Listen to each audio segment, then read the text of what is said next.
yenga mi pol na ekta adu tugala aba aina koi ninge koi ni nang na thibong doi na thakoni saninga chakko le ninga layo laininga gadi wa am tanga kano aina to thabak ta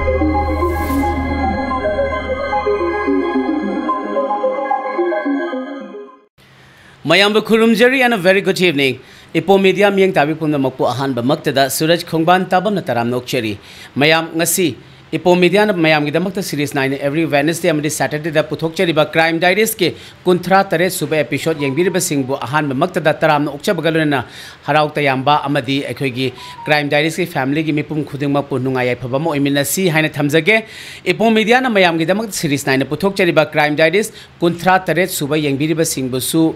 ikai khumda bo chari loina thaga chaba phungdok chari ipo media na mayam gi damakta ekhoina platform asi semjaba matamda akhoigi ipo media gi families myam support tawduna kunthra tare suba episode yorokpa haibasi ekhoina su adukomatic thaga chaba phungdok chari loina na sungsoi soidana ekhoigi Wednesday amadi Saturday mayam gi dimang gi matungina semgat chari ba ekhoina hapka chari ba platform asi da mayam sungsoi soidana like amadi ahenba subscriber amadi ahenba viewers mayam ama puthokminaraga Crime Diaries ki motto haibadi every nook and corner da leiriba khogi state si sinba thungna crime mitigate tawminasi amadi healthy society ama seminasi mayam educate tawminasi mayam awareness leminasi piminasi haibasi thamjaraga ngasi kuntha tare suba yengbireba singbo hanana thagachari ngasi gi Crime Diaries kunthra tare suba episode sida su ekhoigi disclaimer haibatare jahi tara nepal gi makhana avoid to hansi aduga tara nepal gi mathakna yenghansi haibasi masu mayam thaminasi loinana legal platform din nachadabani mayam si understand to minasi loinana awareness amadi educate tawna bagi damakta platform si semjabani haibasi masu mayam gyan taminasi haina thamjage loinana ngasi gi kunthra tare suba episode sida su series 9 na sponsor to birakba mayam da mingam tanga laukthokchage ahan bada jonia 2 mayam na su hena khangbire dima Pudaleba Nagaland ki Joniatu Hotel da mayam break lobby daga ekhoigi explore tobiyo haina thamjage ani suba sisu mayam da yamna maru oiba thodang ma lobby riba Sangai Services Private Limited report torang mamlaikai da ekhoigi senthok laitaba sing senthok hanthaba sing gi amadi lariki lamda su khara ekhoigi sothawraba sing gi damakta su platform si mayam gi damakta larik haiba haitaba gi punna pibiriba amadi specially nupi samaj da su hena focus tawriba sida sungsoi soidana mayam ekhoigi awaba leiba wakhan nungaitaba leiba pumna makokpi naba Sangai Services a visit tobiraga isa isa gi platform thambiyu haina thamjage loinana mamang da so khoina thamjakhiba mayam gi damakta ipo media na film oina puthok chariba nupadi sanani mayam ngaiminasi loinana ticket si mathang mathang kakpa hobiro akhoigi block tobiraga ticket si block to shinbiro loinana ningo chakobi special oina khona thamjariba nupadi sanadi ahan ba makta da akhoigi Crime Diaries ke family sing nadi sungsoi soidana chithadana yengbiu haina thamjage loinana mayam gi support na akhoina ahenba thauna ahenba pangal kaya ama puthokpa ngamgadawribni loinana Nupadi sanani haiba akoina puthok chagadaba numit asida ticket paibi singna akoi hanasu haijagre ahan bada akoina lucky draw tokjagani haina lucky draw si winner si sana san ama mayam gi damakta yamna exciting prize ama thamjari loinana ngasi su ani subada laukthokchari haibadi ani suba draw amaga sokane thamjagani haibadi film asi akoi ani rak utpagi plan ama su leijare ani rak utpadu su akoi gi ani suba ticket paiba singdugi su lucky draw ama akoina amaga hapsagani aduga masigi prizes ti akoi kitang mayam si guest obiraga leibiu yamna exciting oiba sungsoi soidana exciting oiba akoina mayam gi damakta ani suba show gi su akoina puduna lakchage prizes mayam ama mayam sungsoi soidana support obiu amadi Crime Diaries ki family singna mipum khudimakta akoi sandok piraga nupadi sanani haibasi ekoina ningol chakobi special on thamjagadori haibasi khoi khanga chanaba kairo lekai khoigi nungsi chanaba sing marup mapang sing imung manungi mi myamsu sungsoi soidani yenghanabagi khudong chabadumasu pibiu haina thamjage mayambu thaga cheri kunthra tare suba episode yengbiriba sing loina ngasi gi topic ozaro bitalaimena thambiri basi saraba ningthamgi ahing हाइबदी यामना तायोनबा वाहैनी अदुबु यामनादि earth चेनबो ओइदोइनि Sarva निंगथमगी अहिंग मयाम guess तोबियु करम्बा मखलगी वखलनो करम्बा मखलगी crime no हाइबदुमा अखोइगी ओजाना तारबा मतुंगदा अखोइ ताकलबा मतुंगदा मयाम खंबिगदबदि हौजिकि ओनदि सारबा निंगथमगी अहिंग सिदा अखोइना हौद्रिङाइदा मयाम like अमतंग मयामगी दमकदा थंबियु अखोइगी crime diaries की दमकता 53 सुबे episode की दमकता मयाम likes अममम निजरी ma'am थागचरी ma'am की ओजारो बितालैमा studio लेंसिन लेबिरे ma'am अखोगी ओजारो बितालैमा की topic सारब निंगथम की अहिंसी ओजादगी लौबीसी अहानब मक्तदा ओजाबु तराम नोक्चरी अमदी ओजा कुंथा तरेसु सुजले अखोगी से लोरिना ngasi ओजा से मके से अमुक फजना सेंबिरे प्रोफेशनली अदना ओजागिसु कनाना केबिरमबनो कनाना अटायर सी स्पॉन्सर तोबिरबनो हाइबदुम तंगसु थंबियो अहान मक्तदा मैम बोय कोकनोना खोरमजरी ngasi je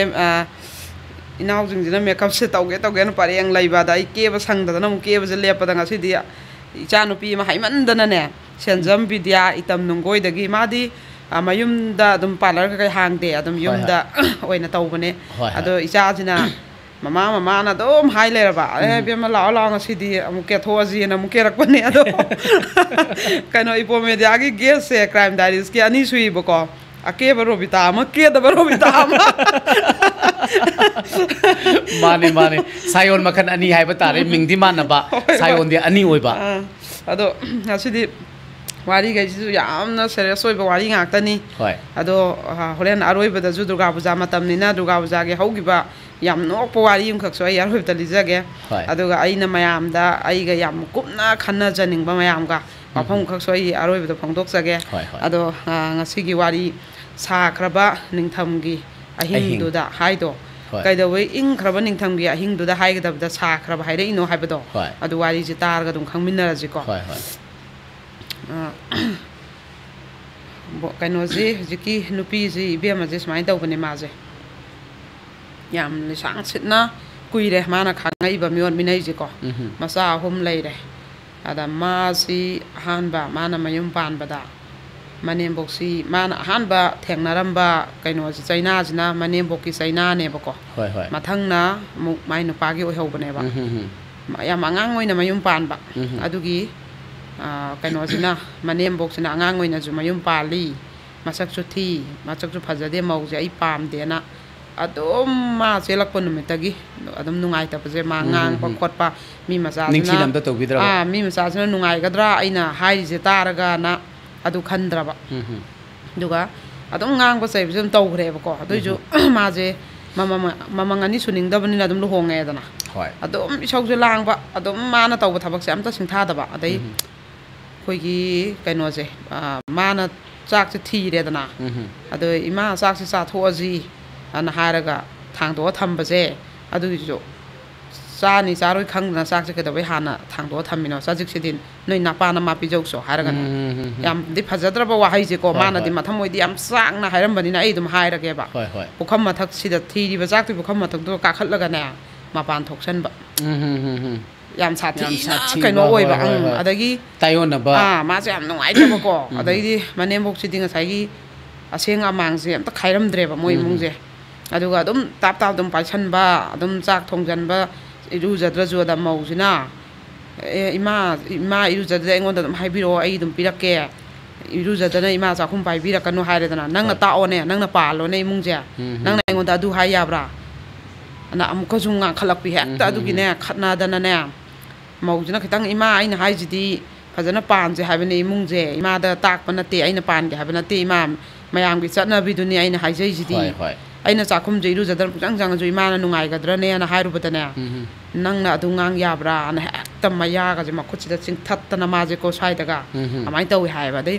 मकुबोक्सिनाने युजे थक्तदि याम फाबा यु हेक थखरगदि पंगांग तंगांग बा अदो मनेबोको मकुबोको चा असदा खनाबदा माना हाइबको करी मुंगनो सिदि खल्लेये अदो लैकाइना जु हाइरिये याम खनाबनि नंग ता हिंगमोयना अदै मचान पाइना जु हाइये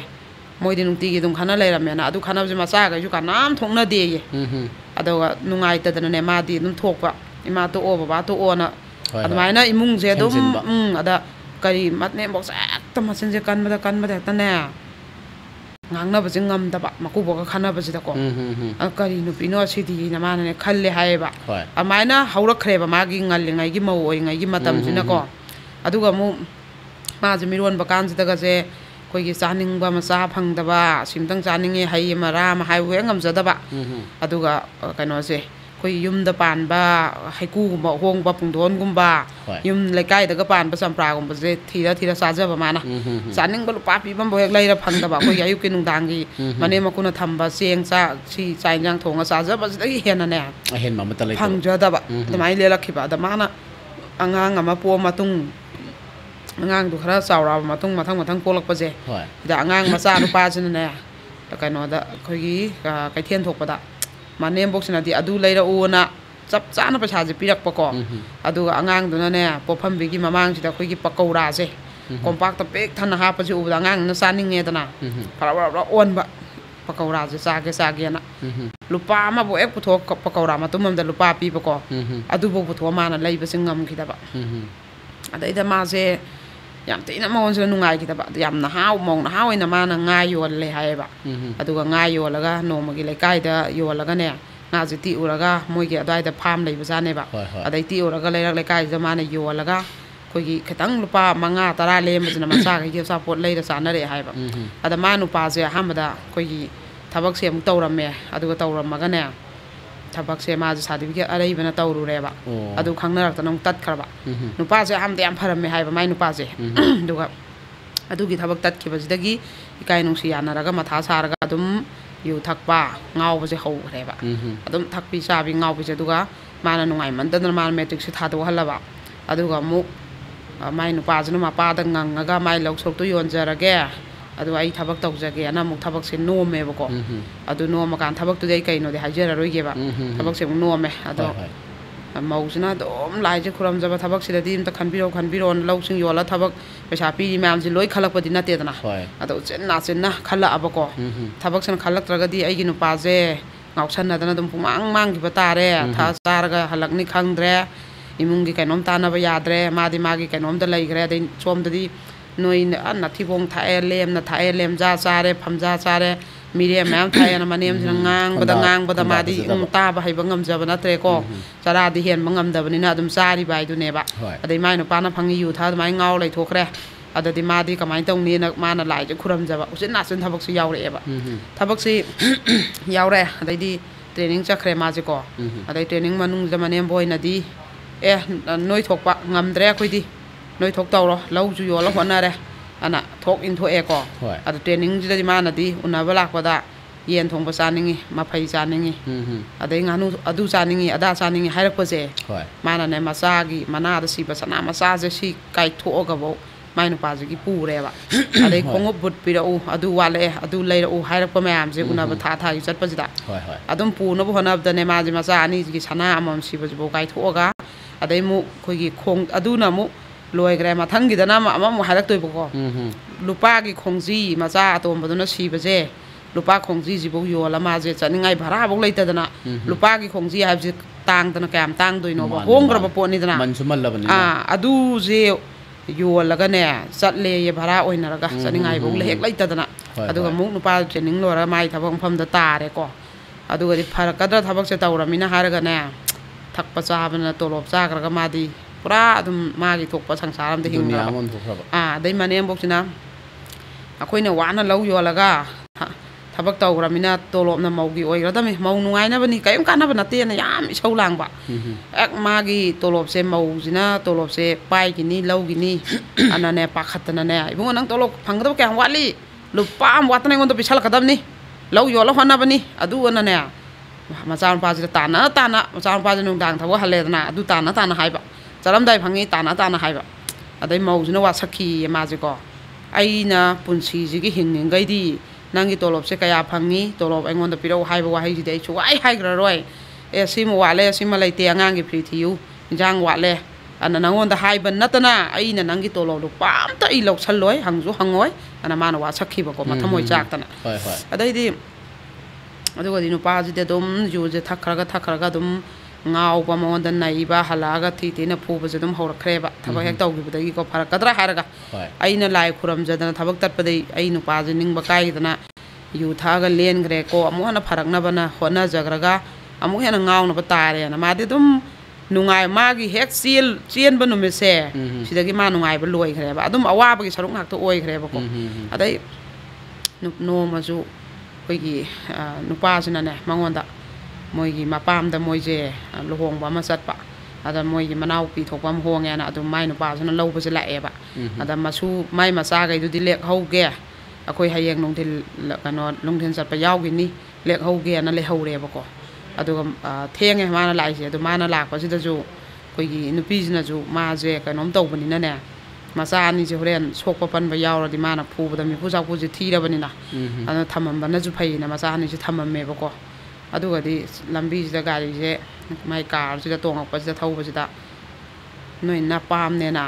ai ma la ga jang hau ba thong ne ju khang da ba ana ngang ba ada ngarang khak lohong bai ngasi nung din chana bai marang kaino tau bagi ngasi lohong bu numit ki marang tong na da kamai jang hau thong lei doino khot toino hai ro re da na pam mi chang kanu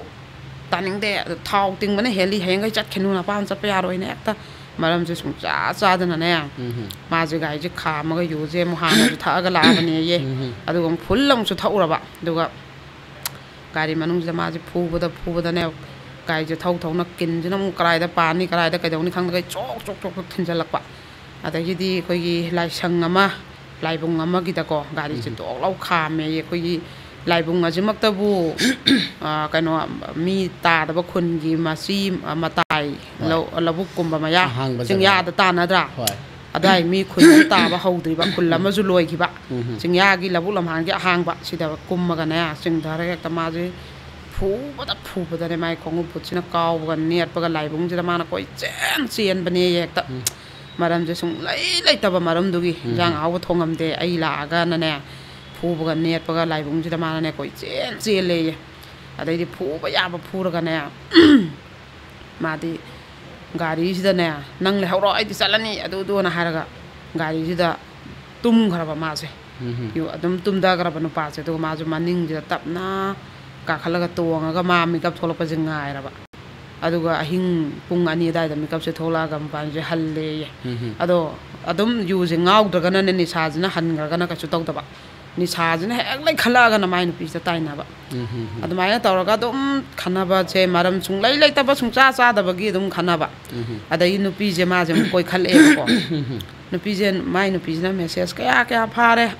ma ai pa ngam jade adu hairu da phuna doi ba sina doi ba phu doi ba aduna ma je hai ba ngam jade da ma na am chak khiba numit amadi ko tai di sawhala bo la khi roi dro tumma bo sar bo na dum ba khara yawram ba du ni ma am khandok pa ngam me ba ma na am tina cha khri je numit amadi koi gi nupa je yu je phul ngaw ra hala ga ma je kano toilet chang gi ja ne ba adu kana message se lak pa ko ada kari ba ma na hai du bo moi ma pa nang mo yum yaw ra bo na tharak pa ne ba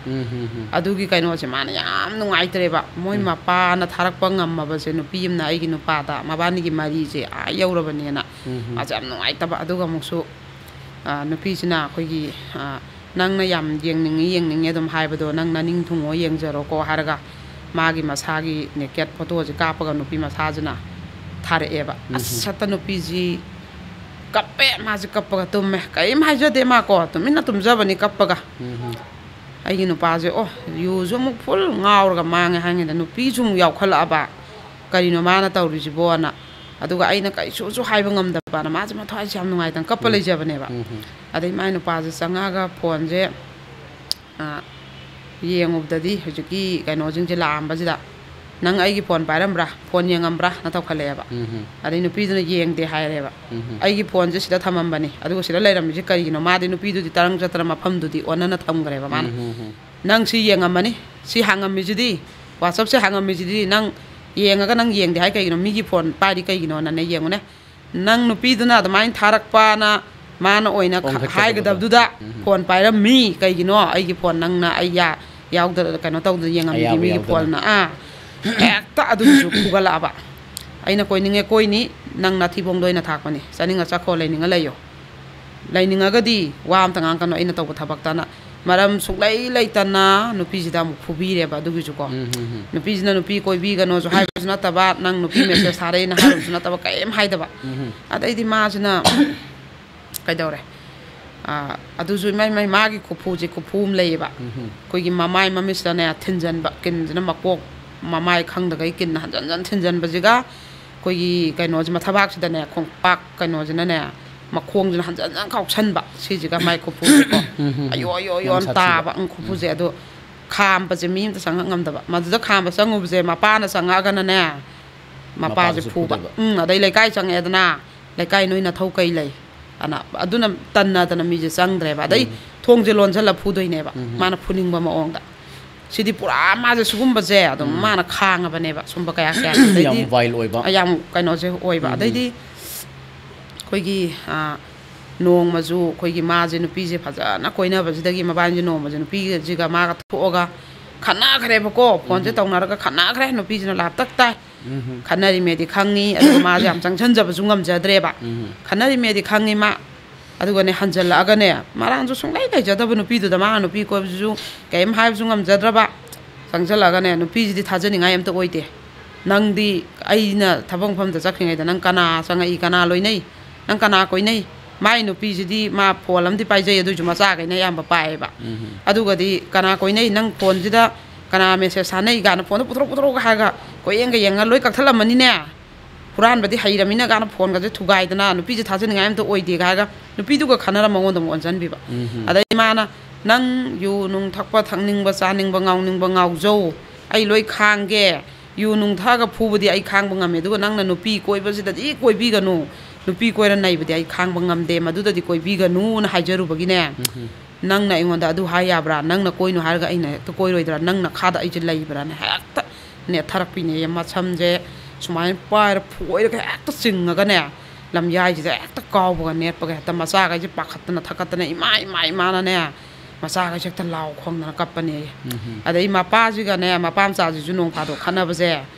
ma pa ji da ma sa ji na mai ma sa pa ji na phu ba je ko mai no pa ji na I hing ta ga phu ra ga ne ma pa an je sumang da ta bi ne ningon ma si ani mayum pa le ba nu pa ji ki kai mai ngam de ba mo jo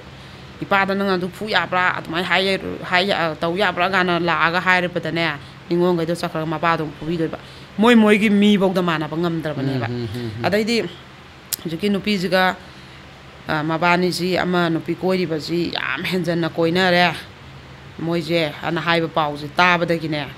nong ma di ma si di na jiki nu pi ji ki ma sim na ga i ka moi jina satlaga ne nupi da hai re ba ko nang tawnu sumaina som da imung je nang ga khana re som da nai re nang tawnu sumaina taw je taw no nang na yum ma de khaina ra lei ba nupi obja ne ba nang na pa ninge nupa la ka nupi lei ta ba hang bam da pa lo nang yet ka no imung je imung oi dre na ma chunau mayam ji ga ma ga satla hai ru ba adu ga de hakta nupi du na ne mangwa da nupa je da hai ra aga ne nupa ma office da lei gi ba ne ba nupa je ma na mayum york da mayum da lei ra me adi ki ba da lor ba moina de haidok pira kanu di hairami ba moi hek chakhi ba ga pau di pau han gre ba dai di akta phu ne nang na sal la hairu ba salo hojik mang nu pi do law ga law nang hojik mang nu pi do pu law ai ya tom bi oi ne ana akta phu ba ga nai ba ga ma je ta loi ba adai di moi ma se ga je adu dai ama bo phone tong na ba sang na ba ma sim na am ta ya dre ba ma pam chakhe ha bo ya dre ma je ko adai ma pam gi thau do wa tok tholok pa ba ton tok pa sat pa ya ro chat tre ba angang na ri du taw ri haijan na ga ma na di ma khura ma ton gi mi ma sa gi lhong ko khong ba ton to lai mi dana ado angang na re ai thadok pa ya dre hospital le adu le haijan na ga inem na ri adu na rin tok chan na ga mana poyeng ji pi khre ba dai ma tam ji da di manem bok ti lai ki tre ba manem bok ki saina ma di ma jung pha ga mau mai nu pa jung khange ne galak pi ne ba adai di mo ko gi nong mana ko gi ma je nu pa jina nong ma je ko gi ma halak pa da ma gi phiron je su ju hairam ba ju na ta ba adu suram de phiron je suram de na nang na su ju hairam da na ha ga nang nu pa gi phiron di nang sek tor su da ba na tra na adu hi wa hodagi tap tain thauraga halaga ma je phu ba ya ba phu re adu phu je yam thina ma je so e ba ko so e da di phuman da ma je khangam da na ai si ba ta re na ne ma je si la ba ma tam na me se ing yam thina ing ba chek law ba khoi gi ning dham da gi hing ne ba ko ma je khoi gi sendan ju tong hau da ba ꯑꯗꯩ ꯐꯅꯦꯛ ꯑꯃꯈꯛꯀ ꯑꯩꯈꯣꯏꯒꯤ ꯐꯨꯔꯤꯠ ꯑꯁꯥꯡꯕꯤ ꯑꯃꯈꯛꯇꯪꯒ ꯌꯨꯝꯗ ꯂꯩꯔꯝꯕꯒꯤ ꯐꯤꯕꯝꯁꯦ ꯁꯤꯗꯩꯁꯤꯗ ꯍꯦꯛꯇ ꯐꯨꯃꯟꯕꯗꯒꯤ ꯃꯥꯁꯦ ꯈꯥꯡꯉꯝꯗꯗꯅ ꯁꯦꯟꯗꯟꯁꯨ ꯇꯣꯡꯗꯕꯤꯗ ꯆꯦꯟꯊꯣꯔꯛꯑꯦꯗꯅ ꯑꯗꯨꯒꯅꯦ ꯇꯥꯟꯅꯔꯒꯅꯦ ꯃꯄꯥꯟꯁꯦ ꯐꯨꯕ ꯌꯥꯕ ꯐꯨꯔꯝꯕꯗꯒꯤ ꯅꯨꯄꯥꯁꯤꯗꯤ ꯑꯩꯈꯣꯏꯒꯤ ꯃꯥꯁꯦ ꯀꯣꯏꯊꯤ ꯊꯤꯔ ꯂꯩꯈ꯭ꯔꯕ ꯃꯥꯁꯤꯅ ꯂꯣꯠꯂꯕꯀꯣ ꯃꯈꯣꯡꯁꯦ ꯁꯦꯟꯗꯟꯒ ꯇꯣꯡꯍꯧꯗ꯭ꯔꯦ ꯅꯤꯡꯊꯝꯊꯥꯁꯤꯅꯗꯤ ꯏꯪꯁꯜꯂꯛꯑꯦ ꯑꯗꯨꯏꯁꯨ ꯃꯥꯅ ꯐꯨꯈꯤꯕꯒꯤꯅꯦ ꯆꯩꯅꯥ ꯃꯥꯁꯦ ꯃꯀꯣꯛꯁꯦ ꯍꯥꯏꯐꯦꯠ ꯀꯥꯏꯔꯒ ꯏꯁꯦ ꯊꯣꯛꯑꯕꯖꯥꯠꯅꯦꯕ ꯑꯗꯨꯒꯤ ꯃꯥꯅ ꯐꯨꯈꯤꯕꯒꯤ ꯂꯣꯏ ꯊꯤꯟꯗꯦꯔꯛꯄ ꯃꯌꯥꯝꯁꯤꯅꯅꯦ ꯁꯦꯟꯗꯟꯁꯨ ꯇꯣꯡꯗꯕꯗꯣ ꯃꯥꯏꯁꯦ ꯑꯩꯈꯣꯏꯒꯤ ꯃꯣꯏꯒꯤ ꯈꯨꯟꯒꯤ ꯂꯥꯏꯕꯨꯡꯁꯦ ꯁꯤꯗ ꯂꯦꯛꯑꯦ ꯍꯥꯏꯌꯦ ꯃꯥꯁꯦ ꯑꯗꯨ ꯅꯨꯃꯤꯠꯁꯦꯀꯣ ꯏꯪꯈ꯭ꯔꯕꯗꯣ ꯃꯥ ꯆꯩꯅꯥ ꯐꯥꯎꯗ꯭ꯔꯦꯕ ꯏꯪꯕꯁꯨ ꯐꯥꯎꯗ꯭ꯔꯦ ꯃꯥꯁꯦ ꯉꯁꯥꯏꯒꯤ ꯇꯦꯟꯁꯟꯅꯦ ꯁꯥꯎꯅꯤꯡꯕꯅꯦ ꯐꯨꯈꯤꯕ ꯃꯌꯥꯝꯗꯨꯒꯤ ꯆꯤꯛ ꯁꯥꯕ ꯅꯥꯕ ꯑꯗꯩ ꯃꯕꯨꯛꯇꯒ ꯍꯟꯖꯟ ꯀꯥꯎꯈꯤꯕꯗꯨꯒꯤ ꯃꯕꯨꯛ ꯅꯥꯕꯅꯦ ꯑꯗꯩ ꯃꯀꯣꯛꯇꯨꯅ ꯅꯥꯈꯠꯂꯛꯄꯅꯦ ꯃꯥꯁꯦ ꯃꯁꯥꯁꯦ ꯉꯥꯎꯔ ꯇꯥꯔ ꯂꯥꯏꯕꯨꯡꯁꯤꯗ ꯂꯩꯌꯦ ꯃꯥ ꯍꯥꯏꯕ ꯑꯩꯈꯣꯏꯒꯤ ꯅꯤꯡꯊꯝꯊꯥꯁꯤꯗꯗꯤ ꯂꯥꯏꯕꯨꯡꯒꯤ ꯑꯁꯇꯔꯒꯁꯦ ꯌꯥꯝ ꯏꯪꯗ꯭ꯔꯥ ꯅꯨꯡꯁꯤꯠꯁꯨ ꯁꯤꯠꯄ ꯑꯩꯈꯣꯏꯒꯤ ꯂꯕꯨꯛ ꯂꯝꯍꯥꯡꯒꯤ ꯃꯥꯁꯦ ꯑꯏꯪꯕ ꯐꯥꯎꯗ꯭ꯔꯕ ꯑꯗꯨꯃꯥꯏꯅ ꯃꯥꯁꯦ ꯑꯗꯨꯒꯗꯤꯅꯦ ꯃꯥꯁꯦ ꯆꯪꯕꯁꯦ ꯉꯝꯗ꯭ꯔꯕꯀோ ꯑꯗꯣ ꯃꯣꯏꯁꯦ ꯆꯪꯁꯤꯜꯂꯒ ꯃꯣꯏꯒꯤ ꯃꯈꯨꯔꯥ ꯑꯃꯒꯤ ꯌꯦꯡꯒꯣꯟꯗ ꯑꯃꯨꯛ ꯃꯥꯅ ꯑꯍꯤꯡꯁꯦ ꯂꯦꯛꯑꯦꯕꯀꯣ ꯑꯗꯣ ꯃꯄꯥꯝꯒꯤ ꯃꯤꯁꯦ ꯂꯣꯟꯅ ꯃꯥꯅ ꯐꯣꯟ ꯇꯧꯔꯒꯅꯦ ꯐꯣꯟꯁꯦ ꯂꯣꯟꯅ ꯑꯃꯨꯛ ꯆꯪꯉ ꯂꯧꯊꯣꯛꯎꯔꯦꯕ ꯃꯥꯁꯦ ꯃꯥꯏ ꯅꯨꯄꯥꯗꯨ ꯇꯥꯔ ꯇꯨꯝ ꯂꯩꯍꯧꯔꯦ ꯂꯧꯊꯣꯛꯑꯒ ꯅꯣꯏ ꯂꯥꯛꯑꯣ ꯑꯩ ꯀꯣꯛꯁꯤꯁꯨ ꯁꯣꯛꯑꯦ ꯑꯝꯇ ꯂꯥꯏꯌꯦꯡꯉꯨꯁꯦ ꯑꯗꯨꯒ ꯑꯩ ꯆꯪꯉꯝꯃꯔꯣꯏ ꯅꯣꯏ ꯂꯥꯛꯇ꯭ꯔꯗꯤꯅ ꯍꯥꯏꯕꯁꯤꯗꯅꯦ ꯃꯄꯥꯝ ꯃꯤꯈꯩꯁꯦ ꯅꯣꯡꯉꯥꯜꯂꯛꯄꯗ ꯂꯥꯛꯑꯦ ꯑꯗꯨꯒ ꯃꯥꯁꯦ ꯄꯨꯁꯜꯂ ꯆꯪꯉꯦꯕ ꯑꯗꯨꯒ ꯃꯣꯏꯁꯤꯅ ꯉꯥꯡꯉꯦꯕ ꯅꯪꯅ ꯁꯨꯃꯥꯏꯅ ꯇꯧꯕ ꯈꯣꯠꯄ ꯑꯩꯈꯣꯏꯁꯨ ꯅꯣꯏꯁꯦ ꯂꯥꯛꯑꯣꯏ ꯂꯥꯛꯇꯕꯅꯤ ꯃꯥꯅ ꯍꯥꯏꯔꯛꯑꯁꯨ ꯍꯥꯏꯔꯛꯀꯅꯣꯅ ꯍꯥꯏꯔꯛꯇꯕꯅꯤ ꯃꯥꯅꯁꯨ ꯍꯥꯏꯔꯛꯇꯕ ꯍꯦꯛ ꯌꯥꯕꯈꯩꯁꯨ ꯍꯥꯏꯔꯛꯇꯦ ꯑꯗꯨꯒ ꯅꯪꯅ ꯁꯨꯃꯥꯏꯅ ꯇꯧꯕ ꯑꯗꯨꯅꯅꯦ ꯅꯪ ꯀꯩꯅꯣ ꯇꯧꯔꯣ ꯍꯥꯟꯅ ꯃꯥꯁꯤꯅ ꯃꯣꯏꯁꯤꯅ ꯂꯥꯏꯌꯦꯡꯉꯣ ꯅꯨꯄꯤꯁꯦ ꯃꯀꯣꯛꯁꯦ ꯀꯥꯏꯔꯦ ꯑꯁꯤꯗꯤ ꯐꯣꯠꯂꯨꯗꯕ ꯌꯥꯔꯣꯏ ꯑꯣꯏꯁꯟꯕ ꯉꯝꯃꯣꯏ ꯌꯥꯝꯅ ꯇꯧꯔꯒꯅꯦ ꯏꯁꯤꯅ ꯅꯨꯄꯤꯁꯤꯅ ꯃꯥꯒꯤ ꯀꯩꯅꯣꯅ ꯐꯨꯔꯤꯠꯀꯤ ꯀꯩꯅꯣꯁꯦ ꯁꯨꯃꯥꯏꯅ ꯆꯤꯡꯈꯠꯂꯒ ꯐꯨꯔꯤꯠ ꯁꯨꯃꯥꯏꯅ ꯅꯝꯃꯕꯖꯥꯠꯅꯦꯕ ꯑꯗꯨꯝ ꯏꯁꯤꯅ ꯄꯨꯡꯂꯨꯞ ꯂꯨꯞꯄꯕ ꯐꯨꯔꯤꯠꯀꯤ ꯁ꯭ꯋꯥꯏꯈꯩꯁꯦꯀꯣ ꯑꯗꯨꯅ ꯑꯁꯤꯗꯤ ꯌꯥꯔꯔꯣꯏ ꯅꯣꯏ ꯆꯠꯂꯣ ꯂꯥꯏꯌꯦꯡꯉꯨꯁꯣ ꯅꯪ ꯑꯅ ꯃꯣꯏ ꯃꯌꯥꯝ ꯆꯪꯗꯅ ꯉꯥꯡꯉꯝꯕꯗꯒꯤ ꯃꯥꯁꯤꯅ ꯂꯥꯏꯌꯦꯡꯕꯁꯦ ꯄꯨꯔꯦꯗꯅ ꯑꯗꯨꯒ ꯍꯤꯗꯥꯛ ꯒꯨꯂꯤꯁꯦ ꯈꯔ ꯂꯩꯔꯝꯃꯒ ꯊꯝꯃꯝꯃꯕ ꯅꯨꯄꯤꯁꯦꯀꯣ ꯃꯥꯗꯤ ꯄꯨꯔꯥ ꯇꯥꯔ ꯂꯩꯔꯕꯅꯦꯌꯦ ꯑꯗꯨꯒ ꯍꯦꯛꯇ ꯍꯜꯂꯛꯑꯒ ꯅꯨꯡꯗꯥꯡꯁꯤꯗ ꯑꯃꯨꯛꯅꯦ ꯗꯥꯛꯇꯔꯅꯁꯨ ꯑꯗꯨꯝ ꯌꯥꯝ ꯉꯥꯡꯉꯛꯑꯦꯌꯦ ꯅꯪ ꯊꯕꯛ ꯇꯠꯀꯦꯔꯥ ꯅꯪ ꯇꯧꯔꯤ ꯊꯕꯛꯇꯣ ꯅꯨꯄꯤꯗꯕꯨ ꯁꯨꯃꯥꯏꯅ ꯐꯨꯕ ꯅꯨꯄꯤꯁꯦ ꯃꯇꯨ ꯁꯣꯟꯕ ꯅꯨꯄꯤꯗ ꯉꯝꯃꯦꯅ ꯅꯔꯤꯟ ꯐꯨꯗꯣꯛꯄ ꯀꯩ ꯀꯥꯟꯅꯩ ꯅꯪ ꯅꯨꯄꯤ ꯐꯨꯔ ꯑꯉꯥꯎꯕꯩ ꯃꯊꯣꯡ ꯃꯔꯝ ꯈꯪꯗꯕ ꯆꯥꯎꯈꯠꯇꯕꯅ ꯌꯥꯝ ꯊꯤꯅ ꯉꯥꯡꯉꯛꯄ ꯗꯥꯛꯇꯔꯁꯤꯅ ꯑꯗꯨꯒ ꯍꯜꯂꯛꯑꯒ ꯍꯦꯛꯇ ꯗꯥꯛꯇꯔꯗꯣ ꯅꯪꯅ ꯄꯥꯎ ꯇꯝꯕꯩ ꯅꯠꯇ꯭ꯔꯥ ꯑꯩ ꯀꯧꯁꯜꯂ ꯉꯥꯡꯍꯜꯂꯛꯏꯗꯣ ꯅꯪ ꯅꯨꯄꯥ ꯑꯣꯏ ꯌꯥꯗꯣꯔꯤꯕ꯭ꯔꯥ ꯗꯥꯛꯇꯔꯗꯣ ꯃꯥꯅ ꯅꯪ ꯂꯧ ꯉꯝꯗꯣꯔꯤꯕ꯭ꯔꯥ ꯃꯥꯅ ꯅꯪꯒꯤ ꯃꯤꯆꯪꯗꯒ ꯉꯥꯡꯉꯛꯏꯗꯣ ꯉꯁꯤꯈꯛ ꯊꯦꯡꯅꯕ ꯗꯥꯛꯇꯔꯗꯨꯅ ꯅꯪꯒꯤ ꯐꯦꯚꯔꯗꯣ ꯌꯥꯝ ꯂꯦꯞꯄꯤꯗꯣ ꯀꯩꯒꯤꯅꯣꯅ ꯍꯦꯛꯇ ꯃꯥꯁꯦ ꯂꯣꯏꯕ ꯉꯔꯥꯡ ꯑꯍꯤꯡ ꯅꯪ ꯀꯗꯥꯏ ꯂꯦꯛꯏ ꯍꯥꯏꯔꯛꯑꯣ ꯑꯩ ꯌꯦꯡꯒꯣꯟꯗ ꯂꯦꯛꯏ ꯍꯥꯏꯔꯦꯗꯅꯀꯣ ꯑꯗꯨꯒꯗꯤ ꯌꯦꯡꯒꯣꯟꯗ ꯀꯀꯥ ꯍꯣꯏ ꯌꯦꯡꯒꯣꯟꯗ ꯂꯦꯛꯑꯦ ꯍꯥꯏꯕꯁꯤꯗ ꯀꯀꯥꯒ ꯅꯪꯒ ꯌꯦꯡꯒꯣꯟꯗꯨꯗ ꯀꯩꯗꯧꯏꯅ ꯍꯦꯛꯇ ꯑꯃꯨꯛꯀꯁꯨ ꯉꯔꯥꯡꯈꯛ ꯐꯨꯕꯒꯤ ꯁꯣꯛꯏꯕ ꯗꯥꯛꯇꯔ ꯆꯠꯂꯨꯔꯤꯕ ꯃꯁꯥ ꯄꯨꯡꯇꯦꯛ ꯇꯦꯛꯏꯗꯣ ꯑꯃꯨꯛꯀꯁꯨ ꯐꯨꯖꯟꯕꯅꯦ ꯑꯗꯨꯒꯨꯝꯕ ꯀꯌꯥꯁꯦ ꯑꯗꯒꯤꯅꯦ ꯅꯨꯡꯗꯥꯡ ꯍꯥꯏꯕ ꯖꯥꯠꯁꯦ ꯆꯥꯛꯁꯦ ꯃꯥ ꯍꯜꯂꯛꯇ꯭ꯔꯤꯉꯩꯗ ꯆꯥꯔꯦꯗꯅ ꯆꯥꯛ ꯆꯥꯊꯣꯛꯑꯝꯃꯦꯅ ꯑꯃꯨꯛ ꯐꯨꯕꯤ ꯑꯗꯩ ꯆꯥꯛꯁꯦ ꯆꯥꯗꯅ ꯃꯥꯁꯦ ꯑꯗꯨꯝ ꯉꯥꯏꯔꯦꯗꯅ ꯅꯨꯄꯥꯗꯨꯗꯤ ꯐꯨꯜ ꯊꯛꯆꯜꯂ ꯂꯥꯛꯑꯕꯅꯤꯅ ꯆꯥꯛꯁꯦ ꯆꯥꯗ꯭ꯔꯦꯗꯅ ꯆꯥꯛ ꯑꯅꯤꯃꯛꯁꯦ ꯂꯣꯏ ꯂꯦꯝꯃꯦ ꯑꯗꯩ ꯆꯥꯛꯁꯦ ꯆꯥꯒꯗꯕ ꯃꯇꯝꯗ ꯆꯥꯍꯧꯗ꯭ꯔꯒ ꯄꯨꯡ 12 ꯑꯗꯩ ꯂꯥꯛꯄꯒ ꯉꯥꯡꯕꯒ ꯆꯩꯕꯒ ꯐꯨꯕꯒ ꯑꯗꯨꯗ ꯀꯅꯥꯏ ꯅꯨꯄꯤꯅ ꯆꯥꯛ ꯆꯥꯅꯤꯡꯗꯣꯔꯤ ꯃꯥꯏꯕ ꯃꯥꯒꯤ ꯆꯈꯥꯎꯁꯦ ꯌꯥꯎꯔꯤꯕ꯭ꯔꯥ ꯌꯥꯎꯗꯕ꯭ꯔꯥ ꯃꯥ ꯈꯪꯗ꯭ꯔꯦ ꯍꯥꯏꯌꯦꯕ ꯑꯩꯈꯣꯏ ꯆꯥꯛꯁꯦ ꯆꯔꯥ ꯍꯦꯟꯃꯟꯗꯅ ꯑꯗꯒꯤ ꯑꯃꯨꯛ ꯀꯩꯅꯣ ꯇꯧꯔꯦꯌꯦ ꯑꯗꯨꯃꯥꯏꯅ ꯅꯤꯡꯊꯝꯊꯥ ꯍꯥꯏꯕ ꯖꯥꯠꯁꯦ ꯀꯥꯂꯦꯟꯁꯤꯅ ꯃꯥ ꯍꯥꯏꯕ ꯀꯥꯂꯦꯟꯁꯤꯗꯤ ꯍꯥꯏꯅ ꯏꯪꯗꯕꯅꯤꯅꯀோ ꯑꯃꯨꯛ ꯐꯩꯕ ꯃꯄꯥꯟꯗ ꯀꯩꯗ ꯀꯩꯅꯣ ꯇꯧꯔꯁꯨ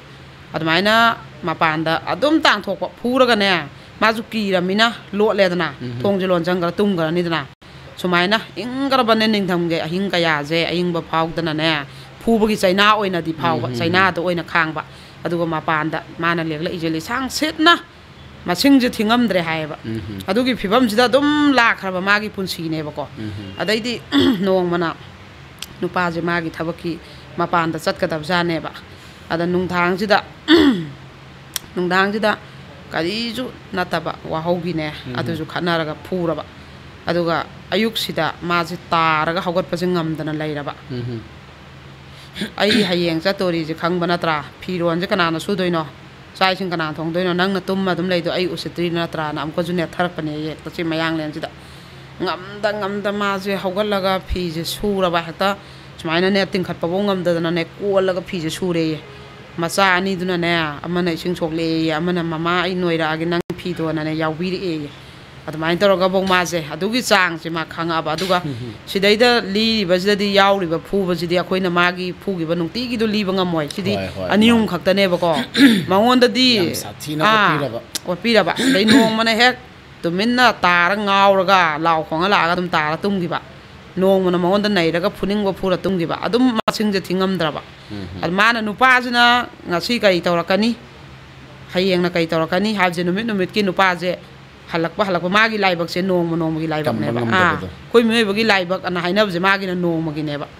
ngasiजना माना फुरगना खांगदोइबा माना तुमिना तुंगरगना माजे मिकअप थोला अरोइद्रा अदम तुंगरद्रा अदम तुंगरदि फनिदा अना मिहुनजे थरक हुंगै खांगाबा अयुंग दिल्लबा जात माना हौगलगा ऑफिस चखिबजना फाबा नुंदांगजिना हलागना माना ओनिंग मोंदा ओटबा अदै नोंमजु मागी मसागी तोलोबसिबु मसाना कोनाद्रेबा तोलोबसे फंगबगने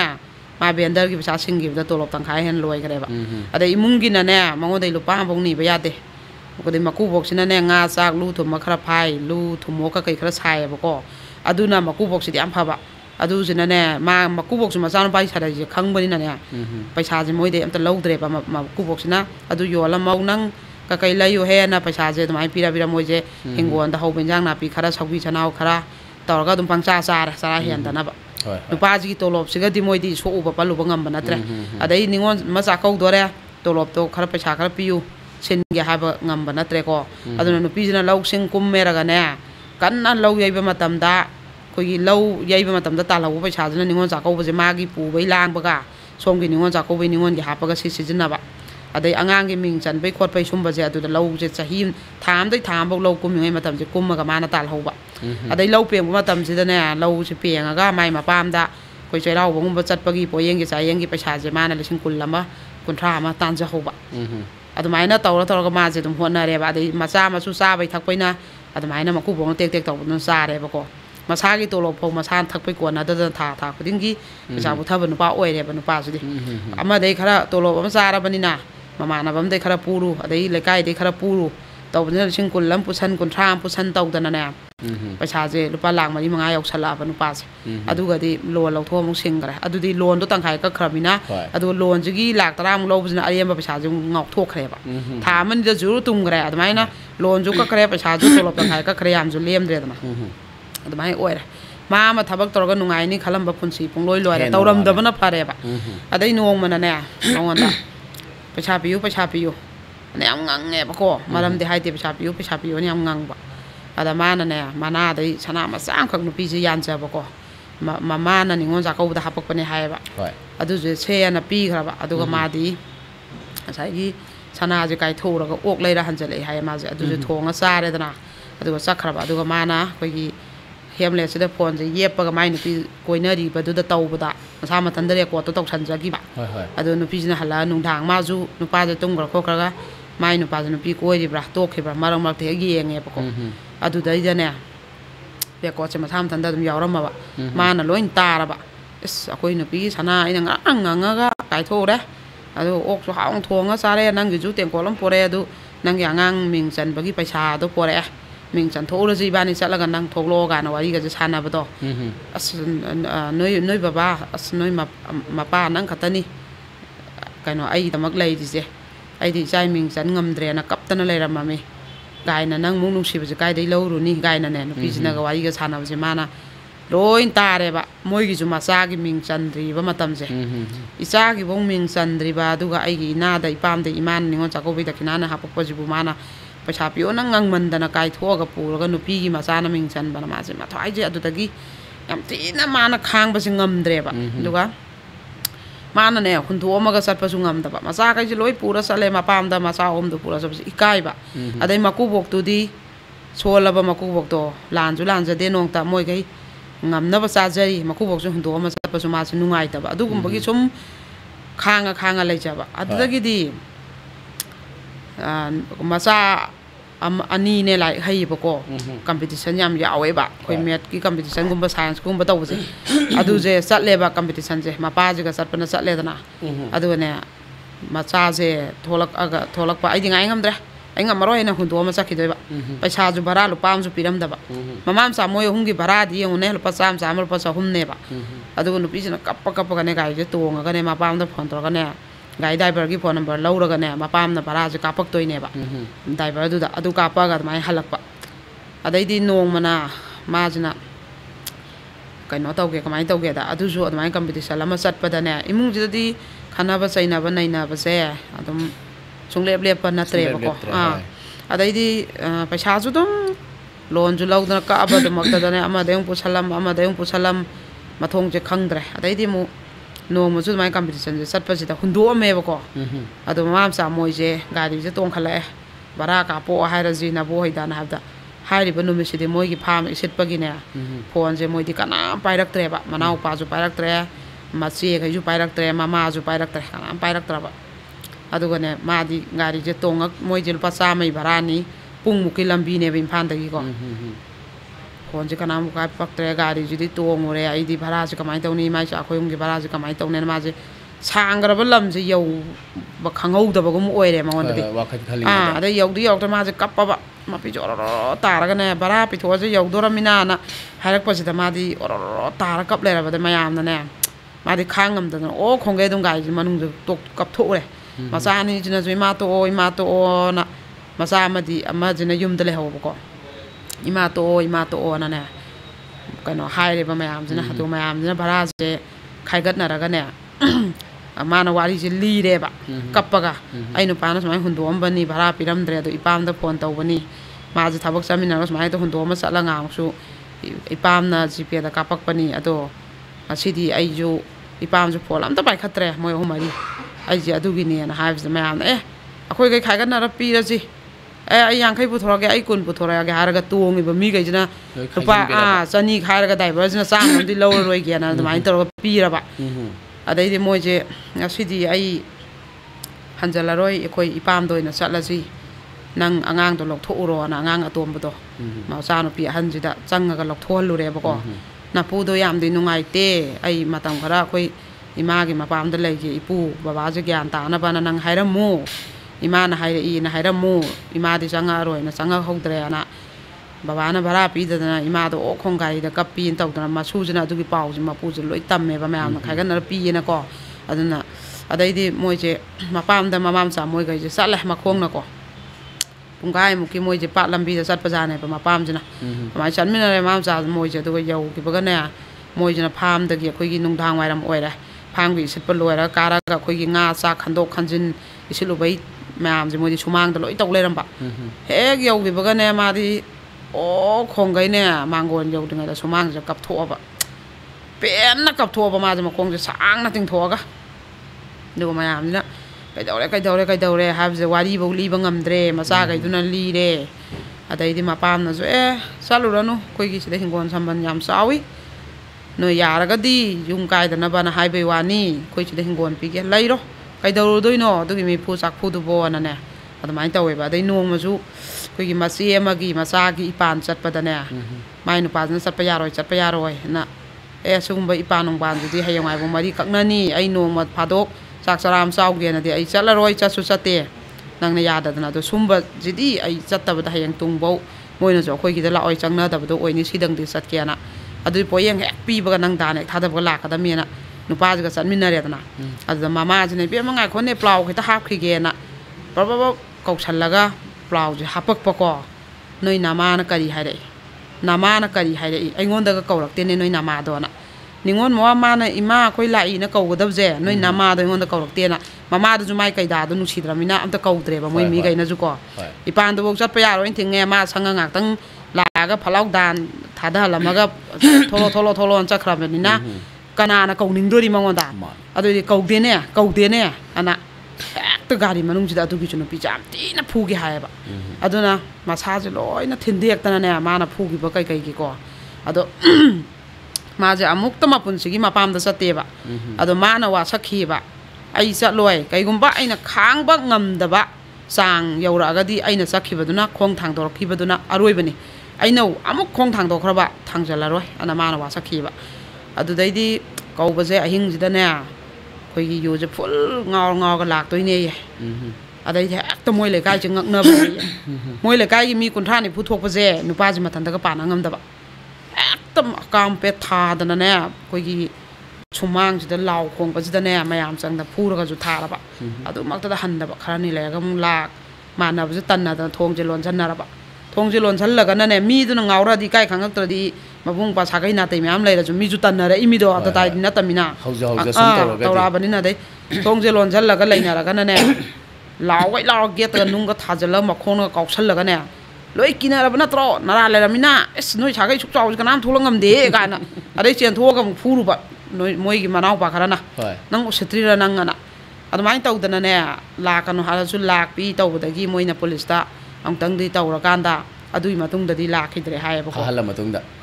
ꯐꯥꯍꯜꯂꯕ ꯄꯨꯂꯤꯁꯇ ꯑꯗꯨꯒ ꯑꯗꯩꯗꯤ ꯂꯥꯛꯈꯤꯗ꯭ꯔꯕ ꯑꯗꯨꯒ ꯅꯨꯄꯤꯁꯤꯗꯤ ꯉꯁꯥꯏꯒꯤꯅꯦ ꯃꯄꯥꯝꯗ ꯂꯩꯔꯀꯥꯟꯗꯗꯤ ꯃꯥꯁꯦ ꯋꯥꯈꯜꯅꯦ ꯀꯩꯅꯦ ꯅꯥꯕꯗ ꯐꯨꯈꯤꯕ ꯃꯌꯥꯝꯒꯤ ꯂꯣꯏ ꯊꯤꯟꯗꯣꯔꯛꯄ ꯃꯥꯅ ꯃꯀꯣꯛꯇ ꯀꯤꯟꯅ ꯊꯥꯈꯤꯕ ꯊꯤꯟꯈꯤꯕ ꯃꯁꯝ ꯐꯣꯏꯗꯠꯈꯤꯕ ꯃꯕꯨꯛꯇ ꯀꯥꯎꯈꯤꯕ ꯃꯌꯥꯡꯂꯦꯟ ꯀꯥꯎꯈꯤꯕ ꯃꯌꯥꯝꯁꯤꯅ ꯂꯣꯏꯅ ꯊꯤꯟꯗꯦꯛꯇꯅ ꯅꯥꯗꯅ ꯃꯥꯗꯤꯅꯦ ꯂꯥꯏꯌꯦꯡꯉꯒ ꯃꯁꯥꯁꯦ ꯄꯨꯡꯁꯣꯟ ꯁꯣꯜꯂꯕ ꯑꯗꯨꯅꯅꯦ ꯄꯨꯟꯁꯤꯒꯤ ꯍꯟꯖꯟꯅꯔꯔꯣꯏ ꯑꯩ ꯆꯞ ꯆꯥꯅ ꯂꯣꯏꯁꯟꯖꯔꯒꯦꯅ ꯑꯩꯈꯣꯏꯗ ꯂꯥꯛꯈꯤꯕꯅꯦꯕ ꯃꯥꯁꯦꯀꯣ ꯃꯥꯅ ꯀꯦꯁꯁꯤꯁꯨ ꯄꯨꯔꯥ ꯆꯍꯤꯃꯨꯛ ꯂꯩꯔ ꯊꯥꯏꯌꯦꯕ ꯃꯥ ꯈꯨꯗꯛꯇ ꯊꯥꯗꯦꯕ ꯀꯩꯁꯨ ꯑꯗꯣ ꯅꯨꯄꯥꯗꯣ ꯊꯛꯄ ꯆꯥꯕꯗꯣ ꯍꯟꯗꯕ ꯂꯥꯛꯑꯒ ꯏꯔꯦꯟꯅ ꯑꯩ ꯊꯛꯇ꯭ꯔꯦ ꯆꯥꯗ꯭ꯔꯦ ꯑꯩ ꯂꯥꯜꯂꯦꯅ ꯍꯥꯏꯖꯕꯁꯨ ꯅꯠꯇ꯭ꯔꯃꯤꯅ ꯂꯥ ꯂꯥꯎ ꯈꯣꯡꯗꯅ ꯃꯌꯨꯝꯗꯨꯗꯐꯥꯎ ꯃꯤ ꯅꯤꯐꯨ ꯌꯥꯡꯈꯩꯒ ꯃꯥꯅ ꯉꯝꯗ꯭ꯔꯕꯗꯨꯗ ꯃꯄꯥꯟꯗꯁꯨ ꯑꯃꯨꯛ ꯆꯠꯎꯔꯦ ꯑꯗꯨꯒ ꯑꯃꯨꯛ ꯍꯜꯂꯛꯄꯗꯗꯤ ꯀꯔꯤ ꯐꯤꯕꯝ ꯇꯥꯔꯅꯤ ꯑꯗ ꯃꯀꯨꯕꯣꯛꯇꯨꯅꯗꯤꯅꯦ ꯀꯞꯇꯅ ꯃꯆꯨꯈꯩꯗꯣ ꯌꯥꯝ ꯌꯦꯡꯖꯕ ꯂꯥꯛꯄ ꯃꯀꯨꯕꯣꯛꯇꯨꯒꯤꯗꯤ ꯅꯨꯡꯉꯥꯏꯇꯕ ꯅꯣꯡꯃꯁꯨ ꯃꯀꯨꯕꯣꯛꯁꯦ ꯆꯠꯂꯁꯤꯅ ꯍꯥꯏꯕꯗꯅꯦ ꯅꯣꯏ ꯄꯨꯗꯗꯤ ꯑꯩ ꯍꯜꯂꯔꯣꯏꯅ ꯁꯥꯏꯀꯜꯗ ꯂꯥꯛꯑꯦ ꯑꯁꯣꯟꯕ ꯃꯀꯨꯕꯣꯛꯇꯣ ꯍꯦꯛ ꯀꯞꯄ ꯂꯩꯌꯦ ꯑꯗꯩ ꯃꯥꯅꯁꯨꯅꯦ ꯑꯩ ꯕꯕꯥꯕꯨꯗꯤ ꯑꯩ ꯙꯔꯃ ꯀꯥꯏꯅꯤꯡꯗꯦ ꯑꯗꯨ ꯀꯃꯥꯏꯅ ꯀꯅꯥꯅ ꯆꯥꯛ ꯊꯣꯡꯉ ꯆꯥꯔꯝꯒꯅꯤ ꯑꯍꯟꯗꯣꯅ ꯑꯩꯁꯨ ꯅꯨꯡꯉꯥꯏꯇꯦ ꯑꯗꯨꯕꯨ ꯅꯆꯥꯅꯨꯄꯥꯅ ꯐꯨꯕꯁꯤꯗꯤ ꯑꯩ ꯈꯥꯡꯕ ꯉꯝꯗ꯭ꯔꯦ ꯕꯕꯥꯅꯁꯨ ꯀꯟꯕ ꯉꯝꯗꯦ ꯑꯍꯟꯅꯤꯅ ꯑꯩꯅꯁꯨ ꯑꯗꯨꯗ ꯃꯆꯥ ꯋꯥꯔꯛꯇꯦ ꯑꯗꯩ ꯀꯟ ꯉꯝꯗꯦꯅ ꯑꯩꯅꯁꯨ ꯋꯥꯔꯧꯗꯦ ꯕꯕꯥꯕꯧꯗ ꯆꯨꯔꯤ ꯃꯈꯥꯗ ꯇꯥꯗꯅ ꯏꯌꯣ ꯅꯥꯏꯌꯣ ꯍꯤꯡꯅ ꯍꯤꯡ ꯇꯥꯗꯅ ꯁꯥꯒꯩꯗꯨꯒꯤ ꯃꯤ ꯑꯃꯇ ꯊꯣꯛꯂꯛ ꯉꯝꯗ꯭ꯔꯤꯗꯨꯅꯤ ꯑꯗꯨꯅ ꯕꯕꯥ ꯋꯥꯔꯧꯕꯤꯔꯅꯨꯅ ꯃꯥꯅ ꯍꯥꯏꯔꯦꯕ ꯕꯕꯥ ꯑꯗꯨꯝ ꯂꯥꯛꯄꯤꯌꯨ ꯅꯁꯨꯒꯩ ꯑꯗꯨꯝ ꯌꯦꯡꯕ ꯂꯥꯛꯄꯤꯌꯨꯅꯅꯦ ꯏꯃꯨꯡꯁꯦ ꯀꯥꯏꯔꯦꯗꯀꯣ ꯏꯃꯨꯡꯁꯦ ꯀꯥꯏꯔꯦꯗ ꯏꯁꯨꯒꯩꯁꯨ ꯀꯅꯥꯝ ꯂꯩꯇꯦ ꯏꯊꯟꯗ ꯏꯆꯤꯛ ꯆꯤꯛꯅꯅ ꯃꯀꯨꯕꯣꯛꯁꯤꯗꯤ ꯌꯥꯝ ꯅꯨꯡꯉꯥꯏꯖꯗꯕ ꯖꯥꯠꯅꯦꯕꯀꯣ ꯑꯗꯨꯃꯥꯏꯅ ꯇꯧꯔꯒ ꯃꯀꯨꯕꯣꯛꯀꯤꯗꯤ ꯌꯥꯝ ꯅꯨꯡꯉꯥꯏꯇꯦ ꯃꯥꯅꯀꯣ ꯑꯗꯨꯒ ꯑꯩꯈꯣꯏꯗ ꯑꯗꯨꯃꯥꯏꯅ ꯐꯝꯃꯤꯟꯅꯔꯀꯥꯟꯗꯅꯦ ꯃꯣꯏꯗꯣ ꯎꯄꯥꯏ ꯁꯨꯡꯂꯩ ꯂꯩꯇꯦ ꯅꯨꯄꯥꯗꯨꯗꯤ ꯐꯝꯃꯤꯟꯅꯕꯗꯁꯨ ꯉꯥꯏꯔꯦ ꯑꯩꯈꯣꯏ ꯌꯥꯝ ꯃꯤꯁꯦ ꯎꯁꯤꯠꯇꯅ ꯉꯥꯡꯉꯦꯕ ꯑꯩ ꯅꯉꯣꯟꯗ ꯀꯩꯗꯧꯈ꯭ꯔꯒꯦ ꯈꯟꯅꯗꯕ ꯏꯃꯨꯡ ꯀꯅꯥ ꯌꯥꯎꯒꯦ ꯈꯔ ꯈꯟꯅ ꯇꯥꯝꯃꯤ ꯀꯩꯅꯣ ꯌꯨꯝ ꯄꯥꯃꯤꯟꯅꯔꯗꯤ ꯑꯗꯨꯃꯥꯏꯅꯒ ꯌꯥꯝ ꯏꯔꯥꯏ ꯂꯥꯏꯅꯒ ꯑꯗꯨꯝ ꯍꯥꯏꯗꯣꯛꯄꯗꯣ ꯑꯗꯩꯗꯤ ꯑꯩ ꯈꯛꯇꯔꯣ ꯅꯨꯄꯤ ꯐꯨꯔꯤꯁꯤꯕꯣ ꯀꯥꯏꯅꯀോ ꯍꯟꯊꯔꯒ ꯑꯩ ꯑꯗꯨꯁꯦ ꯍꯥꯏꯗꯕ ꯃꯉꯣꯟꯗ ꯑꯗꯩ ꯍꯥꯏꯖꯜꯂꯨꯔꯒꯅ ꯑꯩꯁꯦ ꯌꯨꯁꯦ ꯍꯦꯛꯇ ꯊꯛꯅꯤꯡꯉꯛꯄ ꯑꯩ ꯌꯨꯁꯤꯅꯅꯦ ꯌꯨꯁꯦ ꯊꯛꯇ꯭ꯔꯗꯤ ꯑꯩ ꯀꯩꯁꯨ ꯇꯧꯗꯕꯅꯦꯕ ꯁꯨꯃꯥꯏꯅ ꯑꯃꯨꯛ ꯍꯦꯛꯇ ꯇꯥꯕ ꯑꯗꯨꯅ ꯅꯨꯄꯤꯁꯤꯅ ꯅꯪꯒꯤ ꯊꯛꯅꯤꯡꯕ ꯆꯥꯅꯤꯡꯕ ꯀꯣꯏꯅꯤꯡꯕ ꯀꯣꯏꯍꯧꯔꯣ ꯅꯪꯅ ꯑꯄꯥꯝꯕ ꯊꯤꯍꯧꯔꯣ ꯅꯪꯒꯤ ꯂꯝꯕꯤꯗ ꯑꯩ ꯀꯔꯤꯝ ꯌꯦꯠꯆꯔꯔꯣꯏ ꯅꯪꯅ ꯅꯨꯄꯤ ꯀꯣꯏꯔꯦ ꯑꯩ ꯊꯤꯡꯉꯝꯗꯦ ꯌꯨ ꯊꯛꯑꯦ ꯑꯩ ꯊꯤꯡꯉꯝꯗꯦ ꯅꯪꯒꯤ ꯂꯝꯕꯤꯗ ꯑꯩꯈꯣꯏꯅ ꯈꯨꯔꯧ ꯑꯣꯏꯔꯅꯤ ꯅꯪ ꯑꯩ ꯂꯩꯔꯒ ꯅꯪꯒꯤ ꯐꯨꯐꯝꯅꯤ ꯑꯗꯨꯅ ꯀꯩꯗꯧꯅꯔꯨꯅꯤ ꯏꯕꯥꯅꯤꯒꯤ ꯃꯔꯛꯇ ꯅꯨꯡꯁꯤꯅꯕꯒꯤ ꯀꯩꯅꯣꯁꯨ ꯌꯥꯎꯗ꯭ꯔꯕꯅꯤꯅꯅꯦ ꯑꯗꯨꯃꯥꯏꯅ ꯇꯧꯔꯀꯥꯟꯗ ꯑꯗꯨꯝ ꯎꯄꯥꯏ ꯂꯩꯇꯦ ꯋꯥ ꯂꯣꯏꯁꯟꯅꯈꯤꯕ ꯃꯥꯏ ꯑꯣꯟꯄꯣꯠ ꯀꯩ ꯂꯣꯏ ꯊꯪꯅꯗꯅꯀꯣ ꯑꯗꯨꯃꯥꯏꯅ ꯇꯧꯈꯤꯕ ꯅꯨꯡꯉꯥꯏꯇꯦ ꯑꯁ ꯌꯥꯝꯅ ꯃꯥꯅ ꯍꯥꯏꯈꯤꯕꯗꯅꯦ ꯑꯩꯈꯣꯏꯅ ꯂꯤꯕꯗꯅ ꯋꯥꯠꯂꯕꯅꯤ ꯃꯥꯅ ꯃꯄꯤꯗꯩ ꯃꯃꯤꯠꯇꯩ ꯃꯄꯤ ꯑꯣꯔꯣ ꯇꯥꯔꯒꯅꯦ ꯌꯥꯝ ꯊꯃꯣꯏ ꯁꯣꯛꯅ ꯃꯥꯅ ꯐꯨꯈꯤꯕ ꯅꯨꯃꯤꯠꯀꯤ ꯃꯥꯒꯤ ꯊꯧꯗꯣꯛ ꯃꯌꯥꯝꯗꯣ ꯃꯥꯅ ꯂꯤꯔꯛꯄꯗ ꯑꯩꯈꯣꯏꯁꯦ ꯏꯁꯥꯕꯨ ꯋꯥꯔꯤ ꯇꯥ ꯂꯣꯏꯕꯗ ꯄꯗꯥꯛ ꯇꯥꯏꯌꯦꯕ ꯋꯥꯕꯗ ꯁꯣꯟꯊꯔꯤꯕ ꯑꯣꯠꯄꯗꯣ ꯍꯦꯟꯃꯟꯗꯅ ꯅꯠꯇꯦ ꯑꯩꯈꯣꯏꯐꯧꯗ ꯍꯧꯖꯤꯛ ꯀꯥꯂꯦꯟꯗꯁꯨ ꯉꯥꯏꯔꯦꯅꯦ ꯇꯥꯏꯜꯁꯇ ꯈꯣꯡꯅ ꯁꯨꯃꯥꯏꯅ ꯅꯦꯠꯄ ꯉꯥꯏꯍꯥꯛ ꯁꯨꯃꯥꯏꯅ ꯀꯩꯗꯧꯕ ꯏꯪꯉꯦꯕ ꯑꯗꯨ ꯅꯤꯡꯊꯝꯊꯥꯒꯤ ꯏꯪꯒꯔꯕꯗꯣ ꯃꯉꯣꯟꯗ ꯑꯏꯪꯕ ꯐꯥꯎꯈꯤꯗ꯭ꯔꯕꯅꯦꯕ ꯁꯨꯃꯥꯏꯅ ꯅꯨꯄꯤ ꯀꯌా ꯑꯃꯈꯛ ꯅꯠꯇꯦ ꯅꯨꯡꯗꯥꯡ ꯇꯥꯟꯊꯣꯛꯇꯅ ꯊꯣꯡ ꯂꯣꯟꯁꯤꯜꯂꯒ ꯃꯄꯥꯟꯗ ꯇꯨꯝꯍꯟꯕ ꯇꯨꯃꯤꯠ ꯀꯥꯡ ꯃꯔꯛꯇ ꯋꯥꯄꯜꯗ ꯌꯦꯅꯈꯥꯗ ꯂꯦꯛꯇꯅꯅꯦ ꯅꯨꯄꯤ ꯀꯌꯥꯅꯦ ꯑꯋꯥꯕ ꯃꯌꯥꯝ ꯑꯃ ꯈꯥꯡꯉꯦꯕꯀꯣ ꯑꯗꯣ ꯁꯤꯒꯤ ꯑꯍꯥꯟꯕꯒꯤ ꯋꯥꯔꯤꯁꯤꯅ ꯑꯩ ꯁꯤꯗ ꯂꯣꯏꯁꯟꯖꯒꯦꯀꯣ ꯑꯗꯨꯒ ꯑꯩꯈꯣꯏꯒꯤ ꯃꯊꯪꯒꯤ ꯋꯥꯔꯤꯁꯦ ꯁꯤꯗꯤ ꯃꯥ ꯍꯧꯖꯤꯛꯀꯤ ꯏꯕꯦꯝꯃꯁꯦ ꯌꯥꯝ ꯊꯧꯅꯥ ꯂꯩ ꯃꯥ ꯌꯥꯝ ꯊꯤꯅ ꯖꯦꯟꯇꯜ ꯑꯣꯏ ꯌꯥꯝ ꯊꯧꯅꯥ ꯂꯩ ꯑꯩ ꯉꯛꯑꯦ ꯃꯥꯁꯦ ꯂꯥꯏꯔꯤꯛ ꯂꯥꯏꯁꯨꯁꯨ ꯃꯁꯥ ꯄꯨꯔꯥ ꯀ꯭ꯋꯥꯂꯤꯐꯥꯏꯗꯅꯤꯀꯣ ꯑꯩꯈꯣই ꯅꯨꯄꯤꯁꯤꯅ ꯃꯁꯥꯁꯦ ꯂꯥꯏꯔꯤꯛꯁꯦ ꯍꯩꯍꯧꯔꯒꯗꯤꯅꯦ ꯃꯁꯥꯁꯦ ꯑꯃꯨꯛ ꯂꯦꯞꯄ ꯉꯝꯖꯩ ꯋꯥꯈꯜ ꯄꯦꯟꯊꯣꯛꯄ ꯆꯥꯎꯊꯣꯛꯄ ꯃꯁꯥꯅ ꯃꯁꯥꯁꯦ ꯀꯟꯇ꯭ꯔꯣꯜ ꯇꯧꯖꯕ ꯉꯝꯃꯦꯕꯀꯣ ꯑꯗꯨꯒꯅꯦ ꯈꯔ ꯉꯟꯅꯒ ꯌꯨꯝ ꯄꯥꯟꯕ ꯂꯥꯏꯔꯤꯛ ꯂꯥꯏꯁꯨꯁꯨ ꯈꯔ ꯋꯥꯠꯆꯕ ꯁꯤ ꯅꯨꯄꯤꯁꯤꯡ ꯁꯨꯝꯕꯁꯤꯗꯤ ꯌꯥꯝ ꯁꯣꯟꯊꯖꯩꯌꯦꯕꯀꯣ ꯑꯗꯣ ꯍꯧꯖꯤꯛꯀꯤ ꯏꯕꯦꯝꯃꯁꯦ ꯃꯥꯗꯤ ꯅꯨꯄꯤꯗꯩ ꯅꯨꯄꯥꯗꯩ ꯃꯆꯤꯟ ꯃꯅꯥꯎꯁꯦ ꯃꯊꯟꯇꯅꯤ ꯑꯗꯨꯒ ꯅꯨꯡꯉꯥꯏ ꯌꯥꯏꯐꯕ ꯏꯃꯨꯡꯅꯤ ꯃꯣꯏꯗꯤꯀꯣ ꯃꯌꯨꯝꯒꯁꯦ ꯕꯤꯜꯗꯤꯡ ꯁꯥꯗꯅ ꯃꯄꯥ ꯊꯕꯛ ꯇꯧꯗꯅ ꯃꯣꯏꯁꯦ ꯏꯪꯅ ꯂꯩꯖꯕꯅꯦ ꯃꯥꯁꯦ ꯑꯩꯈꯣꯏ ꯂꯤꯇꯜ ꯐ꯭ꯂꯋꯥꯔꯗꯒ ꯇꯝꯃꯛꯇꯅ ꯂꯥꯏꯔꯤꯛꯁꯦ mapana tuition nungchan thindok thinjin tawdana pichak pi ngai dei yam makong sengna tamhalak palai se aduga ma ji mathanda pokpani nane ko mangon dei hena makha taw yadre ba ngang je aduna ma ji kadai da soi gini nara kadra yeglak kadra makok siklak kadra ji gine mapaga mamaga jina pura thawai oina yolak ba ngang ne ba ko ado ma ji koi gi mapan da koi graduation tamba kanda ma hojiki nupa ji thengna re ma ga moi laik tamina badagi aduga college se pun badai thengna badagi mana di UPSC ga tharaga ma ji exam so thara so ba mi oraga imai pa je ithanda poe nupa pokte na nungai ja di am tang di officer so ba mo oraga ima ga ipa ga no ocean gi ge na sigi target sida ma ji laik pa ba nupi ma sam khakne ba ko aduga matam gi matungina nungsi ba ji yor ko no di ya ponte adumaina mana ne atai di mangonda hairak pa kholak pa tanarak pa mam le adu ju mangonda nungsi ba ji phau da ba hujigi nupa ji di ne akoi gi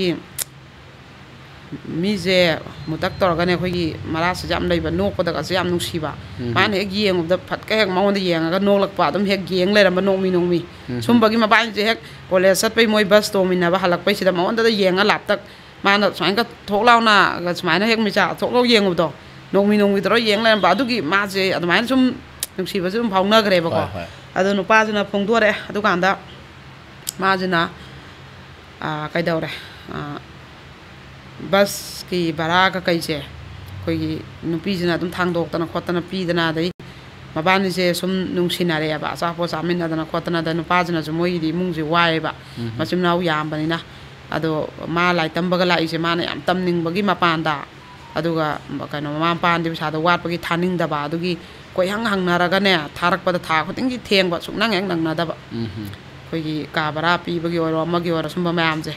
adu nu pi jina ne mangon dei hangaga sillaga nu pa jum ko na hanjalak pa aduga paisa masit masa di ma haidra apun ba du khakta ne ba singa ijina amai trom ban je leimina khare mateng pang na dana khona dana ada phajana dum nungsina re moi je master ga lo shala adu kanda koi gi ma je master loi bai jida nupi jidi UPSC exam thara ge na ma je coaching torga lai haure ba ko nupa jidi thokre ba adu thokre adu ga ma je business ma hau ge ai ma pan ga siga adu gi sen kano khara paisa khara wa le khole nang khata paisa thorang tau kholo nupi jida haidana ne adai di nupi jina kano tawre ba lupa lang manga je matam du da di lang manga ji yang ko paisa ne ba adu ga di mana pi re paisa je adagidi ma nangi tawdoi ba business sei bani hingna bagi lambi oidoi ni nang khakta gi natte aduna na ma ju mai ga pi re ba dai di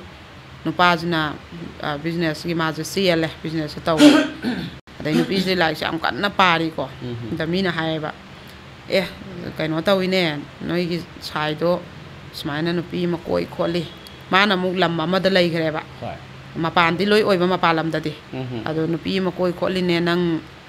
hayu kholu ga habje es koi jo janu da mana bu ka su koi ra moi da sum tin na bo ram gani ga har ma de kan khandok pa lai se dum pa lei ba adai as ma bani koi ba san min nei ne adu tawi ne na dai no ma jo koi gi kai no restaurant lam da photo ka min na ba ma nupi du na hap ka lak pa ada mama na bina theng na ra ga mo na thajalak pa makut ka jes mana paina ra ga am nusi na na naksan na ka min na ba ada ji ma se nungai te ba ko da ma no phone tawe ba photo je thara ga si je imana bijing na ingoda tharai ai na kari khalam gani imana bigi gi mamang da ai kam ikairam gani nang khangdra ana adu khak ma thai ko wangang de dei manu pa jan phone jam tawre ma pai dre ko ma je kap na phone pai ngam dre ba adai message am tharai nu pa jina ko tadi pai khalom adu ko nang dai tong mal lak tar nu pi je pai re ma wa di ngang bangam de ma hi kapi ko ai choi gre lan gre nang di phone tawre lai pa di da hai pai khalak te adai di lai pa ro bai wa ra tum ma ge mo hai adai message thana bu no ma da saksa ba tum ma bana ayu ga man ram thana de message thana bu phang de azza ai sum ba no taw min na bane tin na bane sum ai dil len bani hoi ai choi re matung ai taw ro roi ge he khai rak pa ko mai tor ga du ma jung phana gre ba ko adai di na nong ma tha ja dana ne koi gi kano taw re ba mana no me se kano sat lu ga ma je wan halak pa ma gi kano ama kak tharu ba jane ba ma je exam am kha ko central gi ama kak su ma tha jan gi na adu tharu ga ma je lai ka paru ba gi exam ma age do yang wa ra halaga top ta ra ga tum mi ngai jida ne ꯑꯩꯈꯣꯏꯒꯤ ꯃꯃꯥꯅ phone ꯇꯧꯔꯛꯑꯦ ꯍꯥꯏꯌꯦꯕ ꯅꯨꯄꯥꯒꯤ ꯃꯃꯥꯅ ꯃꯣꯏꯁꯦ ꯅꯨꯄꯥꯒꯤ ꯃꯃꯥ ꯍꯣꯏ ꯃꯣꯏꯁꯦ ꯑꯗꯨꯝ ꯒ꯭ꯔꯦꯖꯨꯑꯦꯁꯟ ꯇꯝꯃꯤꯟꯅꯔꯤꯉꯩꯗꯒꯤ ꯋꯥꯔꯤ ꯋꯥꯇꯥꯏ ꯈꯔ ꯁꯥꯗꯣꯛ ꯁꯥꯖꯤꯟ ꯃꯃꯥ ꯍꯣꯏꯅꯁꯨ ꯃꯥꯁꯦ ꯌꯥꯝ ꯄꯥꯝꯖꯕꯅꯤ나 ꯑꯗꯨꯝ ꯋꯥꯔꯤꯁꯦ ꯑꯗꯨꯃꯥꯏꯅ ꯈꯔ ꯁꯥꯗꯣꯛ ꯁꯥꯖꯤꯟ ꯇꯧꯔꯒ ꯃꯣꯏꯁꯦ ꯑꯗꯨꯝ ꯈꯪꯅꯔꯦꯕ ꯈꯪꯅꯕꯗꯤ ꯃꯃꯥ ꯅꯨꯄꯥꯒꯤ ꯃꯃꯥꯁꯤꯅ ꯐꯣꯟ ꯇꯧꯔꯛꯑꯕ ꯏꯕꯦꯝꯃ ꯅꯪ ꯍꯧꯖꯤꯛꯃꯛ ꯐ꯭ꯂꯥꯏꯠ ꯇꯤꯀꯦꯠ ꯇꯣꯡꯉꯒ ꯀꯛꯑ ꯊꯣꯛꯂꯛꯎ ꯃꯥ ꯀꯩꯗꯧꯔꯦ ꯍꯥꯏ ꯅꯨꯄꯤ ꯑꯃ ꯃꯈꯣꯡ ꯊꯣꯡꯅ ꯂꯥꯛꯁꯜꯂꯦ ꯍꯥꯏꯔꯕ ꯑꯗꯨꯅ ꯅꯪꯁꯨ ꯂꯥꯛꯁꯜꯂꯣ ꯏꯌꯥꯔꯄꯣꯔꯠꯇꯒꯤ ꯏꯆꯥꯅꯨꯄꯥ ꯂꯧꯍꯜꯂꯒꯦ ꯑꯗꯨꯒ ꯅꯪ ꯆꯦꯟꯁꯤꯜꯂꯛꯇꯗꯤ ꯌꯥꯔꯔꯣꯏꯅ ꯑꯁ ꯑꯗꯨ ꯇꯥꯕꯗ ꯃꯥꯁꯦ ꯄꯨꯔꯥ ꯃꯥꯗꯤ ꯀꯩꯅꯣꯝ ꯇꯧꯈ꯭ꯔꯦ ꯋꯥ ꯉꯥꯡ ꯉꯝꯗ꯭ꯔꯦꯕꯀꯣ ꯉꯝꯗ꯭ꯔꯦ ꯑꯗꯩꯗꯤ ꯏꯕꯦꯝꯃ ꯅꯪ ꯑꯩꯈꯣꯏꯒꯤ ꯃꯥꯏ ꯉꯥꯛꯎ ꯅꯪ ꯑꯝꯇ ꯂꯥꯛꯑꯣ ꯑꯗꯩ ꯅꯨꯄꯥꯁꯤꯅꯁꯨ ꯄꯥꯏꯔꯛꯑꯒ ꯅꯪ ꯊꯣꯛꯂꯛꯑꯣ ꯑꯩ ꯏꯌꯥꯔꯄꯣꯔꯠꯇ ꯉꯥꯏꯔꯝꯃꯒꯦꯅ ꯃꯥꯅ ꯍꯥꯏꯔꯦ ꯃꯤꯒꯤ ꯃꯆꯥꯗꯨꯅ ꯃꯈꯣꯡ ꯊꯣꯡꯅ ꯂꯥꯛꯏꯗꯣ ꯃꯔꯝ ꯂꯩꯕꯒꯤ ꯂꯥꯛꯏꯅꯤ ꯃꯔꯝ ꯂꯩꯇꯅ ꯂꯥꯛꯄ ꯉꯝꯃꯣꯏ ꯃꯥ ꯍꯥꯟꯅ ꯋꯥ ꯂꯣꯏꯁꯟꯅꯈ꯭ꯔꯣ ꯑꯩ ꯍꯦꯛꯇ ꯑꯗꯨꯃꯥꯏꯅ ꯂꯥꯛꯏꯉꯩꯗ ꯊꯣꯛꯆꯜꯂꯛꯑꯒ ꯌꯥꯝ ꯃꯃꯜ ꯂꯩꯇꯅ ꯏꯕꯥꯅꯤ ꯂꯧꯅꯕꯗꯤ ꯑꯩ ꯄꯥꯝꯗꯦ ꯑꯗꯨ ꯅꯪ ꯑꯗꯨ ꯂꯣꯏꯁꯟꯅꯔꯝꯃꯣ ꯑꯅ ꯍꯥꯏꯔꯦꯕ ꯑꯗꯩ ꯃꯃꯥꯅ ꯏꯕꯦꯝꯃ ꯑꯩꯈꯣꯏꯒꯤ ꯃꯥ ꯌꯦꯡꯉꯨ ꯅꯪ ꯑꯩꯈꯣꯏꯅ ꯄꯥꯝꯖꯕ ꯃꯧꯅꯤ ꯅꯪꯗꯤ ꯑꯩꯈꯣꯏꯗꯤ ꯄꯥꯝꯖꯕ ꯂꯧꯅꯤ ꯍꯥꯏꯅ ꯏꯃꯥ ꯑꯩ ꯅꯣꯏꯒꯤ ꯃꯥꯏ ꯉꯥꯛꯀꯦ ꯃꯥ ꯅꯨꯄꯥꯅꯤ ꯃꯥ ꯉꯥꯎꯔꯁꯨ ꯂꯥꯡꯉꯨꯔꯁꯨ ꯑꯩꯅ ꯉꯥꯛꯄ ꯉꯝꯒꯅꯤ ꯑꯗꯣ ꯑꯩꯅ ꯑꯗꯨꯃꯥꯏꯅ ꯉꯥꯎꯔꯨꯕꯒꯤꯗꯤ ꯏꯃꯥ ꯅꯣꯏꯅ ꯅꯃꯧꯅꯦꯅ ꯑꯩ ꯂꯧꯁꯟꯅꯤꯡꯉꯣꯏ ꯅꯨꯄꯥꯗꯤ ꯃꯣꯏꯗ ꯃꯥꯡꯕ ꯂꯩꯇꯦ ꯃꯣꯏꯒꯤ ꯃꯁꯥꯗ ꯑꯗꯨꯅ ꯏꯃꯥ ꯑꯩꯁꯨ ꯃꯥ ꯀꯥꯏꯅꯕ ꯉꯝꯃꯣꯏꯗꯕꯅꯤꯅ ꯑꯩ ꯉꯥꯛꯀꯦ ꯃꯥꯅ ꯁꯣꯏꯔꯨꯕ ꯂꯥꯜꯂꯨꯕ ꯂꯥꯜꯂꯦ ꯑꯩ ꯅꯨꯄꯤꯁꯦ ꯂꯧꯔꯣꯏ ꯍꯥꯏꯕꯅꯤꯅ ꯑꯩ ꯉꯥꯛꯀꯦ ꯃꯥꯅ ꯅꯪ ꯀꯥꯏꯅꯔꯁꯤ ꯅꯨꯄꯤꯁꯦ ꯑꯩꯗꯤ ꯆꯦꯜꯂꯦ ꯂꯧꯅꯦꯅ ꯆꯦꯟꯈꯤꯕ ꯅꯠꯇꯕꯅꯤꯅ ꯑꯩ ꯉꯥꯛꯀꯦ ꯑꯩ ꯁꯣꯏꯗꯅ ꯊꯣꯛꯂꯛꯀꯦ ꯆꯦꯟꯁꯤ ꯑꯗꯨ ꯇꯧꯕꯗꯕꯨ ꯋꯥ ꯐꯖꯅ ꯂꯣꯏꯁꯟꯅꯕꯤꯔꯝꯃꯨꯅ ꯍꯥꯏꯈ꯭ꯔꯦꯕ ꯑꯗꯨꯃꯥꯏꯅ ꯇꯧꯔꯒ ꯃꯣꯏꯁꯦ ꯄꯨꯂꯤꯁꯇ ꯇꯧꯅꯔꯀꯥꯟꯗ ꯃꯣꯏ ꯂꯨꯄꯥ ꯂꯥꯛ 9ꯃꯨꯛ ꯊꯤꯅꯔꯒ ꯂꯣꯏꯁꯟꯅꯈꯤꯕꯖꯥꯠꯅꯦꯕ ꯀꯦꯁꯇꯣ ꯈꯔ ꯂꯨꯕꯖꯥꯠꯅꯦꯕꯀꯣ ꯃꯇꯝꯗꯨꯗ ꯂꯨꯄꯥ ꯂꯥꯛ 9 ꯊꯤꯅꯕ ꯍꯥꯏꯁꯤꯗꯤ ꯀꯦꯁꯇꯣ ꯌꯥꯝ ꯊꯤ ꯂꯨꯔꯝꯕꯅꯦꯕ ꯑꯗꯩꯗꯤ ꯑꯗꯨꯃꯥꯏꯅ ꯂꯩꯅꯔꯦ ꯑꯗꯨꯒ ꯃꯥꯁꯤ ꯊꯣꯛꯂꯛꯑꯀꯥꯟꯗ ꯈꯔ ꯂꯩꯔꯒ ꯃꯥꯁꯤ UPSC ꯊꯥꯔꯦ ꯑꯗꯨ ꯌꯥꯎꯔꯛꯇ꯭ꯔꯦꯕ ꯑꯗꯩ ꯅꯨꯄꯥꯁꯤꯅ ꯆꯦꯜꯂꯁꯤ ꯈꯣꯠꯂꯁꯤ ꯑꯩꯁꯨ ꯇꯧꯐꯝ ꯈꯪꯗ꯭ꯔꯦ ꯑꯩ ꯃꯊꯥꯁꯨ ꯌꯥꯝ ꯁꯥꯔꯦ ꯑꯗꯨꯒ ꯅꯪꯒ ꯐꯖꯅ ꯂꯩꯃꯤꯟꯅꯔꯒ ꯑꯩꯁꯦ ꯅꯪꯅ ꯒꯥꯏꯗ ꯇꯧꯗ꯭ꯔꯒꯗꯤ ꯑꯩ ꯌꯥꯔꯔꯣꯏ ꯏꯃꯥꯟꯅꯕ ꯈꯔ ꯇꯤꯟꯅꯔꯨꯔꯦ ꯑꯗꯨꯅ ꯊꯛꯁꯤꯒ ꯆꯥꯁꯤꯒ ꯉꯥꯎꯁꯤꯒ ꯃꯥꯒꯤ ꯕꯤꯖꯤꯅꯦꯁꯇꯨꯗ ꯃꯥꯟꯅꯕ ꯈꯔ ꯄꯨꯜꯂꯕꯅꯤꯅ ꯅꯨꯄꯤ ꯑꯗꯨ ꯈꯪꯅꯧꯒ ꯑꯗꯨ ꯁꯦꯝ ꯁꯤ ꯐꯣꯇꯣꯁꯤ ꯌꯦꯡꯉꯨꯒ ꯑꯩꯁꯦ ꯄꯨꯡꯉꯥꯎ ꯉꯥꯎꯈꯤ ꯇꯥꯔꯦꯅ ꯅꯨꯄꯥꯁꯤꯅ ꯀꯟꯅ ꯍꯥꯏꯃꯟꯗꯅ ꯑꯗꯩ ꯃꯃꯥ ꯃꯄꯥꯅꯁꯨ ꯀꯟꯅ ꯍꯥꯏꯃꯟꯗꯅ ꯆꯦꯜꯂꯦꯕ ꯃꯣꯏꯁꯦꯀꯣ ꯑꯗꯣ ꯃꯥꯗꯤ ꯃꯅꯦꯝ ꯃꯀꯨꯅ ꯌꯥꯝ ꯊꯤꯅ ꯄꯥꯝꯈꯤꯕ ꯃꯧꯅꯦ ꯄꯨꯔꯥ ꯁꯅꯥꯗꯧꯅ ꯃꯥ ꯂꯥꯛꯄꯗꯀꯣ ꯑꯁ ꯃꯣꯏꯒꯤ ꯅꯨꯄꯥꯒꯤ ꯃꯆꯦꯈꯩ ꯃꯌꯨꯝ ꯄꯥꯟꯕ ꯃꯅꯦꯈꯩ ꯄꯥꯟꯕ ꯑꯗꯩ ꯃꯅꯦꯝꯕꯣꯛꯇꯨꯒꯤ ꯃꯄꯥꯝꯒꯤ ꯃꯆꯤꯟ ꯃꯅꯥꯎ ꯃꯧ ꯂꯣꯏ ꯂꯥꯛꯇꯅ ꯌꯣꯝꯗꯅ ꯃꯥ ꯆꯦꯟꯕ ꯅꯨꯃꯤꯠꯁꯤ ꯄꯨꯔꯥ ꯑꯆꯧꯕ ꯃꯣꯏ ꯁꯥꯒꯩꯗꯒ ꯁꯥꯒꯩ ꯂꯣꯏ ꯌꯥꯎꯗꯅ ꯕꯥꯝꯕꯣꯟꯅꯒ ꯅꯨꯡꯗꯥꯡꯁꯦ ꯆꯥꯛ ꯊꯣꯡꯗꯅ ꯌꯥꯝ ꯉꯟꯅꯒꯀꯣ ꯑꯗꯨꯒ ꯌꯥꯝꯅ ꯍꯔꯥꯎꯅ ꯅꯨꯡꯉꯥꯏꯅ ꯑꯗꯩ ꯑꯔꯩ ꯄꯩꯁꯥ ꯄꯨꯊꯣꯛꯅꯔꯒ ꯃꯥꯒꯤ ꯊꯤꯟꯕꯒꯤ ꯑꯆꯥꯄꯣꯠꯀꯁꯦ ꯃꯣꯏ ꯃꯥ ꯏꯕꯦꯝꯃꯒꯤ ꯃꯃꯥꯏ ꯆꯣꯞꯍꯟꯕ ꯌꯥꯕ ꯅꯠꯇꯦꯅ ꯍꯦꯛꯇ ꯍꯩꯖꯤꯡꯄꯣꯠꯇ ꯄꯨꯕꯗꯧ ꯄꯨꯏꯌꯦ ꯑꯗꯨꯃꯥꯏꯅ ꯇꯧꯈꯤꯕ ꯑꯗꯨꯒ ꯂꯨꯍꯣꯡꯕꯁꯤꯗꯁꯨ ꯃꯄꯥꯅ ꯅꯪ ꯈꯛꯇꯅꯤ ꯅꯪꯅ ꯑꯔꯣꯏꯕꯅꯤ ꯑꯩꯈꯣꯏꯒꯤꯗꯤ ꯑꯍꯥꯟꯕꯅꯤ ꯅꯪ ꯈꯛꯇꯅꯤ ꯅꯪꯒꯤꯅꯤ ꯂꯣꯏꯅꯃꯛꯁꯦꯅ ꯍꯦꯛꯇ ꯑꯔꯩꯕ ꯑꯎꯟꯄꯣꯠꯁꯦ ꯎꯜꯂꯦ ꯌꯦꯡꯅꯩꯌꯦ ꯑꯎꯟꯄꯣꯠꯁꯦ ꯑꯗꯒꯤꯗꯤ ꯒꯥꯔꯤꯁꯤꯗꯅꯦ ꯒꯥꯔꯤ 3 4 ꯑꯎꯟꯄꯣꯠꯁꯦ ꯍꯣꯟꯕꯗꯅꯦ ꯊꯥꯡꯗꯕꯒꯤ ꯂꯣꯏ ꯅꯥꯏꯗꯦ ꯋꯥꯏꯌꯦꯅ ꯍꯦꯛꯇ ꯍꯥꯏꯅꯕ ꯑꯗꯩ ꯑꯎꯟꯄꯣꯠꯁꯨ ꯂꯣꯏꯅ ꯑꯇꯥꯡꯕ ꯈꯣꯠꯄ ꯉꯥꯛꯇ ꯑꯗꯩ ꯑꯃꯨꯛ ꯁꯅꯥꯁꯤꯅꯅꯦ ꯂꯤꯛꯈꯣꯝꯗꯒꯤ ꯅꯦꯛꯀ꯭ꯂꯦꯁꯇꯒꯤ ꯀꯅꯥꯒꯤ ꯂꯤꯛ ꯃꯆꯥ ꯌꯨꯡꯗꯤꯟ ꯁꯤꯕꯗꯒꯤ ꯈꯤꯇꯪ ꯆꯥꯎꯈꯠꯄꯗꯩ ꯈꯨꯗꯣꯞꯇꯒꯤ ꯀꯅꯥꯏ ꯁꯅꯥ ꯑꯆꯧꯕꯗꯒꯤ ꯑꯁ ꯈꯨꯖꯤꯗꯩ ꯖꯒꯠꯀꯤ ꯁꯅꯥꯁꯦ ꯍꯥꯞꯄꯕꯅꯦ ꯑꯗꯨꯃꯥꯏꯅ ꯇꯧꯔꯒ ꯍꯣꯡꯉꯛꯈꯤꯕ ꯑꯗꯨꯒ ꯃꯄꯥꯅꯁꯨꯅꯦ ꯃꯣꯏ ꯆꯦꯜꯂꯕ ꯃꯇꯨꯡ ꯈꯔ ꯂꯩꯕꯗꯣ ꯗꯨꯀꯥꯟꯗ ꯀꯧꯔꯒ ꯃꯥꯒꯤ ꯕꯤꯖꯤꯅꯦꯁ ꯁꯤ ꯇꯧꯏ ꯍꯥꯏꯕꯁꯤꯗꯀꯣ ꯉꯧꯔꯣꯛ ꯉꯧꯅ ꯂꯥꯛ 9 ꯑꯃꯁꯨ ꯄꯤ ꯅꯪꯒꯤ ꯕꯤꯖꯤꯅꯦꯁꯇꯣ ꯊꯥꯗꯖꯧ ꯆꯥꯎꯊꯣꯛꯆꯧ ꯑꯅ ꯑꯗꯨꯃꯥꯏꯅ ꯉꯥꯎꯁꯟꯅꯒꯅꯨ ꯐꯖꯅ ꯌꯨꯝ ꯄꯥꯟꯃꯤꯟꯅꯧ ꯏꯄꯥ ꯍꯣꯏꯒꯤ ꯂꯩꯔꯤꯕ ꯈꯨꯗꯤꯡꯃꯛ ꯅꯣꯏꯒꯤ ꯉꯥꯛꯇꯅꯤꯅ ꯃꯇꯝꯁꯤꯗꯗꯤ ꯃꯄꯥ ꯍꯣꯏꯁꯤꯗꯤ ꯄꯦꯟꯁꯤꯟ ꯐꯪꯉꯦꯕꯀꯣ ꯑꯗꯨꯒꯗꯤ ꯑꯗꯨꯃꯥꯏꯅ ꯄꯤꯗꯅꯒ ꯍꯣꯠꯅꯔꯦꯕ ꯅꯨꯄꯤꯁꯤꯅꯁꯨ ꯂꯩꯁꯥꯔꯤꯉꯩꯗꯁꯨ ꯂꯥꯛ 5 ꯄꯤꯈ꯭ꯔꯦꯗꯅ ꯃꯄꯥꯗꯨꯅꯁꯨ ꯑꯗꯨ ꯃꯆꯨꯡ ꯄꯤꯔꯦꯗꯅ ꯑꯗꯩ ꯂꯨꯍꯣꯡꯕꯗꯁꯨ ꯌꯨꯝ ꯀꯩ ꯁꯦꯝꯖꯟꯒꯦ ꯈꯣꯠꯆꯟꯒꯦ ꯄꯩꯁా ꯈꯔ ꯄꯤꯌꯨ ꯈꯣꯠꯂꯣꯅ ꯑꯗꯨꯃꯥꯏꯅ ꯅꯨꯄꯤꯁꯤꯅ ꯑꯗꯨꯝ ꯃꯥꯅ 10,000ꯗ ꯄꯤꯔꯛꯑꯣ 10ꯗ ꯄꯤꯔꯛꯑꯣ ꯑꯗꯨꯝ ꯄꯤꯈ꯭ꯔꯕꯅꯦꯕ ꯑꯋꯥꯠ ꯑꯄꯥꯁꯦ ꯑꯌꯥꯝꯕꯅ ꯂꯨꯍꯣꯡꯕꯁꯦ ꯇꯪꯈꯥꯏꯃꯨꯛꯇꯤ ꯃꯣꯏ ꯁꯣꯝꯗꯩ ꯅꯨꯄꯤ ꯃꯌꯨꯝꯗꯩ ꯑꯗꯨꯝ ꯄꯨꯊꯣꯛꯑꯣꯏ ꯍꯥꯏꯌꯦꯕ ꯑꯗꯨꯐꯥꯎꯗ ꯃꯥꯁꯦ ꯌꯥꯝ ꯊꯤꯅ ꯋꯥꯈꯜ ꯃꯊꯃꯣꯏꯁꯦ ꯆꯥꯎꯊꯣꯛꯄ ꯑꯗꯨꯒ ꯑꯇꯩ ꯅꯨꯄꯤꯒ ꯃꯥꯒ ꯃꯥꯟꯅꯗꯕ ꯑꯃꯅꯅꯦ ꯑꯇꯩꯅ ꯃꯊꯃꯣꯏꯁꯦ ꯌꯥꯝ ꯁꯣꯛꯑꯒ ꯋꯥꯔꯤ ꯂꯤꯕꯁꯦ ꯌꯥꯝ ꯀꯞꯄꯒ ꯌꯥꯝ ꯊꯤꯅ ꯁꯣꯛꯍꯜꯂꯤꯕꯀꯣ ꯃꯥꯒꯤꯅꯅꯦ ꯃꯥꯅ ꯆꯥꯛꯏꯕ ꯆꯥꯡꯗꯨꯒ ꯃꯥꯅ ꯂꯤꯕꯗꯤ ꯅꯣꯛꯊꯣꯛꯑꯒ ꯄꯦꯟꯊꯣꯛꯑꯒꯅꯦ ꯌꯥꯝ ꯅꯨꯡꯉꯥꯏꯅ ꯂꯤꯊꯣꯛꯑꯦꯕ ꯑꯩꯅ ꯍꯥꯏ ꯁꯤ ꯑꯉꯥꯡꯁꯤ ꯃꯥꯏꯁꯤ ꯃꯊꯧꯅꯥ ꯑꯃꯅꯤ ꯑꯩꯁꯦ ꯈꯜꯂꯦꯕꯀꯣ ꯌꯥꯝ ꯊꯤꯅ ꯊꯧꯅꯥ ꯂꯩꯅ ꯄꯦꯟꯊꯣꯛꯅ ꯂꯤꯕꯗꯨꯗ ꯅꯣꯛꯑꯒ ꯑꯋꯥꯕ ꯋꯥꯔꯤꯗꯣ ꯀꯞꯇꯕꯤꯗ ꯑꯗꯩꯗꯤ ꯃꯥꯒꯤ ꯃꯊꯃꯣꯏꯁꯤꯗꯗꯤ ꯆꯥꯛꯄ ꯂꯣꯏꯔꯕꯅꯦꯕ ꯃꯥ ꯑꯗꯨꯃꯥꯏꯅ ꯇꯧꯔꯒ ꯂꯨꯍꯣꯡꯉ ꯃꯇꯨꯡ ꯃꯣꯏ ꯅꯨꯄꯥ ꯃꯌꯨꯝꯁꯨ ꯄꯩꯁꯥꯁꯨ ꯈꯔ ꯄꯨꯊꯩꯌꯦꯅ 마제 마이 비즈니스 마팜다 마반다 ꯆꯠꯈ꯭ꯔꯦꯕ ꯅꯨꯄꯥꯁꯦ ꯑꯗꯩꯗꯤ ꯆꯠꯈ꯭ꯔꯦ ꯑꯗꯨꯒꯤꯁꯨ 마이 ꯀꯩꯅꯣꯁꯦ ꯄꯩꯁꯥ ꯈꯔ ꯍꯥꯞꯀꯠꯁꯤ ꯕꯤꯖꯤꯅꯦꯁꯁꯦꯅꯅꯦ ꯑꯗꯨꯒꯤꯁꯨ 마이ꯒꯤ ꯂꯤꯛ ꯑꯃ ꯀꯥꯏꯊꯣꯛꯑꯒ ꯑꯗꯨꯝ ꯄꯩꯁꯥꯁꯦ ꯊꯥꯗꯩꯌꯦꯕꯀꯣ ꯑꯗꯩ ꯏꯃꯨꯡ 마제 ꯅꯨꯄꯤꯁꯤꯗꯤ ꯃꯥ ꯑꯉꯥꯡ ꯇꯨꯏꯁꯟ ꯇꯧꯋꯦ 마나 ꯊꯣꯛꯂꯛꯑꯕ ꯃꯇꯨꯡ ꯈꯔ ꯑꯗꯨꯝ ꯑꯉꯥꯡ ꯇꯨꯏꯁꯟ ꯇꯧꯋꯤ 마제 UPSC ꯑꯦꯛꯖꯥꯝꯒ ꯊꯥꯔꯨꯔꯕꯅꯤꯅꯅꯦ ꯄꯥꯝꯅꯩꯌꯦꯕ ꯌꯥꯝꯅ ꯑꯗꯩ ꯃꯣꯏ ꯅꯨꯄꯥ ꯃꯌꯨꯝꯁꯤꯒ ꯃꯣꯏꯒꯁꯦ ꯌꯥꯝ ꯂꯥꯞꯅꯕ ꯅꯠꯇꯦ ꯈꯨꯜ ꯑꯃꯈꯛ ꯀꯥꯟꯅꯔꯒ ꯑꯗꯨꯝ ꯂꯩꯅꯕ ꯑꯗꯨꯅ ꯇꯨꯏꯁꯟꯁꯦ ꯌꯥꯝ ꯂꯥꯛꯑꯦꯕ ꯀ꯭ꯂꯥꯁ 9 10ꯒꯤ ꯑꯉꯥꯡꯁꯦꯀꯣ ꯃꯥ ꯇꯨꯏꯁꯟꯁꯦ ꯐꯖꯅ ꯇꯥꯛꯑꯦꯕ ꯑꯗꯨꯒ ꯁꯥꯏꯟꯁꯀ ꯃꯦꯠꯀꯁꯦ ꯇꯥꯛꯑꯦꯕ ꯑꯗꯨꯃꯥꯏꯅ ꯐꯖꯅ ꯇꯥꯛꯑꯕꯅꯤꯅ ꯃꯥꯁꯦ ꯄꯩꯁꯥ ꯑꯗꯨꯝ ꯊꯣꯛꯑꯦ ꯑꯗꯨꯅ ꯃꯥꯅ ꯇꯥꯟꯕ ꯄꯩꯁꯥꯁꯤꯅ ꯂꯣꯏꯅꯃꯛ ꯏꯃꯨꯡ ꯃꯅꯨꯡꯁꯦ ꯄꯨꯏꯌꯦꯕ ꯑꯗꯨꯒ ꯃꯅꯦꯝꯕꯣꯛꯀ ꯃꯀꯨꯕꯣꯛꯀꯁꯤꯅꯅꯦ ꯃꯥꯁꯦ ꯂꯨꯅ ꯇꯧꯕꯗꯅꯦ ꯌꯨꯝ ꯄꯥꯟꯕꯗꯒꯤ ꯃꯥꯅ ꯃꯌꯨꯝ ꯄꯥꯜꯂꯤꯁꯦ ꯆꯍꯤ 10ꯃꯨꯛ ꯁꯨꯔꯕꯅꯦ ꯃꯅꯦꯝꯕꯣꯛꯅ ꯋꯥꯍꯩ ꯑꯃ ꯍꯥꯏꯕ ꯃꯤꯠꯌꯦꯡ ꯑꯃ ꯌꯦꯡꯈꯤꯕ ꯅꯨꯡꯉꯥꯏꯇꯕ ꯍꯥꯏꯕꯁꯦ ꯀꯔꯤꯝꯇ ꯂꯩꯇꯦ ꯑꯁ ꯅꯪ ꯋꯥꯔꯅꯤ ꯆꯠꯂꯣ ꯆꯠꯂꯣ ꯅꯪ ꯑꯉꯥꯡ ꯇꯨꯏꯁꯟ ꯂꯥꯛꯑꯅꯤ ꯅꯪ ꯌꯥꯎꯔꯅꯨ ꯑꯅ ꯃꯥꯅ ꯃꯅꯦꯝꯕꯣꯛꯁꯤꯅ ꯂꯣꯏ ꯊꯣꯡꯗꯣꯏꯅꯦ ꯆꯥꯛ ꯏꯁꯤꯡꯁꯦ ꯗꯨꯛ ꯊꯥꯡꯃꯩꯒꯁꯦ ꯂꯣꯏ ꯊꯥꯅꯦ ꯕꯦꯝꯃ ꯅꯪ ꯈꯨꯔꯝꯕꯗꯤ ꯅꯆꯥꯈꯩꯒꯤ ꯏꯕꯨꯡꯉꯣꯁꯨ ꯂꯝꯗ ꯂꯩꯕꯅꯤꯅ ꯈꯨꯔꯝꯃꯨ ꯂꯥꯎꯍꯦ ꯑꯅ ꯃꯅꯦꯝꯕꯣꯛꯁꯤꯅ ꯗꯨꯛꯀꯗꯤ ꯂꯣꯏ ꯊꯥꯕꯤꯕ ꯋꯥꯏ ꯅꯨꯡ ꯁꯤꯠꯄ ꯇꯩꯕꯗꯩ ꯅꯪ ꯀꯩ ꯏꯟꯖꯥꯡ ꯆꯥꯅꯤꯡꯒꯦ ꯒꯥꯅ ꯊꯣꯡꯕꯤꯗꯅꯀꯣ ꯑꯗꯩ ꯃꯀꯨꯕꯣꯛꯅꯒ ꯏꯟꯖꯥꯡ ꯁꯦꯝꯖꯟꯗꯅ ꯃꯅꯦꯝ ꯃꯀꯨꯗꯨꯗꯤ ꯊꯣꯏꯗꯣꯛꯅ ꯊꯕꯛ ꯑꯃꯐꯥꯎ ꯁꯨꯗ꯭ꯔꯦꯕ ꯇꯧꯕꯕꯨꯗꯤ ꯑꯗꯨꯅ ꯑꯗꯩꯗꯤ ꯑꯗꯨꯃꯥꯏꯅ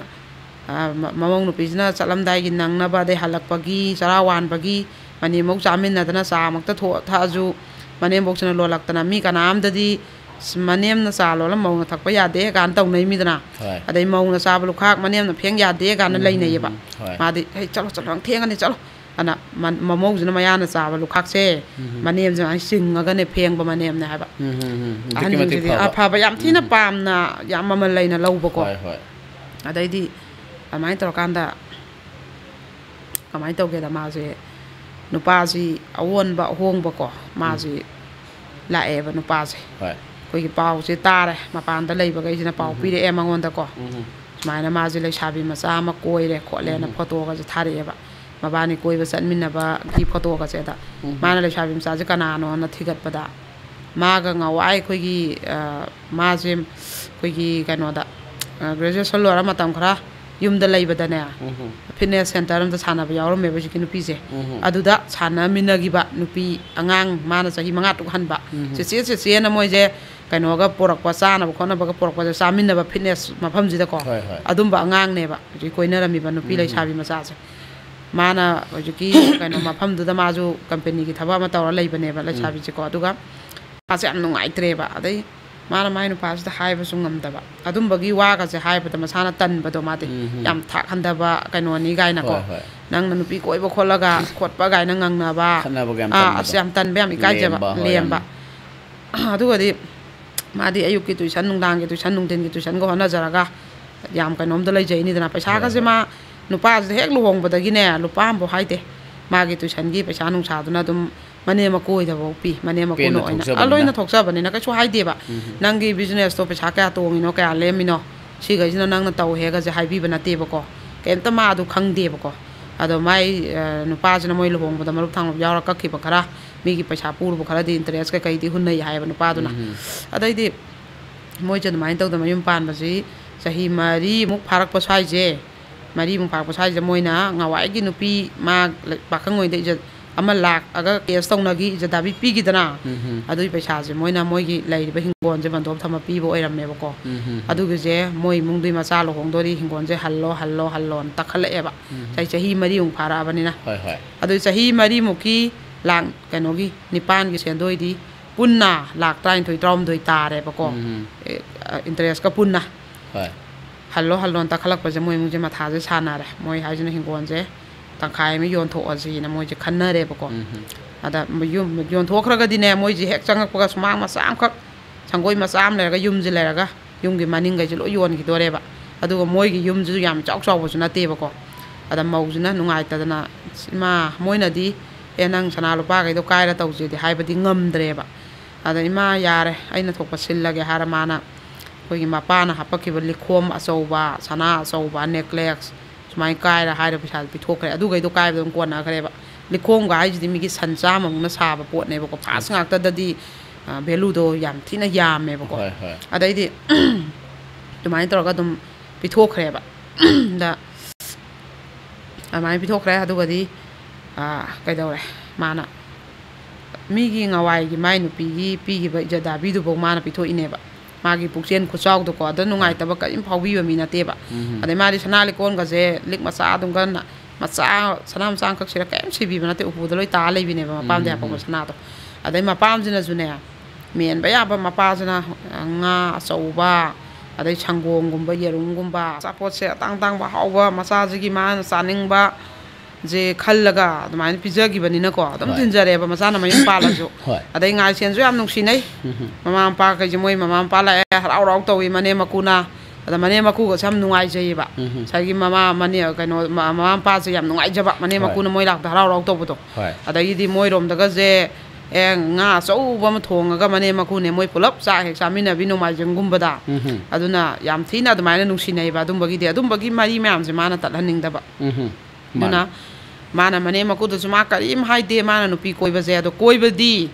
ꯉꯁꯥꯏꯒꯤ ꯄꯥꯎꯗꯤ ꯌꯥꯝ ꯐꯖꯅ ꯌꯧꯔꯛꯑꯦ ꯑꯩꯈꯣꯏꯒꯤ ꯃꯕꯥꯅꯤꯁꯦ ꯑꯗꯨꯝ ꯆꯠꯃꯤꯟꯅꯗꯅ ꯃꯄꯥꯟꯁꯤꯗ ꯕꯥꯔꯗ ꯑꯗꯒꯤꯗꯤ ꯄꯥꯔꯇꯤ ꯇꯧꯗꯅ ꯑꯗꯩ ꯃꯕꯥꯅꯤꯁꯦ ꯀꯣꯏꯕ ꯆꯠꯃꯤꯟꯅꯗꯅ ꯑꯌꯧꯕꯤ ꯊꯥꯛꯇ ꯅꯨꯡꯉꯥꯏꯊꯣꯛꯃꯤꯟꯅꯔꯦꯕꯀꯣ ꯃꯥꯁꯦ ꯀꯔꯤꯝ ꯍꯥꯏꯗꯦ ꯃꯥꯁꯦ ꯑꯩ ꯌꯦꯡꯒꯦ ꯀꯩꯒꯨꯝꯕ ꯃꯥꯅ ꯅꯨꯄꯤꯁꯦ ꯄꯨꯁꯜꯂꯛꯑꯒꯅꯅꯦ ꯂꯩꯔꯝꯅ ꯃꯥ ꯃꯆꯥ ꯄꯨꯔ ꯆꯠꯈꯤꯒꯦ ꯍꯥꯏꯕꯁꯤꯗ ꯃꯥꯁꯦ ꯂꯩꯔꯦꯕꯀꯣ ꯑꯗꯩ ꯅꯨꯄꯥꯁꯤꯅꯅꯦ ꯃꯥ ꯅꯨꯄꯤꯁꯦ ꯀꯣꯏꯔꯦ ꯍꯥꯏꯔꯒ ꯃꯥꯕꯨ ꯀꯦꯌꯥꯔ ꯂꯧꯗꯕ ꯈꯣꯠꯇꯕ ꯑꯗꯨꯝꯕꯗꯤ ꯇꯧꯗꯕ ꯑꯗꯨꯝ ꯑꯉꯥꯡ ꯁ꯭ꯀꯨꯜ ꯆꯠꯇꯣꯔꯕ ꯑꯉꯥꯡ ꯑꯗꯩ ꯀꯩ ꯆꯥꯈ꯭ꯔꯦ ꯃꯥ ꯀꯩꯗꯧꯈ꯭ꯔꯦ ꯚꯤꯗꯤꯑꯣ ꯀꯣꯂꯤꯡ ꯅꯨꯡꯇꯤꯒꯤ ꯅꯨꯡꯗꯥꯡ ꯇꯧꯔꯒ ꯃꯄꯥ ꯃꯆꯥ ꯀꯨꯏ ꯋꯥꯔꯤ ꯁꯥꯟꯅꯗꯅ ꯑꯗꯨꯝꯕ ꯇꯧꯕ ꯃꯉꯣꯟꯗ ꯊꯤꯅ ꯉꯥꯡꯕ ꯈꯣꯠꯄ ꯃꯥꯕꯨ ꯏꯒꯅꯣꯔ ꯇꯧꯕꯒꯤ ꯑꯩꯈꯣꯏꯒꯤ ꯑꯝꯇ ꯂꯩꯇꯕ ꯑꯗꯩ ꯃꯥꯏ ꯅꯨꯄꯥꯁꯤꯅ ꯀꯣꯏꯅꯔꯤꯉꯩꯗꯒꯤ ꯍꯧꯅ ꯃꯥꯁꯦ ꯔꯦꯁꯄꯦꯛ ꯇꯧꯕ ꯅꯨꯄꯤꯅꯦꯕ ꯃꯥꯏ ꯅꯨꯄꯥꯁꯤꯅꯕꯨ ꯋꯥ ꯀꯟꯅ ꯉꯥꯡ ꯉꯝꯗꯕ ꯑꯗꯨꯒꯤ ꯍꯥꯟꯅꯒꯤ ꯃꯥꯒꯤ ꯆꯥꯡꯗꯨꯗꯤ ꯁꯨꯡꯍꯣꯡ ꯍꯣꯡꯗꯕ ꯑꯗꯩ ꯌꯨꯝꯗ ꯃꯔꯛ ꯃꯔꯛꯇ ꯌꯨꯝꯗ ꯊꯣꯛꯂꯛꯄꯁꯦ ꯊꯥ 2ꯒꯤ ꯃꯔꯛꯇ ꯊꯣꯛꯂꯛꯄ ꯊꯥ 1ꯒꯤ ꯃꯔꯛꯇ ꯊꯣꯛꯂꯛꯄ ꯋꯤꯛ ꯑꯃ ꯂꯩꯕ ꯁꯨꯝꯕꯁꯦ ꯁꯤꯁꯨ ꯌꯥꯝ ꯐꯖꯅ ꯃꯥꯏ ꯅꯨꯄꯤꯁꯦ ꯀꯣꯏꯕ ꯄꯨꯗꯅ ꯈꯣꯠꯇꯅ ꯃꯆꯥꯒ ꯌꯥꯝ ꯅꯨꯡꯉꯥꯏꯅ ꯂꯩꯕꯀꯣ ꯑꯗꯨꯝꯕꯗꯁꯨ ꯐꯣꯟ ꯑꯃ ꯃꯥ ꯂꯣꯟꯅ ꯋꯥꯔꯤ ꯁꯥꯔꯝꯕ ꯃꯦꯁꯦꯖ ꯑꯃ ꯐꯥꯕ ꯀꯩꯝ ꯂꯩꯇꯦ ꯑꯗꯨꯅ ꯅꯨꯄꯤꯁꯤꯅ ꯍꯥꯏꯕ ꯍꯧꯗꯣꯛꯄꯁꯨ ꯉꯝꯗꯕ ꯇꯟꯕ ꯍꯥꯏꯇꯥꯔꯦ ꯑꯗ ꯐꯔꯦ ꯑꯩꯅ ꯂꯩꯕ ꯑꯗꯩ ꯃꯉꯣꯟꯗꯅ ꯄꯩꯁꯥꯁꯦ ꯑꯁ ꯕꯤꯖꯤꯅꯦꯁꯀꯤ ꯄꯩꯁꯥꯁꯦ ꯀꯣꯟꯅꯗ꯭ꯔꯦꯅꯦ ꯑꯩꯁꯦ ꯀꯦꯄꯤꯇꯦꯜ ꯈꯔ ꯋꯥꯠꯂꯦꯅꯦ ꯅꯪ ꯄꯩꯁా ꯈꯛꯇ ꯊꯥꯔꯛꯎꯅꯦ ꯍꯥꯏꯔ ꯅꯨꯄꯤꯁꯤꯅ ꯁꯅꯥ ꯊꯝꯃ ꯈꯔ ꯊꯥ ꯃꯄꯥꯝꯗꯩ ꯄꯩꯁా ꯂꯧꯔ ꯈꯔ ꯊꯥ ꯁꯨꯝ ꯇꯧꯋꯦꯕ ꯂꯥꯛ ꯑꯃ ꯍꯥꯞꯆꯟꯕ ꯂꯥꯛ ꯑꯅꯤ ꯍꯥꯞꯆꯟꯕ ꯑꯗꯨꯒ ꯑꯁꯣꯝꯗꯅ ꯗꯥꯏꯃꯟꯒꯤ ꯔꯤꯡ ꯑꯃ ꯄꯤ ꯍꯥꯏꯕꯐꯥꯎ ꯃꯥ ꯄꯥꯎꯁꯦ ꯐꯪꯉꯦꯕ ꯑꯁꯣꯝꯗ ꯂꯩꯃꯤꯟꯅꯕꯈꯩꯅꯗꯤ ꯂꯣꯏ ꯍꯥꯏꯔꯛꯄ ꯂꯩꯁꯥꯕꯤꯁꯤꯗ ꯄꯨꯡꯂꯨꯞ ꯂꯨꯞꯄꯦ ꯅꯪ ꯀꯩꯅꯣ ꯋꯥꯍꯩ ꯑꯝꯇ ꯍꯥꯏꯗ꯭ꯔꯥ ꯅꯪ ꯅꯨꯄꯥꯁꯤꯕꯨ ꯃꯣꯏ ꯑꯅꯤꯁꯦ ꯈꯪꯗꯕ ꯌꯥꯎꯅꯗ꯭ꯔꯦ ꯑꯩꯈꯣꯏ ꯁ꯭ꯋꯥꯏꯗ ꯂꯩꯕ ꯃꯩꯇꯩꯈꯩꯅ ꯂꯣꯏ ꯈꯪꯉꯦ ꯍꯦꯟꯃꯟꯈ꯭ರೆ ꯑꯍꯤꯡꯒ ꯊꯤꯜꯂꯦ ꯑꯗꯩ ꯅꯪꯒꯤ ꯅꯨꯄꯥꯁꯤꯒꯤ ꯀꯥꯗ ꯃꯕꯥꯅꯤꯁꯦ ꯇꯨꯝꯕꯐꯥꯎ ꯇꯨꯃꯤꯟꯅꯔꯦ ꯑꯅ ꯍꯥꯏꯕꯁꯦ ꯃꯥꯁꯦ ꯃꯊꯃꯣꯏꯁꯦ ꯆꯥꯛꯑꯒꯅꯦ ꯋꯥꯁꯦ ꯉꯥꯡꯊꯣꯛꯇ꯭ꯔꯦꯕꯀꯣ ꯃꯥꯁꯦ ꯀꯔꯤ ꯇꯧꯔꯛꯀꯦ ꯌꯦꯡꯒꯦꯅ ꯂꯩꯔꯦꯕ ꯑꯗꯣ ꯃꯥꯅ ꯑꯩꯈꯣꯏꯒꯤ ꯅꯨꯄꯤꯁꯦ ꯃꯣꯏ ꯃꯄꯥꯝꯒꯤ ꯃꯕꯨꯡꯈꯩꯅ ꯅꯨꯄꯤ ꯊꯤꯕ ꯅꯨꯄꯥ ꯑꯃꯒ ꯀꯣꯏꯅꯩ ꯍꯥꯏꯕꯁꯦ ꯃꯁꯥꯅ ꯃꯣꯏꯒꯤꯁꯨ ꯄꯥꯎ ꯄꯤꯔꯛꯏꯃꯤꯗꯅ ꯅꯣꯏ ꯅꯆꯟꯅꯨꯄꯤꯁꯦ ꯅꯨꯄꯤ ꯊꯤꯕ ꯅꯨꯄꯥ ꯑꯃ ꯁꯨꯃꯥꯏꯅ ꯂꯩꯔꯦꯅ ꯑꯗꯨꯏ ꯃꯕꯨꯡꯈꯩꯁꯤꯅ ꯐꯨꯗꯅ ꯈꯣꯠꯇꯅ ꯃꯥꯁꯦ ꯀꯧꯊꯣꯛꯈ꯭ꯔꯒꯀꯣ ꯌꯥꯝ ꯊꯨꯅ ꯁꯤꯜꯂꯒ ꯃꯥꯁꯦ ꯂꯨꯍꯣꯡꯈ꯭ꯔꯦꯕ ꯑꯗꯨꯒꯤ ꯃꯥꯁꯦ ꯈꯤꯇꯪ ꯁꯣꯔ ꯍꯣꯟꯗꯣꯛ ꯐꯔꯦꯅ ꯑꯗꯨꯒꯤ ꯃꯇꯥꯡꯗꯅꯦ ꯃꯥꯏ ꯅꯨꯄꯥꯁꯦ ꯃꯊꯥ ꯁꯥꯕ ꯑꯩ ꯅꯥꯔꯦ ꯑꯩ ꯍꯛꯆꯥꯡꯁꯦ ꯉꯝꯗ꯭ꯔꯦ ꯍꯟꯗꯛꯇꯤ ꯀꯥꯏꯅ ꯋꯥꯒꯁꯦ ꯉꯥꯡꯕ ꯉꯝꯗꯕ ꯐꯣꯟ ꯇꯧꯔꯛꯄꯗꯀꯣ ꯃꯥ ꯈꯪꯉꯦ ꯅꯨꯄꯤꯗꯣ ꯂꯨꯍꯣꯡꯈꯤꯕꯩ ꯁꯥꯔꯤꯅꯦꯁꯦ ꯃꯥ ꯋꯥ ꯉꯥꯡꯗꯦ ꯐꯔꯦꯅ ꯈꯤꯇꯪ ꯃꯥꯁꯦ ꯁꯣꯔ ꯍꯣꯟꯗꯣꯛꯑꯦ ꯃꯕꯥꯅꯤꯁꯦ ꯔꯤꯂꯦꯁꯟꯁꯦ ꯅꯛꯁꯤꯟꯅꯔꯕꯅꯦ ꯍꯥꯏꯕꯁꯤꯐꯥꯎ ꯅꯨꯄꯤꯁꯤꯅ ꯈꯪꯉꯤꯅꯦꯕꯀꯣ ꯑꯗꯣ ꯃꯥꯅ ꯈꯜꯂꯦ ꯅꯨꯄꯤ ꯑꯩꯈꯣꯏꯅꯗꯤ ꯅꯨꯄꯥꯅ ꯅꯨꯄꯤ ꯀꯣꯏꯔꯁꯨ ꯔꯤꯂꯦꯁꯟꯐꯧ ꯀꯌꯥꯔꯛ ꯊꯝꯅꯔꯁꯨ ꯑꯣꯛꯇ꯭ꯔꯒꯁꯨ ꯑꯗꯨꯝ ꯁꯨꯃꯥꯏꯅ ꯀꯩꯁꯨ ꯈꯟꯗꯦꯀꯣ ꯑꯩ ꯑꯃꯅ ꯑꯩꯒꯤ ꯀꯥꯗ ꯅꯨꯄꯥ ꯑꯃ ꯂꯦꯛꯑꯦ ꯑꯅ ꯍꯥꯏꯈꯤꯕꯗꯗꯤ ꯅꯨꯄꯥꯁꯤꯅ ꯑꯩꯁꯦ ꯂꯧꯒꯗ꯭ꯔꯥꯅꯅꯦ ꯑꯗꯣ ꯃꯥꯁꯨ ꯌꯨꯝ ꯄꯥꯜꯂꯨꯕꯅꯤꯅ ꯈꯥꯏꯅꯕ ꯏꯀꯥꯏꯕꯁꯦ ꯑꯩꯈꯣꯏꯅ ꯏꯄꯥꯝꯗ ꯍꯟꯗꯣꯏꯃꯤꯗꯅ ꯑꯗꯨ ꯏꯀꯥꯏꯅꯕꯒꯤ ꯑꯗꯨꯝ ꯂꯩꯅꯕꯅꯦꯕ ꯑꯗꯩꯗꯤ ꯑꯗꯨꯃꯥꯏꯅ ꯁꯣꯔ ꯈꯤꯇꯪ ꯍꯣꯟꯗꯣꯛꯑꯦꯅ ꯇꯧꯔꯤꯉꯩꯗꯅꯦ ꯑꯃꯨꯛ ꯄꯥꯎꯁꯦ ꯂꯥꯛꯑꯦ ꯅꯨꯄꯤꯗꯣ ꯂꯨꯍꯣꯡꯕ ꯃꯇꯨꯡ ꯊꯥ ꯑꯃꯨꯛ ꯂꯩꯔꯒ ꯑꯩꯈꯣꯏꯒꯤ ꯃꯥꯏ ꯅꯨꯄꯥꯗꯨꯒ ꯀꯩꯅꯣ ꯃꯥꯒꯤ ꯍꯥꯟꯅ ꯊꯕꯛ ꯃꯐꯝꯗꯒꯤ ꯆꯦ ꯆꯥꯡ ꯈꯔ ꯂꯧꯊꯣꯛꯎꯅꯦꯅ ꯅꯨꯄꯤꯁꯤ ꯃꯊꯟꯇ ꯅꯨꯄꯥ ꯃꯌꯨꯝꯗꯒꯤ ꯆꯠꯈꯤꯕ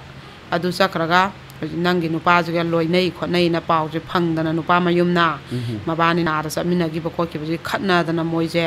ꯑꯗꯨꯃꯥꯏꯅ ꯇꯧꯔꯒ ꯅꯨꯄꯤꯁꯦ ꯅꯨꯄꯥꯗꯨꯅ ꯂꯧꯁꯟꯗ꯭ꯔꯦ ꯑꯗꯩ ꯍꯥꯟꯅꯒꯤ ꯂꯤꯆꯠ ꯁꯥꯖꯠ ꯂꯣꯏꯅ ꯅꯨꯄꯥꯁꯤꯅ ꯈꯪꯉꯛꯑꯦ ꯑꯗꯨꯅ ꯂꯧꯁꯟꯗ꯭ꯔꯦ ꯃꯄꯥꯝꯗ ꯂꯩꯔꯦꯅ ꯄꯥꯎꯁꯦ ꯑꯃꯨꯛ ꯐꯪꯉꯦ ꯅꯨꯄꯤꯁꯦ ꯑꯃꯨꯛ ꯅꯨꯡꯉꯥꯏꯇ꯭ꯔꯦꯀꯣ ꯀꯔꯤ ꯑꯃꯨꯛ ꯊꯣꯛꯂꯛꯇꯣꯏꯅꯣꯅ ꯑꯗꯩ ꯑꯃꯨꯛ ꯅꯨꯄꯤꯗꯣ ꯍꯧꯖꯤꯛꯀꯤ ꯅꯨꯄꯤꯗꯣ ꯑꯃꯨꯛ ꯃꯥꯏ ꯅꯨꯄꯥꯁꯤꯒ ꯑꯗꯨꯝ ꯃꯣꯏ ꯑꯅꯤꯁꯦ ꯋꯥꯔꯤ ꯁꯥꯟꯅꯗꯅ ꯈꯣꯠꯇꯅ ꯑꯗꯨꯝ ꯃꯄꯥꯟꯁꯦ ꯑꯗꯨꯃꯥꯏꯅ ꯑꯗꯨꯝ ꯀꯩꯅꯣ ꯇꯧꯔꯕꯖꯥꯠꯅꯦꯕ ꯑꯗꯩ ꯅꯨꯄꯤꯁꯦ ꯑꯃꯨꯛ ꯊꯕꯛ ꯇꯧꯕ ꯃꯈꯥ ꯇꯥꯅ ꯃꯌꯨꯝꯗ ꯊꯥ ꯑꯅꯤ ꯑꯍꯨꯝ ꯂꯩꯔꯝꯃꯒ ꯃꯈꯥ ꯇꯥꯅ ꯊꯕꯛ ꯇꯧꯕꯁꯦ ꯑꯥꯗ ꯆꯪꯈ꯭ꯔꯦꯕ ꯑꯗꯨꯒ ꯑꯗꯨꯝ ꯃꯕꯥꯅꯤꯁꯦ ꯑꯥꯗ ꯂꯣꯏꯅꯕ ꯈꯣꯠꯄ ꯑꯗꯨم ꯃꯈꯥ ꯇꯥꯅ ꯑꯗꯨꯝ ꯄꯥꯎꯁꯦ ꯐꯪꯉꯦꯀꯣ ꯑꯗꯩ ꯑꯃꯨꯛ ꯃꯥꯁꯦ ꯀꯔꯤꯝ ꯍꯥꯏꯗꯦ ꯑꯗꯨꯁꯨ ꯑꯃꯨꯛ ꯑꯗꯨꯒ ꯅꯣꯡꯃꯗꯤ ꯃꯣꯏꯒꯤ ꯅꯨꯄꯤ ꯃꯌꯨꯝꯒꯤ ꯃꯕꯨꯡꯈꯩꯁꯦ ꯃꯣꯏꯗ ꯂꯥꯛꯑꯦꯕ ꯅꯪꯒꯤ ꯅꯨꯄꯥꯗꯨꯅ ꯑꯩꯈꯣꯏꯒꯤ ꯏꯆꯟꯅꯨꯄꯤ ꯆꯦꯟꯈ꯭ꯔꯦ ꯐꯣꯟ ꯀꯩꯀꯩ ꯂꯣꯏ ꯑꯣꯞ ꯊꯝꯖꯟꯈ꯭ꯔꯦ ꯂꯣꯠꯈ꯭ꯔꯦ ꯃꯕꯥꯅꯤꯁꯦ ꯑꯗꯨꯅ ꯄꯨꯊꯣꯛꯑꯣꯅ ꯂꯥꯛꯑꯦꯕ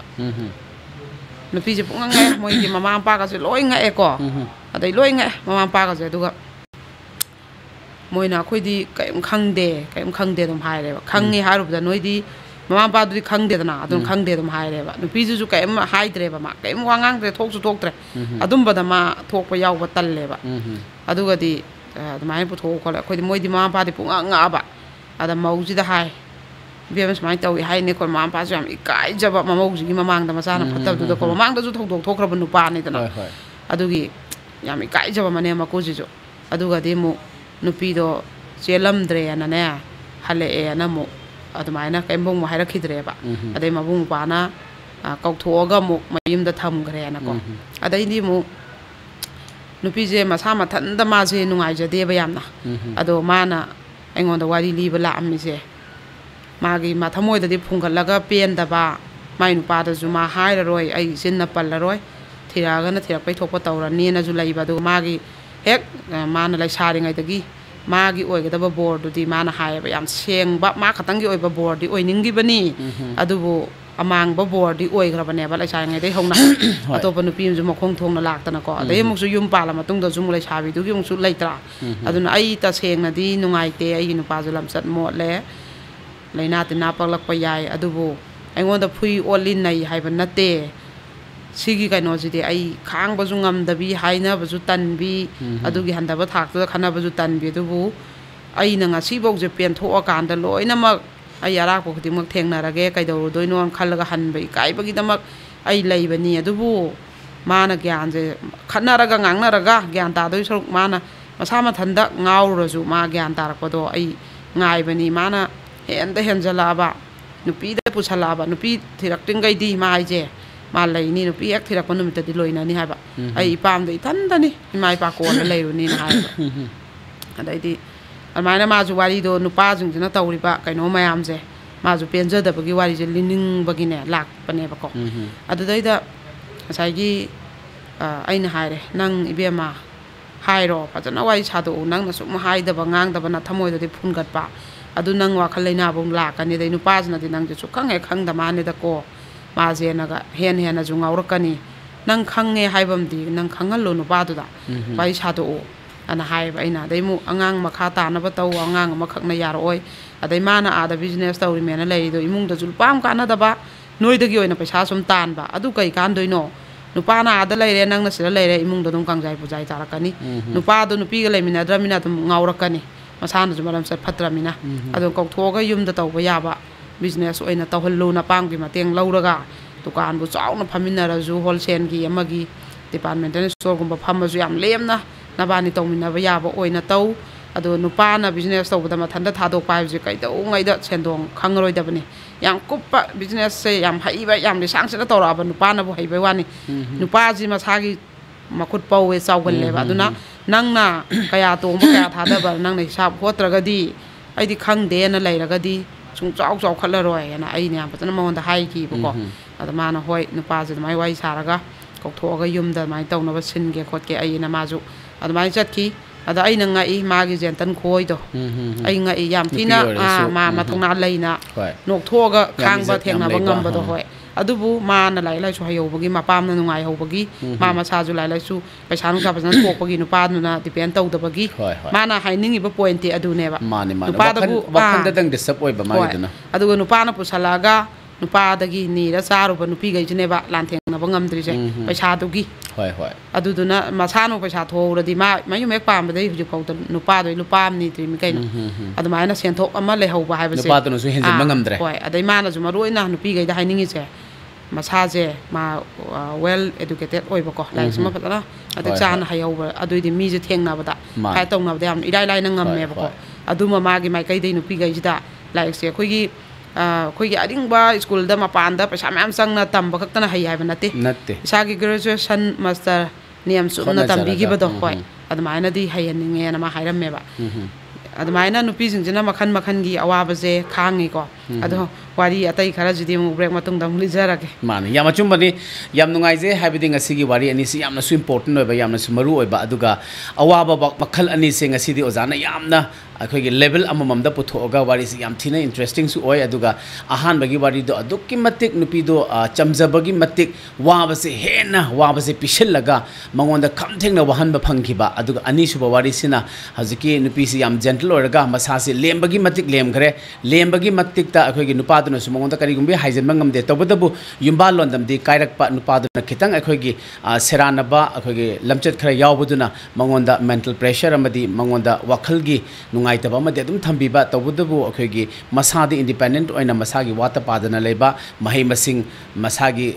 watana lebanina masana wakhalon kayama thogasu mana lembane henmanduna ngahakanda akhoi gi chaksa khana ba haibu su tawdaba nupa duna amaromda huralana da akhoi gi nupi si magi habit ama leigi ba haiba tare aduna magi character se khitang soi gi banina nupi duna wajabadugi matang duni aduga ngasigi ozana thambiri ba ngasigi se yamna phajaraba wari ngaktani haina thamjage mayam yengbiri ba singna comment sung so soidena thambira u aduga akhoi gi ngasagi ozana su thambi khare karamba akhoi gi value adagi moral amadi akhoi gi feedbacks mayama ma message mayama thambi khare adu tawbudabu viewers mayamna comments ta ahan bagi dusu ani subudigi su akhoi gi comments mayam feedback mayam thambira u haibidi akhoi na karamba mongda adugumba scenario so laagadi akhoi na ngakthok chaba akhoi na kanthok chaba amadi akhoi na wakhal thokpagi khudong chawdu phangani haibadu mayamna ahen ba comments mayama ahen ba suggestions mayama sungso soidena thambira u haijaraga akhoi gi ngasigi ipomedia na pothok chari ba 53 suba episode sigi break macha matang lawjage break ki matungda mayamda nungairaba pawdamga loinena anoba amasu puraga lakchage mayam yengduna leibiu akhoi gi break matiam tang lawjage Sangai Services Private Limited na miyam gi khudong chanaba yengjaraga supnatagi phone call ama khata tawbiraklaga multi utility services ka pizari aikoina pizari ba servicing adudi catering services electrician plumbing housekeeping home tutor amadi labor gi servicing ni servicing asibu pambiragadi contact number 7005071707 natraga 6009415066 asida paw phawbirapa yaragani Hena nungairibadi miyam gi khudong chanaba yenglaga housekeeping labor amadi driver gi servicing asigidi pung kharagi oina natraga nomagi oina su waibi ba yagani hingnabagi lanfamda sotharaba amadi saitheng phanglaba nupi singna yumgi kakhu amada leisinbagi mahutta mapal thokna mirak tinduna sendal lambi thoknabagi damak sangai service na nupi obi singda khudong chaba si pizari nangamnaba yum pan kadamni Moina nungai na leihobaduni ne aina pamisa Ningje Ông tới lọ nè, hoa mày kìa Ta bro Ta ye Chakhom na chak thi ru bane Ai thiên kre Office ke ne arubu meeting am le howe Phirong ko dam ta lokthok am ta thamam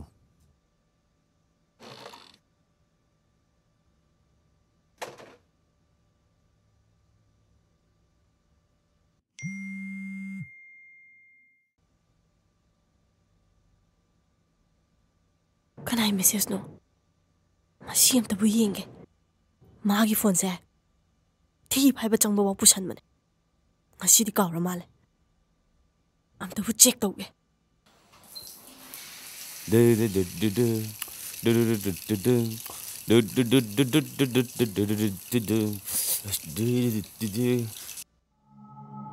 Kanano sadan da haise Ngarang nungdang su message thanabai mayam yawramiye Koina daba waga su yawri ne tawrise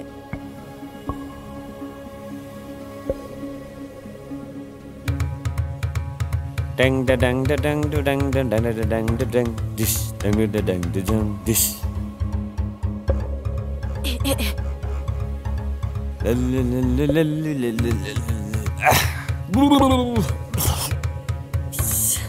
Iyam kare da ꯀꯩꯅꯣ ꯃꯥꯅ ꯇꯧꯔꯝꯃꯤꯕ ꯃꯌꯥꯝꯁꯤꯕꯣ?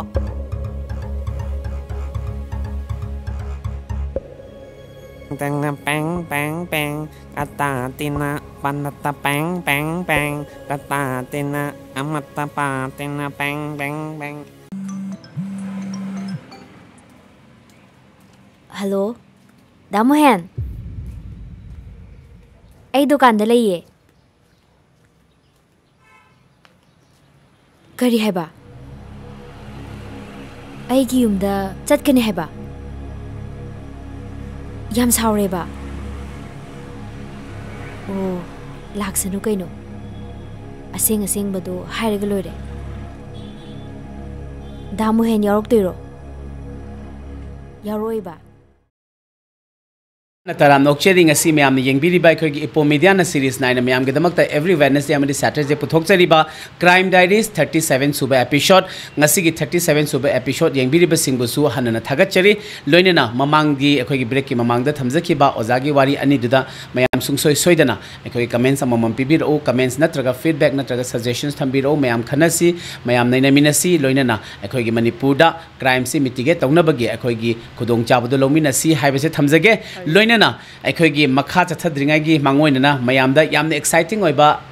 news amaga mayamda thamjage akhoi mayam gi damakta design tawjariba akhoi ipo media na puthokchariba mayam gi ozaro bitalemana direction pibiriba nupadi sanani mayam gi damakta akhoi sem sajariba ningol chakobi special sigi mangoina mayamda akhoi amuk yamna exciting oiba competition reels competition zama mayam gi damakta thamjari ngasi makta gi hector reels sembiraga akhoi nupadi sanani gi title song nupadi sanani haina palliba isai sidagi reels machet ama sembiraga akhoi ipo media ge Facebook account ta akhoi inbox ta thousand birak laga akhoi mayam competition se yaubiyu akhoi reels se isai tomdana tawrasu individually tawrasu yare group tawrasu yare aduga duet oina tawbirasu yare karigumba athingba mata lejade tawbudabu akhoi nupadi sanani haiba isai sigi akhoi apamba isai jaga lokthooga su yare ahobadagi tawrasu yare mayamna sungsoi soidana competition se yaubiyu mayam gi damakta su akhoi yamna exciting oiba cash reward cash prize thamnaba khoi hona jage loinena ngasigi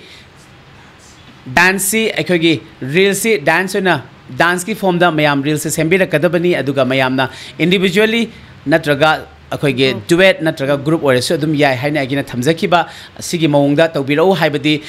nupadi sanani haiba title song si mayamna su akhoi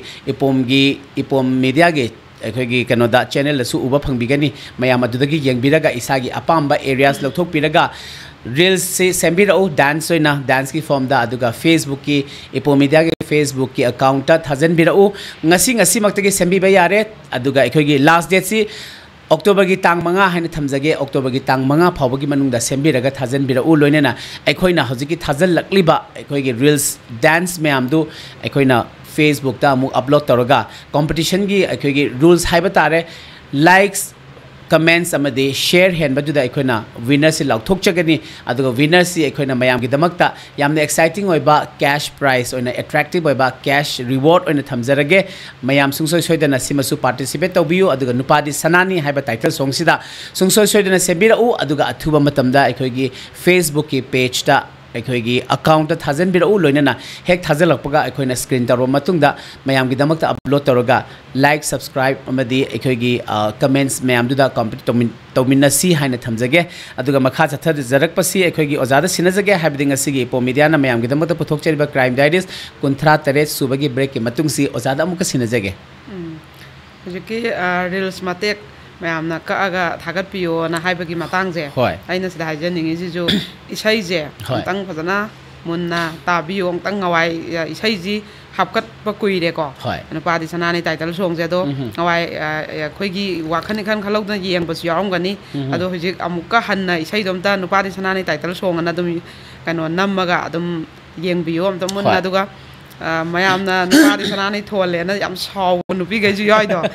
sai ji tar kan da ma khanga ne ba nupadi sanani sa matung nupi na saklak pa ji da ꯑꯩꯅ ꯀꯔꯤ ꯍꯥꯏꯅ ꯑꯩꯒꯤ ꯈꯨꯠꯁꯤꯅ ꯏꯔꯝꯒꯦ ꯍꯥꯏꯕꯗꯣ ꯅꯨꯄꯤꯗꯤ ꯂꯥꯏꯔꯦꯝꯕꯤꯅꯤ ꯍꯥꯏꯕꯅꯤꯀꯣ ꯑꯗꯨꯗꯤ ꯑꯃꯅ ꯍꯦꯟꯗꯦ ꯑꯃꯅ ꯇꯥꯗꯦ ꯍꯥꯏꯕꯗꯨꯅꯦꯕ ꯇꯥꯏꯕꯪ ꯁꯦꯝꯃꯛꯏꯕ ꯇꯥꯏꯕꯪ ꯁꯦꯝꯕ ꯉꯝꯃꯤꯃꯤꯗꯅꯀꯣ ꯅꯨꯄꯤ ꯍꯥꯏꯕꯁꯦ ꯑꯗꯨꯅ ꯅꯨꯄꯤꯁꯦ ꯂꯥꯏꯔꯦꯝꯕꯤꯅꯦꯅ ꯑꯩ ꯑꯗꯨꯝ ꯍꯥꯏꯖꯕꯅꯦꯕ ꯑꯗꯨꯒ ꯀꯩꯅꯣꯁꯦ ꯏꯁꯩꯁꯤꯐꯥꯎꯗ ꯑꯩꯗꯤ ꯍꯦꯛ ꯆꯨꯝꯅ ꯏꯗꯦꯕ ꯌꯥꯝ ꯑꯩ ꯉꯁꯤ ꯏꯁꯩꯁꯦ ꯌꯥꯝ ꯃꯃꯜ ꯂꯩꯅ ꯑꯩꯅ ꯌꯥꯝ ꯀꯩꯅꯣ ꯑꯣꯏꯅ ꯏꯖꯈꯤꯕ ꯏꯁꯩꯅꯤꯀꯣ ꯅꯨꯄꯥ ꯑꯃꯗꯤ ꯅꯨꯄꯤꯒꯤ ꯄꯨꯟꯁꯤ ꯑꯅꯤꯁꯦ ꯀꯩꯅꯣꯒꯤ ꯑꯋꯥꯡꯕ ꯊꯥꯛꯇ ꯊꯥꯡꯒꯠꯂꯒ ꯅꯨꯄꯥꯅꯁꯨ ꯐꯠꯇꯕ ꯇꯧꯒꯅꯨ ꯁꯅꯥ ꯑꯣꯏꯍꯜꯂꯨ ꯀꯥꯟꯗ ꯑꯗꯩ ꯅꯨꯄꯤꯁꯤꯁꯨ ꯀꯩꯅꯣ ꯏꯊꯛ ꯏꯔꯥꯡ ꯑꯗꯩ ꯐꯖꯗꯕ ꯐꯤꯔꯣꯜ ꯁꯦꯠꯂꯒ ꯀꯩꯅꯣ ꯃꯇꯝꯒꯤ ꯏꯔꯥꯡꯗ ꯇꯥꯎꯔ ꯃꯥꯡꯍꯟꯒꯅꯨ ꯀꯥꯟꯗ ꯅꯨꯄꯥꯒ ꯅꯨꯄꯤꯒ ꯑꯅꯤꯁꯦ ꯁꯩꯊꯥꯅꯔꯒ ꯑꯩꯈꯣꯏꯒꯤ ꯏꯁꯩꯗꯐꯧ ꯍꯦꯛ ꯆꯨꯝꯅ ꯑꯩꯗꯤ ꯃꯌꯦꯛꯁꯦ ꯆꯝꯅ ꯏꯗ꯭ꯔꯦ ꯃꯦꯁꯦꯖ ꯄꯤꯔꯦ ꯏꯁꯩꯗꯐꯧ ꯑꯦꯋꯥꯔꯅꯦꯁ ꯄꯤꯔꯦ ꯑꯗ ꯏꯁꯩꯁꯦ ꯑꯃꯨꯛꯇꯪꯒ ꯌꯦꯡꯕꯤꯌꯨ ꯑꯗꯨꯒ ꯍꯧꯖꯤꯛꯀꯤ ꯑꯗꯨꯃꯥꯏꯅ ꯃꯇꯦꯛ ꯏꯁꯥꯅ ꯄꯥꯝꯖꯕ ꯖꯒꯥꯗꯣ ꯀꯛꯑꯒ ꯔꯤꯜꯁꯇꯨꯃ ꯁꯨꯡꯁꯣꯏ ꯁꯣꯏꯗꯅ ꯑꯝꯇ ꯊꯥꯕꯤꯔꯛꯎ ꯑꯗꯨꯒ ꯑꯩꯈꯣꯏꯒꯤ ꯀ꯭ꯔꯥꯏꯝ ꯗꯥꯏꯔꯤꯁꯄꯨ ꯌꯦꯡꯕꯤꯔꯤꯕ ꯄꯦꯔꯦꯟꯁꯁꯤꯡꯅ ꯏꯁꯥꯒꯤ ꯏꯆꯥꯈꯩꯗ ꯔꯤꯜꯁ ꯃꯇꯦꯛꯁꯦ ꯍꯦꯛꯇ ꯅꯝꯍꯟꯕꯤꯔꯣ ꯗꯥꯟꯁ ꯇꯧꯔꯒ ꯒ꯭ꯔꯨꯞ ꯑꯣꯏꯒꯦꯔꯥ ꯏꯊꯟꯗ ꯑꯣꯏꯒꯦꯔꯥ ꯗꯨꯋꯦꯠ ꯑꯣꯏꯒꯦꯔꯥ ꯑꯗꯨꯒ ꯏꯄꯣꯃꯦꯗꯤꯌꯥꯒꯤ ꯀꯩꯅꯣꯁꯤꯗ ꯏꯟꯕꯣꯛꯁꯇ ꯊꯥꯖꯟꯕꯤꯔꯛꯑꯒ ꯑꯗꯨꯝꯇꯪꯗꯤ ꯃꯄꯨꯡ ꯐꯥꯅ ꯑꯗꯨꯒꯤ ꯀꯝꯄꯤꯇꯤꯁꯟꯁꯤ ꯑꯝꯇ ꯄꯥꯡꯊꯣꯛꯆꯒꯦ ꯑꯗꯨꯒ ꯑꯩꯈꯣꯏꯅ ꯉꯝꯖꯕ ꯄ꯭ꯔꯥꯏꯖꯁꯨ ꯀꯩꯅꯣ ꯁꯤꯟꯅꯖꯒꯦ ꯑꯗꯣ ꯃꯌꯥꯝ ꯄꯨꯟꯅ ꯁꯤꯝꯇꯪꯗꯤ ꯁꯖꯣꯛ ꯄꯤꯅꯕꯤꯌꯣꯅ ꯑꯩꯒꯤ ꯃꯥꯏꯀꯩꯗꯒꯤꯁꯨ ꯃꯌꯥꯝꯗ ꯑꯩ ꯍꯥꯏꯖꯔꯤ ꯑꯗꯨꯒ ꯀꯩꯅꯣꯁꯦ ꯃꯊꯪꯒꯤ ꯋꯥꯔꯤꯁꯦ ngasi wari yam yam eduna aiju matam jina yaraktabagane matam dekta pungje tasalakwa aina saturday jidi pung ahum khara hen adum liri neba ado wednesday dana mayam jam sin banina adum pung ani dang li baneba ado wari je loidi loi salakadore ado wari loi rakadore hada pakhalle se ama aduna loi dingai da wari ani uma pamage adu aroi bali ge ado idi thambio da smain tawe mathangi wari jina ne wari je somlu salak bane batauri je koigi moije fast food phamme ba ko ado fast food phamba sida fast food sida gi lakpa paisa jina yam imung je komna hingnai ba yam namak lemdana heta tongdraga ju nomagi lupa lisingam toisu ani do lemjaraga imung gi pu ba gi paisa di wadre ba mapani je ko aduga ma nupi ke amna mu koigi imung pu ba paisa je kon adraga waba moigina adudi thoktra ada mana fast food se ju manghaning da ba nupi jina na macha di ani leire ado angang sun tambai chabai ko pai maru thang poyeng sayeng saning ba ma sening ba ma loi maning thunge ko mai nu pa sina kamai tau gi habdane no mu ga tong tong paisa je purkau da hapsan ga ni dana ado ga nung dang ji dane koi gi hausi kak pa khara sat isai yeng ba khara sat ado ngau thok pa lang thok pa nung dang ai ba ja sima ado ga ne tha achara hala ga ne koi gi khangde mama na bang ga marai tong na ra pai ju adagidi nupi jidane ngairammi haibeju ngairamde haibeju khana pase dom hauraga mana thaklei chari bani sajigi naibam khaibam je nupi jida oiba aduni saje ingre hai kanda ingba ingdri bawdi mana thugai ningba po thugai ba langhai ba aduda khamu ba hairu ba mana ru ba yaba nate adu magi ngang ningba je khomu ba yaba nate ko mi sina doine ye khomurade cooker na ga sekta ekta thomak pi nate sini nani khangdabi magi na muk khongna khutna tawdaba apai pona thomba magi jina aduna ne ma je halakpa je amna pi section leiba moje ma sumain taw dei je sahi mari manga mu sure haiba ngawai tawram de hai moi facebook ka phangalakpa pisa kha lakpa dai dagi sum thakpa saba de pisa khara yaw graga nupa je mamita pisa khara u graga ne saidi pukau dal sing tra pi kulla pi noi ngamro ga phutani taw nupa sum leiba ko adumai oe ba mai nupa je de jwa da pisa mangai edana hala ma ngo dei saulang ba dai di nang lau dan daw ya dre ga haigalak pi do maram sa da bi da ko adai mu moije ngawai amutang khana badane mapam la ma je phugi haiba adudagi ado mangon jida noi na pam na la ingon da phugi ba noi na bung no kwa ge do kauro amam tale phalak kantha ge gai na ne kauro yam tun kauro kaudri banang kaudri banang kai dauri gai na ne phone tau yam to phone tau gai tau adai na pam ko do chakho gai na adai di mana tau deba kaimta nangna ai hat ke jo halo phuge jo pora ai di chung ko we ka roi na ka ja da ba macha ni mo him je thak ni kai dum khang ba ko adai ma je koi gi nung dang je ma je ayuk sina pung ma pan tara da hoga toine nu pa je nu pi sina nongan ba hogla fast food ki ngau na ba taw na ba thong na ba maroi marang sem ba ya ba je loi sem ani dana hogla ga ne yu nung thak ta di kaim tau da ba nang kai tawre ai kari yaw salo hai no na ngarang man nu pi je phu gi ba po chai thu gai gi ba ngang gi ba masana kaim khang da ba ado yam pha ba thak ta ga na adai di mu ꯑꯗꯨꯃꯥꯏꯅ ꯑꯗꯨꯝ ꯃꯥꯏ ꯃꯊꯧꯁꯨ ꯌꯥꯎꯕ ꯅꯨꯡꯗꯥꯡ ꯍꯦꯛ ꯐꯥꯁ ꯐꯨꯗꯀꯤ ꯂꯣꯏꯔꯛꯑꯦ ꯍꯥꯏꯕꯁꯤꯗ ꯆꯠꯈ꯭ꯔꯒ ꯉꯥꯎꯕ ꯌꯥꯕ ꯑꯗꯨꯃꯥꯏꯅ ꯑꯗꯩ ꯅꯨꯄꯤꯁꯦ ꯅꯣꯡꯃꯅꯅꯦ ꯃꯥꯅ ꯑꯩꯉꯣꯟꯗ ꯀꯩꯅꯣꯁꯦ ꯃꯥꯁꯤꯅ ꯑꯩꯉꯣꯟꯗ ꯀꯩꯅꯣ ꯋꯥꯔꯤꯁꯦ ꯂꯤꯔꯛꯄ ꯅꯨꯃꯤꯠꯁꯤꯁꯨꯅꯦ ꯃꯣꯏꯁꯦ ꯃꯟꯗꯣꯝ ꯆꯥꯡꯒꯤ ꯌꯨꯝꯗ ꯇꯨꯝꯃꯤꯅ ꯄꯨꯡ 11:30 ꯑꯗꯨꯋꯥꯏꯗꯅꯦꯕ ꯃꯥꯅ ꯐꯣꯟ ꯇꯧꯔꯒ ꯑꯩꯉꯣꯟꯗ ꯋꯥꯔꯤꯁꯦ ꯂꯤꯔꯛꯏꯁꯦ ꯈꯟꯅꯔꯛꯏꯁꯦꯀꯣ ꯑꯗꯨꯒꯗꯤ ꯊꯛꯇꯛ ꯅꯤꯛꯑꯒꯅꯤ ꯃꯥꯅ ꯃꯁꯥꯁꯦ ꯑꯗꯨ ꯅꯨꯃꯤꯠꯇꯨꯁꯨ ꯄꯣꯠ ꯆꯩ ꯑꯔꯩꯕꯈꯩ ꯊꯨꯒꯥꯏꯗꯅ ꯃꯥꯁꯦ ꯈꯥꯡꯉꯝꯗꯗꯅꯅꯦ ꯑꯩꯈꯣꯏꯒꯤ ꯀꯤꯗꯅꯀꯣ ꯑꯃꯒꯤꯗ ꯑꯃꯨꯛ ꯂꯦꯛꯄ ꯅꯣꯡꯃꯅ ꯑꯃꯒꯤꯗ ꯑꯃꯨꯛ ꯇꯨꯝꯕ ꯇꯧꯔꯦꯕ ꯃꯣꯏꯁꯦ ꯑꯗꯣ ꯀꯩꯁꯨ ꯍꯦꯛ ꯇꯧꯗꯕ ꯅꯨꯃꯤꯠ ꯑꯃꯅ ꯑꯗꯨꯝ ꯇꯥꯔ ꯑꯗꯨꯝ ꯌꯥꯏꯗꯕ ꯍꯦꯛ ꯅꯨꯄꯥꯁꯦ ꯀꯣꯔꯣꯛ ꯅꯥꯈꯣ ꯇꯨꯝꯈꯤꯕ ꯑꯗꯩ ꯃꯥꯁꯦ ꯑꯗꯨꯃꯥꯏꯅ ꯑꯃꯒꯤꯗ ꯑꯃꯨꯛ ꯇꯨꯝ ꯑꯃꯒꯤꯗ ꯑꯃꯨꯛ ꯂꯦꯛ ꯃꯥꯁꯦ ꯃꯊꯣꯡ ꯃꯔꯝ ꯈꯪꯗ꯭ꯔꯦꯕ ꯀꯩꯗꯧꯗꯣꯏꯅꯣ ꯍꯥꯏꯕꯁꯦ ꯈꯪꯗ꯭ꯔꯕ ꯑꯗꯩ ꯑꯗꯨꯒꯤ ꯊꯕꯛꯁꯤꯃ ꯐꯥꯁ ꯐꯨꯗꯁꯤꯃ ꯃꯥ ꯍꯦꯛ ꯃꯄꯥꯝ ꯆꯠꯈꯤꯕꯗꯗꯤ ꯃꯥꯡꯗꯣꯏꯕ ꯅꯨꯄꯥꯁꯤ ꯈꯛꯅꯗꯤ ꯉꯝꯃꯣꯏꯗꯕ ꯑꯗꯨꯒꯤ ꯊꯕꯛꯁꯤꯃꯨ ꯀꯟꯅꯕ ꯍꯣꯠꯅꯔꯤꯉꯩꯗ ꯃꯉꯣꯟꯗꯗꯤ ꯅꯣꯡꯃꯒꯤ ꯄ꯭ꯔꯦꯁꯔ ꯇꯦꯟꯁꯟ ꯁꯣꯛꯆꯜꯂꯛꯄ ꯑꯗꯩ ꯃꯄꯥꯝꯗ ꯃꯥꯏ ꯃꯆꯥ ꯑꯍꯨꯝꯁꯤꯒ ꯄꯨꯔ ꯆꯠꯄꯁꯨ ꯃꯄꯥꯝꯁꯦ ꯁꯦꯟꯊꯣꯛꯁꯦ ꯂꯩꯔꯣꯏꯗꯕ ꯃꯥꯏ ꯃꯕꯨꯡ ꯃꯄꯥꯈꯩꯁꯤꯁꯨ ꯃꯥꯏ ꯃꯌꯨꯝ ꯄꯥꯟꯅꯔꯒ ꯂꯣꯏ ꯋꯥꯅꯕ ꯃꯃꯥ ꯃꯄꯥꯁꯨ ꯁꯣꯜꯂꯕ ꯑꯗꯣ ꯏꯕꯨꯡ ꯐꯠꯇꯦ ꯏꯅꯝꯃ ꯐꯠꯇꯦ ꯏꯄ꯭ꯋꯥ ꯐꯠꯇꯦ ꯑꯩꯈꯣꯏ ꯄꯤꯖꯅꯤꯡꯗꯦ ꯍꯥꯏꯔꯨꯕ ꯌꯥꯔꯣꯏꯗꯕ ꯃꯥ ꯑꯃꯅꯁꯨ ꯃꯥꯏ ꯅꯨꯄꯥꯗꯨꯒꯤ ꯃꯆꯟ ꯑꯃ ꯃꯆꯥ 3 ꯄꯨꯔ ꯂꯥꯛꯄꯗ ꯃꯥ ꯑꯃꯅꯁꯨ ꯊꯥꯛꯄ ꯉꯝꯃꯣꯏ ꯑꯗꯨ ꯃꯁꯥꯅ ꯃꯥ ꯈꯪꯖꯩꯌꯦꯕ ꯑꯩ ꯏꯕꯨꯡ ꯏꯄꯥ ꯐꯩ ꯐꯠꯇꯦ ꯍꯥꯏꯔꯣꯏ ꯂꯣꯏꯅ ꯋꯥꯅꯕ ꯉꯥꯛꯇꯅꯤ ꯑꯩ ꯑꯃꯅꯁꯨ ꯃꯤ ꯑꯃꯒꯤ ꯏꯃꯨꯡ ꯄꯨꯕ ꯉꯝꯕ ꯃꯤ ꯑꯃꯒꯤ ꯃꯆꯥ ꯁꯦꯝꯕ ꯉꯝꯕ ꯅꯠꯇꯦ ꯑꯅ ꯈꯪꯖꯩꯌꯦꯕ ꯑꯗꯨꯃꯥꯏꯅ ꯃꯥꯗꯤ ꯃꯊꯃꯣꯏꯗꯤ ꯌꯥꯝ ꯁꯣꯛꯑꯒ ꯃꯥꯁꯨ ꯑꯗꯩꯗꯤ ꯀꯨꯀꯔꯅꯒꯅꯦ ꯊꯣꯝꯕꯒꯤꯅꯦ ꯁ꯭ꯋꯥꯏꯒꯁꯦ ꯁꯨꯛ ꯆꯥꯎꯅꯒ ꯄꯣꯝꯈꯠꯂꯛꯏ ꯃꯃꯤꯠꯀꯁꯦ ꯁꯤꯕꯒ ꯀꯥꯕꯀꯣ ꯑꯗꯩ ꯑꯩꯈꯣꯏꯒꯤ ꯃꯣꯏ ꯐꯥꯁ ꯐꯨꯗꯀꯤ ꯀꯩꯅꯣ ꯇꯦꯕꯜ ꯆꯧꯀ꯭ꯔꯤꯅꯒꯅꯦ ꯃꯉꯣꯟꯗ ꯊꯣꯝꯕꯤ ꯊꯨꯒꯥꯏꯕꯤ ꯄꯣꯠ ꯆꯩ ꯐꯥꯁ ꯐꯨꯗꯀꯤ ꯀꯩꯀꯩ ꯍꯧꯅꯕ ꯀꯣꯜꯂꯤꯛꯀꯁꯦ ꯊꯨꯒꯥꯏꯕꯤ ꯑꯗꯩ ꯈꯥꯡꯒꯨꯝꯕ ꯃꯣꯏ ꯁꯨꯃꯥꯏꯅ ꯄꯥꯏꯔ ꯊꯣꯛ ꯉꯧꯅꯕ ꯑꯃ ꯂꯩꯗꯥꯏꯅꯦ ꯊꯣꯛꯀꯦ ꯀꯟꯕꯤ ꯃꯉꯣꯟꯗ ꯑꯗꯨꯝꯕꯒꯤ ꯀꯩꯅꯣ ꯃꯌꯥꯝꯁꯦ ꯃꯥꯁꯨ ꯌꯥꯝ ꯋꯥꯅ ꯈꯥꯡꯉꯦꯕꯀꯣ ꯑꯗꯨꯅ ꯅꯨꯄꯥꯒꯤ ꯑꯗ ꯃꯥꯁꯦ ꯀꯩꯗꯧꯒꯗꯒꯦꯅ ꯃꯥꯁꯦ ꯇꯥꯟꯅꯔꯛꯏꯅꯦꯕ ꯑꯗ ꯑꯩꯅ ꯃꯉꯣꯟꯗ ꯍꯥꯏꯌꯦꯕ ꯈꯪꯗꯦ ꯅꯨꯄꯤꯁꯦ ꯀꯔꯤ ꯍꯥꯏꯗꯣꯏꯅꯣ ꯁꯤꯒꯤ ꯃꯇꯥꯡꯁꯦ ꯑꯩꯈꯣꯏꯒꯤ ꯁ꯭ꯄꯤꯁꯂꯦꯁ ꯑꯣꯏꯔꯦꯒꯥꯗꯣ ꯋꯥꯁꯦ ꯉꯥꯡꯅꯤꯡꯉꯛꯇ꯭ꯔꯦ ꯍꯥꯏꯕ ꯑꯗꯨ ꯀꯩꯗꯧꯔꯨꯗꯣꯏꯅꯣꯕ ꯃꯥꯏ ꯅꯨꯄꯥꯗꯣ ꯃꯤꯅ ꯉꯥꯡꯅꯕꯁꯨ ꯌꯥꯔꯔꯣꯏ ꯐꯨꯔꯨꯔꯁꯨ ꯋꯥꯔꯛꯄꯗꯁꯨ ꯑꯣꯏꯔꯔꯣꯏ ꯅꯤꯁꯥꯅ ꯑꯗꯨꯝ ꯇꯧꯈ꯭ꯔꯕꯅꯦꯕ ꯁꯨꯃꯥꯏꯅ ꯅꯤꯁꯥ ꯆꯥꯔ ꯅꯤꯁꯥꯗ ꯃꯥꯡꯉꯕ ꯅꯨꯄꯥ ꯀꯌꯥꯁꯤꯒꯤ ꯅꯨꯄꯤ ꯑꯣꯏꯔꯨꯕ ꯀꯌꯥꯗꯤ ꯉꯁꯤꯃꯛ ꯋꯥꯅ ꯈꯥꯡꯉꯤꯃꯦꯕ ꯈꯥꯏꯅꯕꯁꯨ ꯉꯝꯗꯕ ꯑꯩꯈꯣꯏ ꯅꯨꯄꯤꯅ ꯇꯧꯔꯤꯁꯦ ꯏꯃꯨꯡꯁꯤꯃ ꯄꯨꯡꯀꯥꯏ ꯀꯥꯏꯔꯛꯇꯣꯏꯕ ꯑꯗꯩ ꯐꯨꯕꯁꯦ ꯑꯗꯨꯝ ꯅꯨꯃꯤꯠ ꯈꯨꯗꯤꯡꯒꯤ ꯑꯗꯨꯃꯥꯏꯅ ꯈꯥꯡꯉ ꯑꯗꯨꯝ ꯂꯩꯕ ꯑꯗꯨꯅ ꯁꯤꯅ ꯅꯨꯄꯤ ꯀꯌꯥ ꯍꯧꯖꯤꯛꯁꯦ ꯉꯥꯎꯔ ꯂꯩꯅꯤ ꯍꯧꯈ꯭ꯔꯕꯒꯤ ꯋꯥꯔꯤ ꯅꯠꯇꯦ ꯍꯧꯖꯤꯛꯁꯦ ꯂꯩꯅꯔꯤꯅꯦꯕ ꯅꯨꯄꯤ ꯀꯌꯥ ꯀꯣ ꯑꯗꯣ ꯑꯗꯩ ꯃꯥꯒꯤꯁꯦ ꯌꯥꯝ ꯅꯨꯡꯉꯥꯏꯇꯦ ꯑꯗꯣ ꯑꯩꯅ ꯅꯪꯗꯣ ꯁꯤꯒꯤ ꯀꯩꯅꯣ ꯋꯥꯔꯤꯒꯤ ꯀꯩꯅꯣ ꯃꯌꯥꯝꯁꯦ ꯑꯩꯅ ꯑꯔꯣꯏꯕꯗ ꯂꯣꯏ ꯍꯥꯏꯖꯔꯛꯑꯒꯦꯕ ꯑꯩꯅ ꯃꯣꯏꯗ ꯍꯥꯏꯅꯤꯡꯉꯤꯈꯩꯁꯦꯀꯣ ꯑꯗꯒꯤ ꯃꯊꯪꯒꯤ ꯋꯥꯔꯤꯁꯤꯅ ꯑꯃꯨꯛ ꯀꯃꯥꯏꯅ ꯇꯧꯒꯦ ꯍꯥꯏꯕꯗ ꯃꯥꯏ ꯅꯨꯄꯥꯁꯦ ꯀꯩꯅꯣ ꯒꯥꯔꯤ ꯊꯧꯋꯤꯀꯣ ꯂꯥꯏꯟ ꯒꯥꯔꯤ ꯑꯗꯣ ꯃꯥꯒꯤꯁꯤꯅ ꯑꯃꯨꯛ ꯃꯥꯏ ꯅꯨꯄꯥꯁꯦ 4ꯁꯦ ꯆꯥꯏꯌꯦꯕ 4ꯁꯦ ꯃꯥꯏ ꯆꯨꯔꯨꯞꯇ ꯍꯥꯞꯄꯅꯦꯕ ꯆꯨꯔꯨꯞꯀꯤ ꯃꯊꯤꯁꯦ ꯂꯣꯏꯅ ꯀꯩꯅꯣ ꯇꯧꯈ꯭ꯔꯒ ꯑꯗꯨꯃꯥꯏꯅ ꯇꯧꯕ ꯑꯗꯨꯒ ꯃꯣꯏꯒꯤ ꯃꯆꯥ 2 ꯂꯩꯔꯦ ꯑꯗꯨꯒ ꯃꯥꯒꯤ ꯃꯄꯥꯝꯁꯦ ꯃꯆꯤꯟ ꯃꯅꯥꯎ ꯃꯥꯒ ꯅꯨꯄꯤ ꯑꯃꯒ ꯄꯣꯛꯑꯦꯕ ꯑꯃꯗꯨꯁꯨ ꯃꯌꯨꯝ ꯄꯥꯟꯈ꯭ꯔꯦ ꯃꯆꯦꯗꯣ ꯑꯗꯨꯒ ꯃꯥꯏ ꯃꯧꯄ꯭ꯋꯥ ꯑꯃ ꯂꯩꯔꯝꯃꯦꯕ ꯃꯧꯄ꯭ꯋꯥꯁꯤ ꯉꯁꯤꯗꯩ ꯆꯍꯤ 30 ꯃꯃꯥꯡꯗ ꯍꯦꯡ ꯇꯧꯔꯒ ꯁꯤꯈ꯭ꯔꯦꯕ ꯑꯗꯨꯒꯤ ꯋꯥꯈꯜꯅ ꯃꯃꯥꯒ ꯃꯄꯥꯒꯁꯦ ꯌꯥꯝ ꯅꯨꯡꯉꯥꯏꯇꯕꯀꯣ ꯃꯆꯥꯅꯨꯄꯥꯗꯣ ꯄꯣꯛꯇꯕ ꯑꯣꯏꯗꯤ ꯐꯕ ꯄꯣꯛꯑꯒ ꯂꯩꯈꯤꯗꯕ ꯈꯨꯂꯩꯇꯗꯨꯁꯨ ꯑꯗꯨꯒꯤ ꯌꯥꯝ ꯊꯤ ꯅꯨꯡꯉꯥꯏꯇꯕ ꯃꯣꯏꯗꯤ ꯃꯔꯛꯇ ꯑꯗꯨꯒ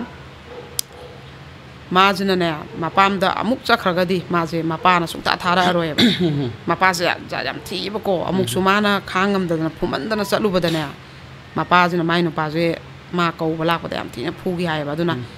ꯑꯗꯨꯒꯤ ꯃꯇꯨꯡ ꯃꯣꯏꯅ ꯍꯥꯏꯖꯔ ꯅꯣꯟꯖꯔ ꯅꯨꯄꯤꯁꯦ ꯑꯃꯨꯛ ꯂꯧꯈ꯭ꯔꯦꯗꯅ ꯑꯍꯜ ꯑꯃ ꯂꯥꯛꯑꯒ ꯁꯤꯒꯤ ꯃꯇꯨꯡꯗ ꯑꯃꯨꯛꯇꯪꯒ ꯂꯥꯛꯑꯗꯤ ꯅꯪ ꯑꯔꯣꯏꯕꯅꯤ ꯍꯥꯏꯈꯤꯕ ꯃꯄꯥꯁꯤꯅ ꯋꯥꯁꯦ ꯑꯅꯤꯔꯛ ꯉꯥꯡꯗꯕ ꯋꯥ ꯌꯥꯝ ꯉꯥꯡꯗꯕ ꯑꯣꯏꯕ ꯑꯗꯨꯅ ꯑꯗꯨꯒꯤ ꯈꯥꯏꯅꯕ ꯇꯥꯔꯦꯅꯁꯨ ꯃꯥꯁꯨ ꯆꯠꯄꯁꯨ ꯀꯤꯕ ꯑꯗꯩ ꯁꯣꯝꯗ ꯀꯃꯥꯏꯅ ꯇꯧꯒꯦ ꯍꯥꯏꯕꯗ ꯃꯥꯁꯦ ꯔꯥꯅꯤ ꯐꯤ ꯁꯥꯏꯌꯦꯕ ꯑꯩꯈꯣꯏꯒꯤꯅꯦ ꯑꯩꯅ ꯁꯨꯝ ꯊꯦꯡꯅꯔꯛꯄꯗꯅꯦ ꯑꯩꯈꯣꯏꯒꯤ ꯅꯨꯄꯤꯈꯩꯁꯦ ꯐꯤ ꯁꯥꯕꯅꯅꯦ ꯅꯨꯄꯤ ꯇꯪꯈꯥꯏ ꯑꯃ ꯍꯦꯟꯅ ꯏꯃꯨꯡ ꯄꯨ ꯂꯩꯔꯝꯃꯦꯕ ꯃꯔꯨ ꯑꯣꯏꯅ ꯔꯥꯅꯤ ꯐꯤꯁꯦ ꯁꯤꯁꯤꯅ ꯑꯗꯨꯒꯗꯤ ꯃꯥꯅ ꯁꯥꯕ ꯐꯤꯁꯤꯅꯅꯦ ꯃꯥꯅꯒ ꯁꯥꯏꯁꯦ ꯍꯦꯟꯂꯨꯝꯒꯤ ꯑꯇꯥꯡꯕꯅꯦꯌꯦ ꯑꯗꯨꯒ ꯑꯉꯥꯡꯒꯤ ꯚꯦꯟꯒꯤ ꯇꯨꯏꯁꯟ ꯄꯩꯁꯥ ꯁ꯭ꯀꯨꯜ ꯐ꯭ꯔꯤ ꯆꯥꯕꯩ ꯊꯛꯄꯩ ꯃꯥꯅ ꯂꯣꯏ ꯇꯧꯕ ꯅꯨꯄꯥꯁꯤꯅ ꯃꯥꯒꯤ ꯂꯥꯏꯟ ꯒꯥꯔꯤꯁꯦ ꯁꯤ ꯆꯠꯂꯤꯁꯦ ꯑꯃꯨꯛ ꯅꯤꯁꯥ ꯆꯥꯕꯩ ꯑꯃꯨꯛ ꯕꯟꯗꯣꯞ ꯊꯝꯃꯝꯗꯣꯏꯅꯦꯌꯦ ꯃꯥꯅ ꯑꯃꯨꯛ ꯍꯟꯗꯣꯏꯅꯦꯌꯦ ꯌꯥꯗꯕꯩ ꯁꯦꯝꯒꯦꯅ ꯄꯩꯁꯥꯁꯤꯅ ꯂꯧꯊꯣꯛꯈ꯭ꯔꯒꯅꯦ ꯒꯥꯔꯤꯗꯤ ꯀꯩꯁꯨ ꯇꯧꯗꯕ ꯑꯗꯩꯗꯤ ꯅꯤꯁꯥꯁꯤꯅꯅꯦ ꯃꯈꯨꯠꯇ ꯄꯩꯁꯥ ꯈꯔ ꯇꯥꯜꯂꯒꯅ ꯂꯩꯔꯒꯅ ꯅꯤꯁꯥꯁꯦ ꯆꯥꯔꯒ ꯑꯍꯤꯡ ꯈꯔ ꯍꯜꯂꯛꯇ ꯑꯗꯨꯗ ꯇꯥꯔ ꯂꯩꯍꯧꯔꯦ ꯅꯪ ꯅꯨꯄꯥꯗꯨꯅ ꯆꯠꯂꯒꯅꯦ ꯈꯔ ꯂꯧꯔꯨ ꯒꯥꯔꯤ ꯃꯅꯨꯡꯗ ꯇꯥꯔ ꯂꯩꯔꯝꯃꯦ ꯑꯣꯚꯔꯗꯣꯁ ꯆꯠꯂꯒꯀꯣ ꯑꯗꯨꯃꯥꯏꯅ ꯈꯔ ꯗꯥꯛꯇꯔꯗ ꯄꯨꯈꯠꯅ ꯑꯗꯒꯤꯗꯤ ꯃꯥꯒꯤ ꯆꯥꯕ ꯌꯥꯕ ꯆꯥꯔ ꯃꯪꯉ ꯍꯜꯂ ꯇꯥꯔ ꯂꯩꯈ꯭ꯔꯦꯗꯅꯀꯣ ꯑꯗꯨꯒꯤ ꯑꯃꯨꯛ ꯇꯦꯟꯁꯟ ꯀꯥꯕ ꯍꯜꯂ ꯈꯠꯅꯕ ꯂꯥꯎꯅꯕ ꯅꯨꯄꯥꯗꯨꯅ ꯅꯨꯄꯥ ꯑꯣꯏꯕꯒꯤ ꯊꯧꯗꯥꯡꯁꯨ ꯂꯧꯗ꯭ꯔꯕꯅꯤꯅ ꯃꯥꯒꯤ ꯇꯧꯔꯤꯕ ꯀꯩꯅꯣ ꯇꯣꯏꯂꯦꯠ ꯆꯪꯈ꯭ꯔꯦꯗꯅ ꯁꯨꯡꯊꯣꯛ ꯊꯣꯛꯂꯛꯇꯕ ꯊꯣꯡꯁꯦ ꯊꯤꯜꯂ ꯊꯨꯒꯥꯏꯔꯒꯅꯦ ꯋꯥꯟꯊꯔ ꯂꯩꯔꯝꯗꯅꯈꯔ ꯂꯧꯊꯣꯛꯅ ꯑꯗꯩ ꯐꯥꯔꯦꯅꯅꯦ ꯀ꯭ꯂꯕꯇ ꯐꯥꯔꯦꯅ ꯑꯃꯨꯛ ꯀ꯭ꯂꯕꯅ ꯈꯔ ꯀꯧꯔꯛ ꯌꯥꯝ ꯊꯤꯅ ꯑꯗꯩ ꯁꯦꯟꯇꯔꯁꯦ ꯃꯁꯤꯡ ꯁꯨꯔꯦ ꯊꯝꯃꯤꯁꯦ ꯊꯝꯕ ꯌꯥꯕ ꯊꯝꯃꯦ ꯁꯦꯟꯇꯔꯒꯤ ꯄꯩꯁꯥ ꯍꯨꯟꯕꯗ ꯃꯥꯁꯤ ꯄꯨꯊꯔꯦꯕ ꯂꯤꯁꯤꯡ 8 ꯍꯨꯟꯕꯗꯅꯦ ꯆꯍꯤ ꯑꯃꯒꯤ ꯃꯐꯝ ꯁꯦꯟꯇꯔꯁꯦ 2 ꯊꯣꯛꯂꯦ ꯊꯣꯛꯂꯛꯄꯒꯅꯦ ꯑꯃꯨꯛ ꯆꯥꯕ ꯃꯣꯏꯒꯤ ꯍꯥꯟꯅ ꯁꯦꯟꯇꯔꯗ ꯂꯩꯃꯤꯟꯅꯔꯝꯕ ꯆꯥꯃꯤꯟꯅꯕ ꯄꯥꯔꯇꯤꯁꯦ ꯐꯣꯟ ꯐꯥꯎꯅꯔ ꯍꯦꯛꯇ ꯆꯠꯈꯤꯕ ꯑꯗꯨꯅ ꯑꯗꯨꯃꯥꯏꯅ ꯑꯗꯨꯝ ꯃꯥꯒꯤ ꯌꯨꯝꯕꯥꯟꯁꯦ ꯆꯍꯤ 4-5 ꯁꯨꯔꯦꯕ ꯃꯥꯅ ꯈꯥꯡꯉꯛꯏꯁꯦ ꯑꯗꯩ ꯃꯥꯒꯤꯅ ꯑꯃꯨꯛꯅꯦ ꯑꯩꯈꯣꯏꯒꯤ ꯃꯥꯒꯤꯁꯤꯅ ꯑꯃꯨꯛ ꯑꯩꯈꯣꯏꯒꯤ ꯐꯨꯕ ꯈꯣꯠꯄ ꯑꯃꯗꯤ ꯀꯌꯥ ꯌꯥꯎꯗ꯭ꯔꯤꯕ ꯃꯥꯏ ꯅꯨꯄꯥꯁꯤꯅ ꯄꯣꯠ ꯆꯩ ꯊꯨꯒꯥꯏꯕꯤ ꯈꯣꯠꯄꯤ ꯁꯨꯝꯕꯅ ꯀꯌꯥ ꯌꯥꯎꯗꯕ ꯅꯤꯁꯥꯁꯦ ꯆꯥꯔ ꯃꯉꯣꯟꯗ ꯇꯦꯟꯁꯟ ꯄꯤꯕ ꯌꯨꯝ ꯐꯖꯅ ꯄꯥꯟꯃꯤꯟꯅꯕ ꯌꯥꯗꯕꯒꯤ ꯑꯗꯨꯝꯕꯒꯤ ꯑꯗꯩ ꯃꯥꯁꯦ ꯑꯍꯥꯟꯕꯗ ꯃꯥ ꯐꯤ ꯀꯔꯕꯥꯔ ꯇꯧꯔꯝꯃꯦ ꯍꯥꯏꯌꯦꯕꯀꯣ ꯃꯔꯨ ꯊꯥꯡꯂꯣꯞ ꯈꯔ ꯀꯛꯊꯠꯂꯒ ꯑꯗꯨꯒꯤ ꯂꯥ ꯑꯃꯅꯤꯒꯤ ꯐꯤ ꯀꯔꯕꯥꯔꯁꯦ ꯇꯧꯔ ꯅꯣꯡꯃꯒꯤ ꯌꯣꯜꯂꯨꯕꯩ 50-60 ꯁꯤꯜꯂꯛꯄꯁꯤꯅ ꯄꯩꯁꯥꯁꯦ ꯂꯩꯔꯕꯣꯏꯗ ꯅꯤꯡꯕ ꯅꯨꯄꯥꯁꯤꯅꯅꯦ ꯄꯨꯂꯞꯀ ꯍꯨꯔꯥꯜꯂ ꯄꯨꯈꯤꯕ ꯁꯦꯝꯄꯣꯅ ꯁꯨꯝ ꯄꯨꯊꯔꯛꯄ ꯃꯥꯅ ꯄꯨꯔ ꯂꯥꯛꯑ ꯇꯧꯔꯨꯕꯁꯦ ꯑꯗꯨꯅ ꯑꯁ ꯑꯩ ꯁꯤꯗꯤ ꯀꯔꯕꯥꯔꯒ ꯂꯣꯏ ꯃꯨꯠꯇꯅ ꯂꯣꯏꯔꯒ ꯍꯌꯦꯡ ꯄꯩꯁꯥ ꯀꯥꯏ ꯊꯝꯒꯦ ꯍꯥꯏꯔꯛꯀꯅꯤ ꯑꯗꯨꯅ ꯏꯁꯥꯅ ꯏꯄꯥꯡꯒꯜꯅ ꯁꯨꯔꯒ ꯐꯤ ꯈꯛ ꯁꯥꯖꯔ ꯑꯗꯨꯅ ꯊꯥꯒꯤ ꯀꯣꯟꯅꯅꯕ ꯍꯣꯠꯅꯍꯧꯕꯅ ꯐꯔꯦꯅ ꯃꯥꯅ ꯑꯗꯨꯃꯥꯏꯅ ꯍꯣꯠꯅꯈꯤꯕꯅꯦꯕ ꯁꯤꯒꯤ ꯇꯦꯟꯁꯟ ꯃꯌꯥꯝꯁꯤꯅ ꯃꯥꯁꯨ ꯍꯦꯛꯇ ꯄꯨꯔꯥ ꯃꯪꯕꯤꯅꯦꯕꯀꯣ ꯄꯨꯔꯥ ꯃꯪꯕꯤꯅꯦ ꯑꯗꯩ ꯃꯥꯒꯤ ꯊꯛꯅꯕ ꯃꯤꯒꯤꯅꯦ ꯄꯣꯠ ꯑꯃꯗꯤ ꯂꯩꯀꯥꯏꯒꯤ ꯀꯩꯝ ꯍꯨꯔꯥꯟꯗꯦꯌꯦ ꯑꯗꯨꯗꯤ ꯑꯗꯩ ꯏꯃꯨꯡꯗꯩꯁꯨ ꯀꯩꯝ ꯍꯨꯔꯥꯟꯗꯦꯌꯦ ꯅꯨꯄꯤꯁꯤꯗ ꯄꯩꯁꯥꯁꯦ ꯄꯤꯌꯨ ꯉꯪꯕ ꯅꯩꯕ ꯈꯥꯡ ꯉꯝꯗꯕꯅꯤ나 ꯃꯥꯁꯨ ꯄꯤꯕ ꯑꯗꯨꯒꯨꯝꯕꯁꯤꯗ ꯃꯥꯁꯦ ꯌꯥꯝꯅ ꯇꯦꯟꯁꯟꯁꯦ ꯂꯩꯔꯕꯀꯣ ꯑꯗꯩ ꯃꯆꯥꯁꯤꯅꯅꯦ ꯃꯔꯨ ꯑꯣꯏꯅ ꯃꯥꯅ ꯌꯥꯝ ꯍꯧꯖꯤꯛ ꯈꯥꯡꯕ ꯉꯝꯃꯛꯇ꯭ꯔꯤꯁꯦ ꯁꯣꯛꯂꯛꯏꯁꯦ ꯃꯆꯥꯅꯨꯄꯤ ꯑꯍꯟꯁꯤꯅ ꯆꯍꯤ 34 ꯁꯨꯔꯛꯑꯦ ꯃꯆꯥꯅꯨꯄꯥꯁꯤꯅ ꯆꯍꯤ 12 ꯁꯨꯔꯛꯑꯦꯕ ꯃꯣꯏꯁꯦ ꯍꯧꯖꯤꯛꯇꯤ ꯑꯉꯥꯡ ꯆꯥꯎꯔꯕꯅꯤꯅ ꯏꯀꯥꯏꯕ ꯈꯪꯉꯦꯕ ꯑꯗꯨꯅꯅꯦ ꯃꯆꯥꯅꯨꯄꯤꯁꯦ ꯀꯅꯥꯏ ꯃꯆꯥꯅꯣ ꯍꯪꯕꯗ ꯃꯄꯥꯒꯤ ꯃꯃꯤꯡ ꯄꯟꯗ꯭ꯔꯦꯕ ꯃꯥꯅ ꯃꯃꯥꯏ ꯃꯆꯥꯅꯦ ꯍꯥꯏꯔꯦꯕ ꯃꯔꯝꯗꯤ ꯃꯣꯏ ꯈꯨꯜ ꯊꯪꯅꯕ ꯑꯅꯤꯍꯨꯝꯁꯤꯗ ꯃꯣꯏ ꯃꯄꯥꯁꯦ ꯅꯝꯕꯔ 4 ꯆꯥꯕꯅꯦꯁꯨ ꯂꯣꯏ ꯈꯪꯉꯕ ꯑꯗꯨ ꯃꯄꯥꯒꯤ ꯃꯃꯤꯡꯁꯦ ꯅꯣꯡꯃꯈꯛ ꯍꯥꯏꯔꯨꯕꯗꯅꯦ ꯏꯃꯥ ꯑꯗꯨꯗꯤ 4 ꯆꯥꯕꯗꯨꯅꯤꯅꯦꯅ ꯃꯤꯁꯤꯗꯤ ꯖꯥꯠꯅꯦꯕ ꯑꯉꯥꯡꯁꯤꯅ ꯅꯨꯡꯉꯥꯏꯔꯣꯏ ꯈꯪꯕ ꯅꯠꯇꯦꯕ ꯑꯗꯨꯝ ꯍꯦꯛꯇ ꯍꯥꯏꯔꯛꯄ ꯑꯗꯨꯒꯤ ꯃꯥꯗꯤ ꯃꯊꯪ ꯃꯣꯏꯁꯦ ꯌꯥꯝ ꯁꯣꯛꯈꯤꯕ ꯃꯥꯁꯦ ꯍꯜꯂꯒ ꯌꯥꯝ ꯀꯞꯄꯦ ꯍꯥꯏꯕ ꯃꯆꯥꯗꯣ ꯑꯗꯨ ꯍꯦꯛ ꯅꯨꯃꯤꯠꯇꯒꯤ ꯃꯥꯅꯅꯦ ꯑꯩꯈꯣꯏꯒꯤ ꯇꯨꯏꯁꯟ ꯑꯃ ꯆꯠꯂꯁꯨ ꯇꯝꯒꯦꯅ ꯉꯥꯡꯅꯔꯁꯨ ꯀꯅꯥꯏ ꯃꯆꯥꯅꯣ ꯍꯦꯛꯇ ꯍꯪꯗ꯭ꯔꯥ ꯅꯄꯥ ꯃꯃꯤꯡ ꯀꯩ ꯀꯧꯋꯦꯅ ꯃꯥꯗꯤ ꯀꯌꯥ ꯍꯥꯏꯅꯗꯦꯕ ꯑꯗꯣ ꯃꯥꯅ ꯃꯃꯥꯒꯤ ꯑꯗꯨꯝ ꯍꯥꯏꯕ ꯀꯩꯅꯣ ꯅꯣꯏ ꯕꯕꯥ ꯂꯩꯇ꯭ꯔꯥ ꯍꯥꯏꯁꯦ ꯍꯦꯛꯇ ꯍꯥꯏꯔꯛꯄ ꯃꯥꯏ ꯃꯆꯤꯟꯗꯒꯤ ꯃꯄꯥꯁꯦ ꯄꯟꯅꯤꯡꯗ꯭ꯔꯦꯕ ꯑꯗꯩ ꯇꯨꯏꯁꯟ ꯇꯧꯃꯤꯟꯅꯕ ꯑꯣꯖꯥ ꯑꯉꯥꯡꯈꯩꯅꯐꯧꯅꯦ ꯅꯣꯏ ꯕꯕꯥꯗꯣ ꯐꯥꯔꯦꯅ ꯂꯩꯍꯧꯋꯤ ꯀ꯭ꯂꯕꯇ ꯍꯦꯛ ꯍꯥꯏꯔꯛꯄ ꯑꯗꯩ ꯅꯣꯏ ꯕꯕꯥꯗꯣ 4 ꯀꯥꯞꯄꯒ ꯋꯥꯟꯊꯔꯦꯅ ꯇꯥꯔ ꯂꯩꯍꯧꯋꯤ ꯃꯤ ꯃꯌꯥꯝ ꯌꯣꯝꯁꯤꯟꯅꯍꯧꯋꯤꯒ ꯍꯥꯏꯔꯛꯄ ꯁ꯭ꯀꯨꯜꯗꯒ ꯃꯃꯥꯟꯅꯕꯅ ꯃꯥꯒꯤ ꯇꯨꯏꯁꯟ ꯇꯧꯔꯤꯕ ꯑꯣꯖꯥꯅꯐꯧ ꯍꯥꯏꯔꯛꯑꯕ ꯑꯗꯒꯤꯗꯤ ꯁ꯭ꯀꯨꯜꯗꯁꯨ ꯑꯣꯖꯥꯅꯐꯧ ꯍꯥꯏꯔꯛꯄ ꯃꯥꯁꯦ ꯁꯤꯗꯩꯁꯤꯗꯅꯦ ꯂꯥꯏꯔꯤꯛ ꯇꯝꯐꯧ ꯀꯥꯎ ꯌꯥꯈꯠꯂꯛꯇ꯭ꯔꯦꯕ ꯑꯉꯥꯡꯁꯦ ꯄꯨꯔꯥ ꯗꯤꯄ꯭ꯔꯦꯁꯟ ꯆꯠꯈꯠꯂꯛꯑꯦꯕ ꯑꯗꯨꯅ ꯅꯨꯄꯤꯁꯤꯅ ꯌꯥꯝ ꯅꯨꯡꯉꯥꯏꯖꯗ꯭ꯔꯦꯕ ꯃꯥꯁꯨꯅꯦ ꯆꯦꯜꯂꯛꯑꯒ ꯃꯥꯁꯦ ꯇꯥꯟꯅꯕ ꯂꯥꯛꯑꯝꯃꯦꯕꯀꯣ ꯑꯗꯒꯤ ꯆꯦꯜꯂꯛꯑꯒ ꯃꯥꯁꯨ ꯇꯥꯟꯅꯕꯁꯦ ꯂꯥꯛꯑꯝꯃꯦ ꯌꯥꯝ ꯅꯨꯡꯉꯥꯏꯇꯦ ꯑꯩꯀꯣ ꯑꯗꯨꯒꯤꯁꯨ ꯑꯩ ꯑꯔꯣꯏꯕꯗ ꯑꯩꯅ ꯃꯉꯣꯟꯗ ꯍꯥꯏꯅꯤꯡꯉꯤꯕꯁꯦ ꯑꯩ ꯄꯨꯂꯞ ꯍꯥꯏꯔꯒꯦꯕ ꯑꯃꯃꯝꯒꯤ ꯍꯥꯏꯔꯔꯣꯏꯒꯦꯕꯀꯣ ꯍꯧꯖꯤꯛꯁꯦ ꯃꯥꯁꯨ ꯉꯥꯎꯔꯒꯅꯤ ꯅꯨꯄꯥꯁꯤꯅꯗꯤ ꯃꯪꯉꯒ ꯑꯗꯨꯃꯥꯏꯅ ꯂꯩꯔꯦ ꯌꯨꯝ ꯑꯃ ꯐꯖꯅ ꯄꯥꯟꯃꯤꯟꯅꯕ ꯌꯥꯗ꯭ꯔꯦ ꯅꯨꯄꯤ ꯃꯥꯅ ꯌꯥꯝꯈ꯭ꯔꯕ ꯏꯃꯨꯡꯒꯤ ꯄꯣꯠꯂꯨꯝꯁꯦ ꯂꯣꯏ ꯍꯣꯠꯅꯔꯒ ꯂꯩꯔꯦꯀꯣ ꯃꯩꯁꯥꯁꯦ ꯅꯨꯄꯥ ꯃꯥꯅꯕꯨ ꯑꯗꯨꯃꯥꯏꯅ ꯑꯗꯨꯗ ꯑꯃꯨꯛ ꯐꯥꯔꯦ ꯍꯥꯏ ꯁꯦꯟꯇꯔꯗ ꯑꯃꯨꯛ ꯂꯩꯈꯤ ꯑꯗꯨꯏ ꯄꯩꯁꯥ ꯑꯃꯨꯛ ꯊꯤꯕꯒꯤ ꯀꯔꯝꯕ ꯅꯨꯄꯤꯅ ꯑꯗꯨꯗ ꯋꯥꯈꯜꯁꯦ ꯅꯨꯡꯉꯥꯏꯗꯣꯏꯅꯣꯕ ꯍꯜꯂꯛꯑꯒ ꯊꯛꯆꯟ ꯆꯥꯁꯜꯂ ꯍꯜꯂꯛꯑꯒ ꯃꯪꯉ ꯇꯥ ꯂꯩꯔꯦ ꯑꯗꯣ ꯀꯃꯥꯏꯅ ꯅꯨꯄꯤꯁꯦ ꯇꯦꯟꯁꯟ ꯂꯩꯔꯣꯏꯗꯣꯏꯅꯣꯕ ꯑꯗꯩ ꯍꯧꯒꯠꯂꯒꯅꯅꯦ ꯃꯥꯗꯤ ꯉꯟꯇꯥ ꯍꯧꯒꯠꯂ ꯐꯤꯁꯦ ꯁꯥꯗꯣꯏꯕ ꯈꯣꯏꯗꯧꯗꯨꯗꯤ ꯁꯥꯎꯒꯠꯂꯝꯃꯤꯅ ꯍꯧꯒꯠꯄꯗꯤ ꯉꯝꯃꯛꯇꯕ ꯀꯞꯅ ꯃꯥ ꯐꯤ ꯁꯥꯔꯦꯕ ꯑꯗ ꯃꯥꯅ ꯍꯥꯏꯔꯦꯕ ꯃꯥꯁꯦ ꯐꯤꯁꯦ ꯁꯥꯃꯟꯗꯅꯅꯦ ꯃꯃꯤꯠꯁꯨ ꯆꯤꯛꯑꯦ ꯎꯔꯛꯇ꯭ꯔꯦ ꯂꯪ ꯑꯀꯨꯞꯄꯗꯩ ꯑꯃꯨꯛ ꯃꯁꯥꯁꯦ ꯂꯣꯏꯅ ꯊꯤꯟꯗꯦꯛꯑꯦ ꯐꯤ ꯑꯗꯨꯝ ꯁꯥꯃꯟꯕꯩꯀꯣ ꯃꯈꯨꯠ ꯃꯁꯥꯒꯁꯦ ꯆꯤꯛꯄꯤ ꯍꯧꯔꯕ ꯃꯈꯣꯡꯒꯁꯦꯀꯣ ꯐꯤ ꯁꯥꯕꯁꯦ ꯁꯨꯃꯥꯏꯅ ꯌꯥꯟꯊꯔ ꯐꯝꯃꯛꯇꯣꯏꯅꯤꯗꯅ ꯑꯗꯨꯅ ꯑꯩꯁꯦ ꯀꯌꯥꯝ ꯀꯨꯏꯅ ꯐꯤꯁꯦ ꯁꯥꯔꯒ ꯑꯩꯁꯦ ꯄꯨꯕ ꯏꯃꯨꯡꯁꯦ ꯉꯝꯗꯣꯏꯅꯣ ꯈꯪꯗ꯭ꯔꯦ ꯑꯗꯨꯅ ꯃꯥꯁꯦ ꯍꯥꯏꯔꯦꯕ ꯑꯗꯩ ꯑꯃꯨꯛ ꯃꯥꯒꯤꯁꯨ ꯑꯗꯨꯃꯥꯏꯅ ꯍꯧꯖꯤꯛ ꯃꯥ ꯈꯥꯡꯉꯒ ꯂꯩꯔꯤꯕꯀꯣ ꯑꯗꯨꯅ ꯑꯩꯈꯣꯏꯒꯤ ꯂꯝꯁꯤꯗ ꯅꯤꯁꯥ ꯆꯥꯕ ꯅꯨꯄꯥ ꯀꯌꯥꯒꯤ ꯅꯨꯄꯤ ꯑꯣꯏꯔꯨꯕ ꯀꯌꯥ ꯉꯁꯤꯁꯦ ꯈꯥꯡꯉꯤꯅꯦꯕ ꯑꯗꯩ ꯑꯃꯨꯛ ꯃꯊꯪꯒꯤ ꯋꯥꯔꯤꯁꯤꯅ ꯁꯨꯃꯥꯏꯅ ꯇꯧꯕꯅꯦ ꯃꯥꯁꯨ ꯑꯉꯥꯡꯅꯤ ꯀ꯭ꯂꯥꯁ 9ꯗ ꯄꯥꯜꯂꯨꯕꯅꯤ ꯌꯥꯝ ꯅꯨꯡꯁꯤ ꯃꯃꯥꯅ ꯄꯨꯔꯒ ꯆꯦꯜꯂꯛꯑꯝꯃꯤꯀꯣ ꯃꯌꯥꯡꯁꯨ ꯀꯪꯖꯩ ꯃꯤꯁꯨ ꯅꯦꯝꯇꯛ ꯇꯧꯖꯩ ꯑꯉꯥꯡꯕꯨ ꯌꯥꯝ ꯑꯉꯥꯡꯅꯤ ꯃꯃꯥꯏꯒꯁꯦ ꯄꯤꯁꯛ ꯄꯤꯛꯑꯗꯅ ꯃꯌꯥꯡꯁꯨ ꯀꯪꯉꯦꯕ ꯌꯥꯝ ꯊꯤꯅ ꯇꯦꯟꯁꯟꯗꯅꯤ ꯃꯣꯏꯁꯨ ꯂꯥꯛꯏꯁꯦꯀꯣ ꯃꯥꯁꯦ ꯌꯥꯝ ꯄꯥꯝꯅ ꯂꯧꯕꯤꯈꯤꯕ ꯑꯣꯏꯔꯖꯥꯅꯦꯕ ꯑꯗꯨꯒ ꯃꯣꯏꯁꯦ ꯃꯅꯦꯝ ꯃꯀꯨꯁꯦ ꯂꯣꯏ ꯁꯣꯜꯂꯒ ꯅꯥꯔ ꯂꯩꯔꯦ ꯃꯅꯦꯝꯕꯣꯛꯁꯨꯅꯦ ꯍꯧꯒꯠ ꯀꯥꯡꯈꯠꯄꯐꯥꯎ ꯉꯝꯗ꯭ꯔꯦ ꯑꯗꯨꯝ ꯐꯃꯨꯡꯗ ꯑꯃꯥꯡ ꯑꯁꯣꯏ ꯂꯣꯏ ꯇꯧꯔꯒ ꯂꯩꯔꯦ ꯃꯥꯅ ꯑꯗꯨꯝ ꯊꯥꯡꯗꯣꯛ ꯊꯥꯡꯖꯤꯟ ꯁꯦꯕꯥ ꯁꯦꯕꯤ ꯂꯣꯏ ꯍꯣꯠꯅꯔꯦꯕ ꯑꯗꯨꯒꯗꯤ ꯃꯣꯏꯁꯦ ꯄꯨꯟꯅ ꯆꯥꯏ ꯃꯅꯦꯝ ꯃꯀꯨꯕꯨꯗꯤ ꯐꯩ ꯑꯍꯜ ꯑꯣꯏꯔꯦ ꯃꯧꯗ ꯉꯥꯡꯕ ꯈꯣꯠꯄ ꯀꯩꯁꯨ ꯂꯩꯇ꯭ꯔꯦꯕꯀꯣ ꯃꯣꯏꯁꯦ ꯃꯆꯤꯟ ꯃꯅꯥꯎ ꯌꯥꯝꯕꯖꯥꯠꯅꯤ ꯍꯧꯖꯤꯛ ꯅꯨꯄꯥꯁꯤꯅ ꯈ꯭ꯋꯥꯏ ꯑꯇꯣꯝꯕ ꯑꯣꯏꯖꯥꯠꯅꯦꯕ ꯑꯗꯨꯅ ꯈ꯭ꯋꯥꯏ ꯀꯣꯟꯅ ꯄꯣꯛꯑꯕꯅꯤꯅ ꯃꯅꯦꯝ ꯃꯀꯨꯁꯤꯗꯤ ꯍꯟꯅꯨꯔꯦꯕ ꯑꯗꯨꯒꯅꯦ ꯃꯥꯒꯤ ꯅꯨꯄꯥꯁꯦ ꯀꯃꯥꯏꯅ ꯇꯧꯒꯦ ꯍꯥꯏꯕꯗ ꯃꯥꯒꯤꯁꯨ 4ꯁꯦ ꯀꯥꯞꯄ ꯑꯗꯩꯗꯤ ꯑꯗꯨꯃꯥꯏꯅ ꯇꯧꯕꯗꯒꯤ ꯃꯥꯅ ꯀꯌꯥ ꯐꯥꯔꯁꯦ ꯃꯥꯅ ꯐꯥꯕꯁꯦ ꯃꯥꯅ ꯂꯣꯏ ꯊꯝꯖꯤꯜꯂꯦꯕ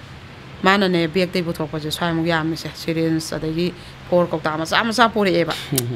ꯑꯗꯩ ꯆꯦꯔꯪꯗ ꯍꯥꯟꯕ ꯃꯆꯥꯁꯨ ꯌꯥꯎꯋꯦ ꯑꯗꯨꯃꯥꯏꯅ ꯐꯥꯔꯨꯔꯦꯗꯅ ꯐꯨꯗꯠꯄꯤ ꯍꯥꯏꯔꯨꯔꯦꯗꯅ ꯐꯨꯗꯠꯄꯤ ꯑꯗꯩ ꯃꯄꯥꯝꯗ ꯆꯠꯂꯦꯗꯅ ꯉꯪꯉ ꯀꯧꯕ ꯂꯥꯛꯄꯤ ꯃꯥꯁꯦ ꯉꯥꯎꯕꯤ ꯍꯟꯗꯕꯁꯨ ꯉꯝꯗꯕꯤ ꯑꯗꯩ ꯅꯤꯁꯥꯁꯦ ꯆꯥꯔꯒꯅꯦ ꯇꯥꯔ ꯂꯩꯈꯤꯗꯅꯅꯦ ꯁꯨꯃꯥꯡꯗꯒ ꯇꯥꯔ ꯂꯩꯈꯤꯕ ꯑꯗꯩ ꯃꯤꯅ ꯋꯥꯟꯊꯍꯧꯔꯦ ꯅꯣꯏꯒꯤꯗꯣ ꯂꯝꯄꯥꯛ ꯃꯆꯤꯗ ꯈꯔ ꯍꯥꯏꯔꯛ ꯃꯣꯏꯁꯤꯁꯨ ꯆꯞ ꯃꯥꯟꯅꯩꯕ ꯑꯗ ꯑꯉꯥꯡꯅꯤꯅ ꯅꯍꯥꯅꯤꯅ ꯃꯣꯏꯒꯤꯅ ꯑꯃꯨꯛ ꯐꯥꯔꯦ ꯈꯣꯠꯂꯦ ꯅꯤꯁꯥ ꯆꯥꯒꯅꯨ ꯅꯤꯁꯥꯁꯦ ꯅꯪ ꯀꯩꯒꯤꯅꯣ ꯈꯣꯡꯒꯥꯎꯗꯣ ꯌꯥꯎꯔꯝꯃꯤꯁꯦ ꯉꯥꯡꯅꯔꯨꯔꯦ ꯐꯨꯗꯠꯅꯕꯤ ꯑꯗꯨꯅ ꯄꯨꯔꯥ ꯑꯔꯣꯏꯕꯤ ꯀꯩꯅꯣꯗꯅꯦꯕ ꯉꯍꯥꯟꯁꯤꯁꯨ ꯃꯣꯏꯁꯦ ꯐꯨꯗꯠꯅꯔꯦꯅ ꯃꯄꯥꯝꯒꯤ ꯃꯃꯥꯁꯤꯅ ꯃꯥꯁꯦ ꯂꯧꯔꯨꯕꯅꯦꯕ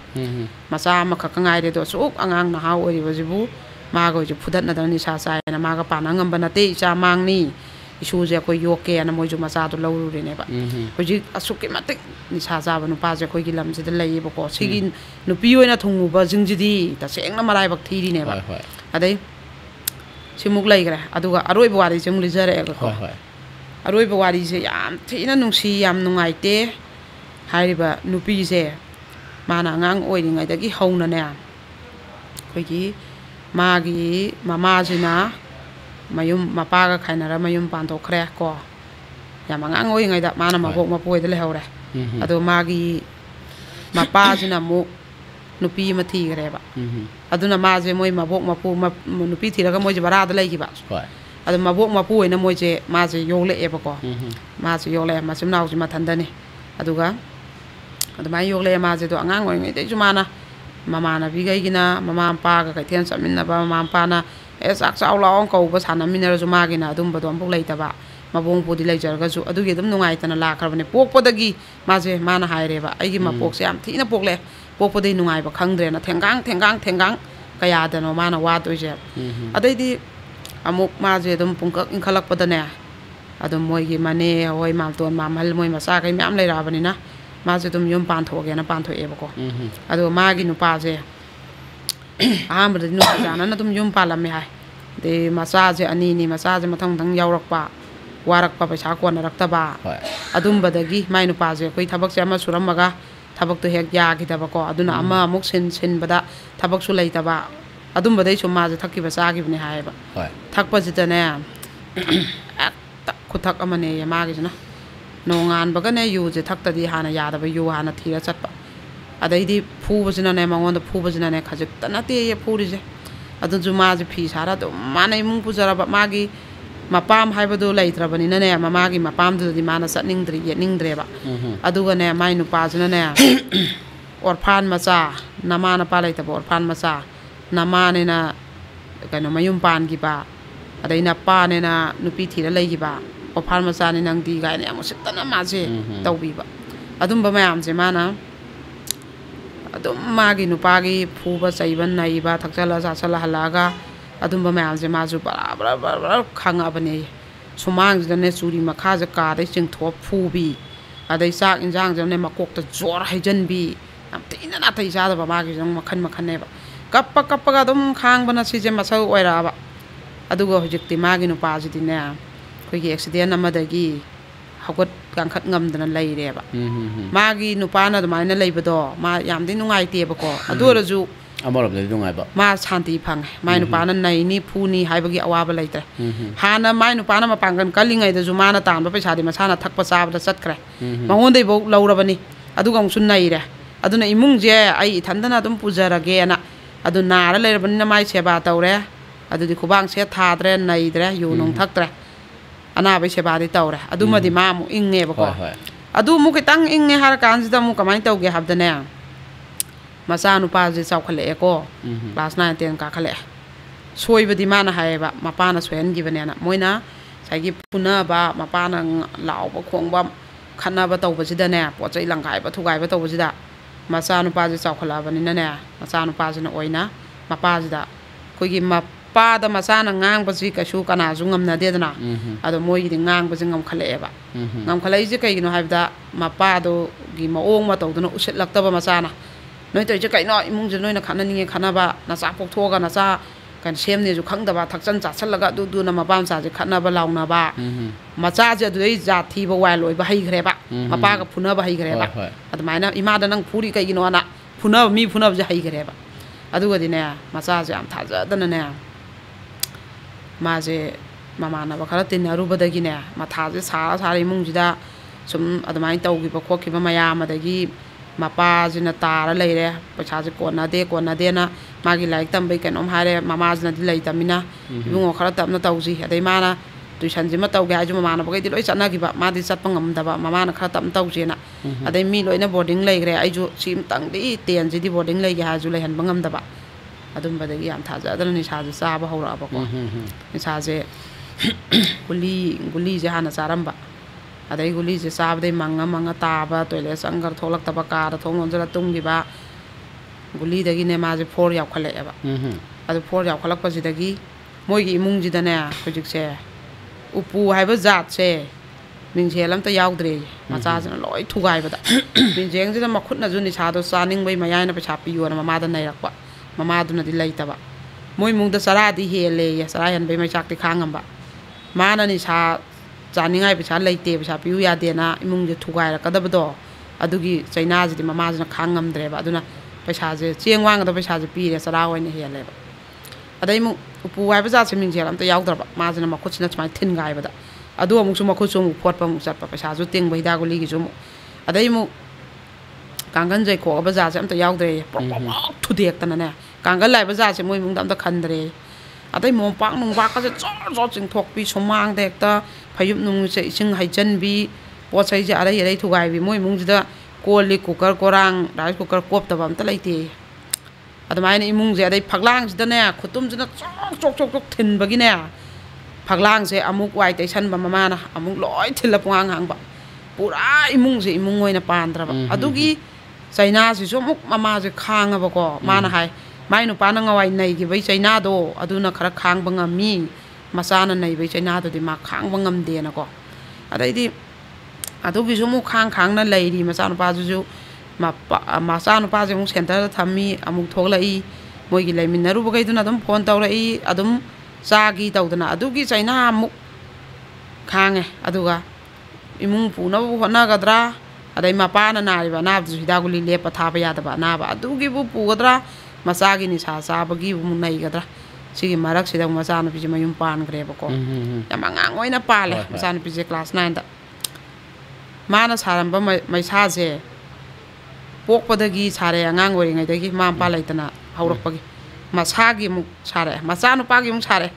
aduna ju loi de ishorjina aigi punsi da thengang awa ba je dum pi gi hairi bra haire ba masana masaje warau jare ba ishorje ma sema mi balai je masana piji gi na mu kamai taw ge hadana masana pi gi mungjina na mai nu pa jina ganja ga yoga pa ba masa ga se yamna wang chaur ga ne masana pi jina pitu pi ya mangang ne adu nu pa jina ne sa gi moi ni je moi mungje punna moi hotel phamine ba adu gi paisa jina loi bakti mungje pumina ba mane maku ka kai de loi pha ba masana pi manau pa kai loi phai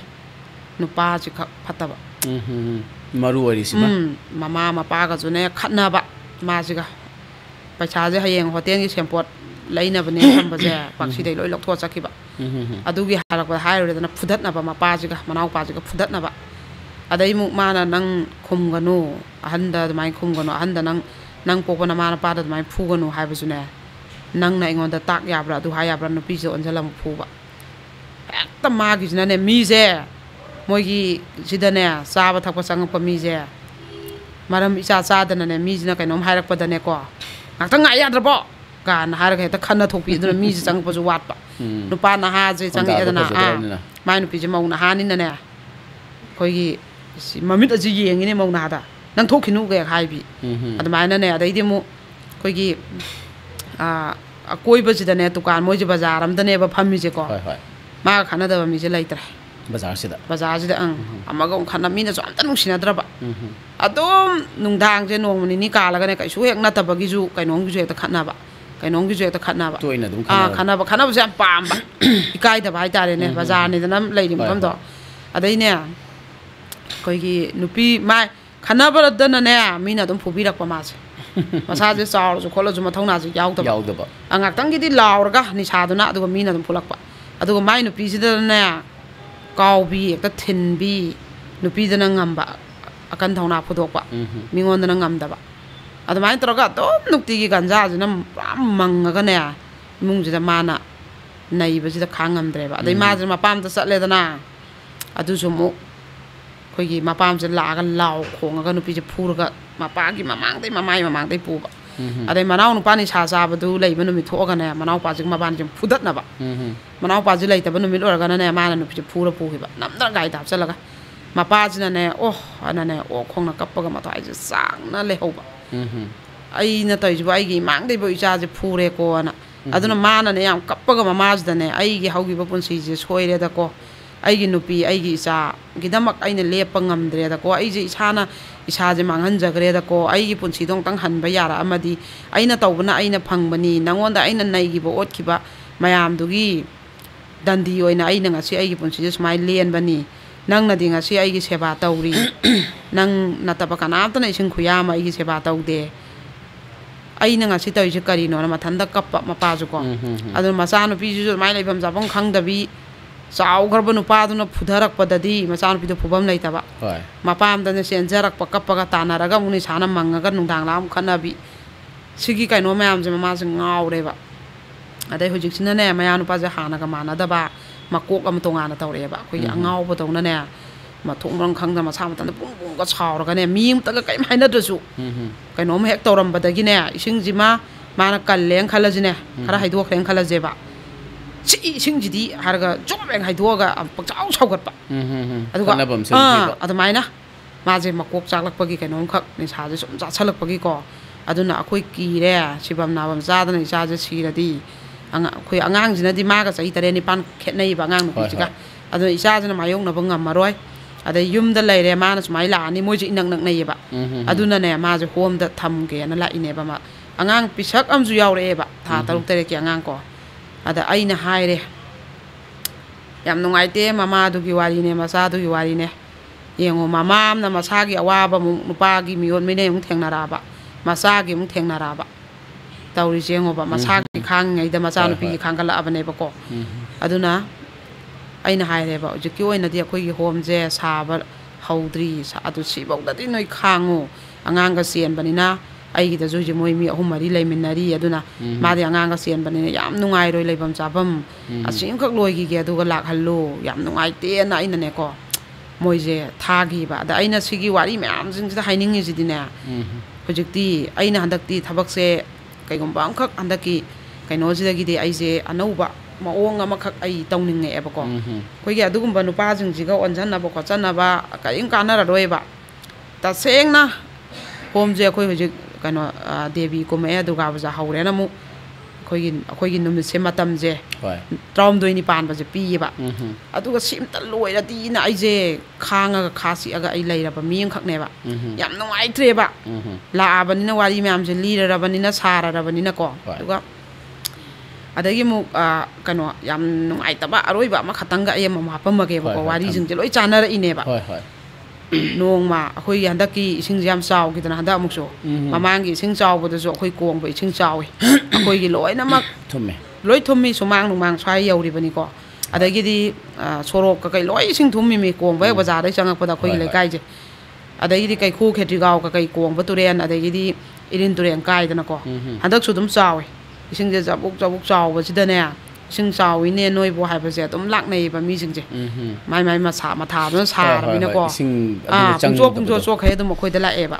adai khoi ju sumang ka kai makha de loi chang ba adu mathak to phamin nei ba adai di hojiki be ma ji ju ne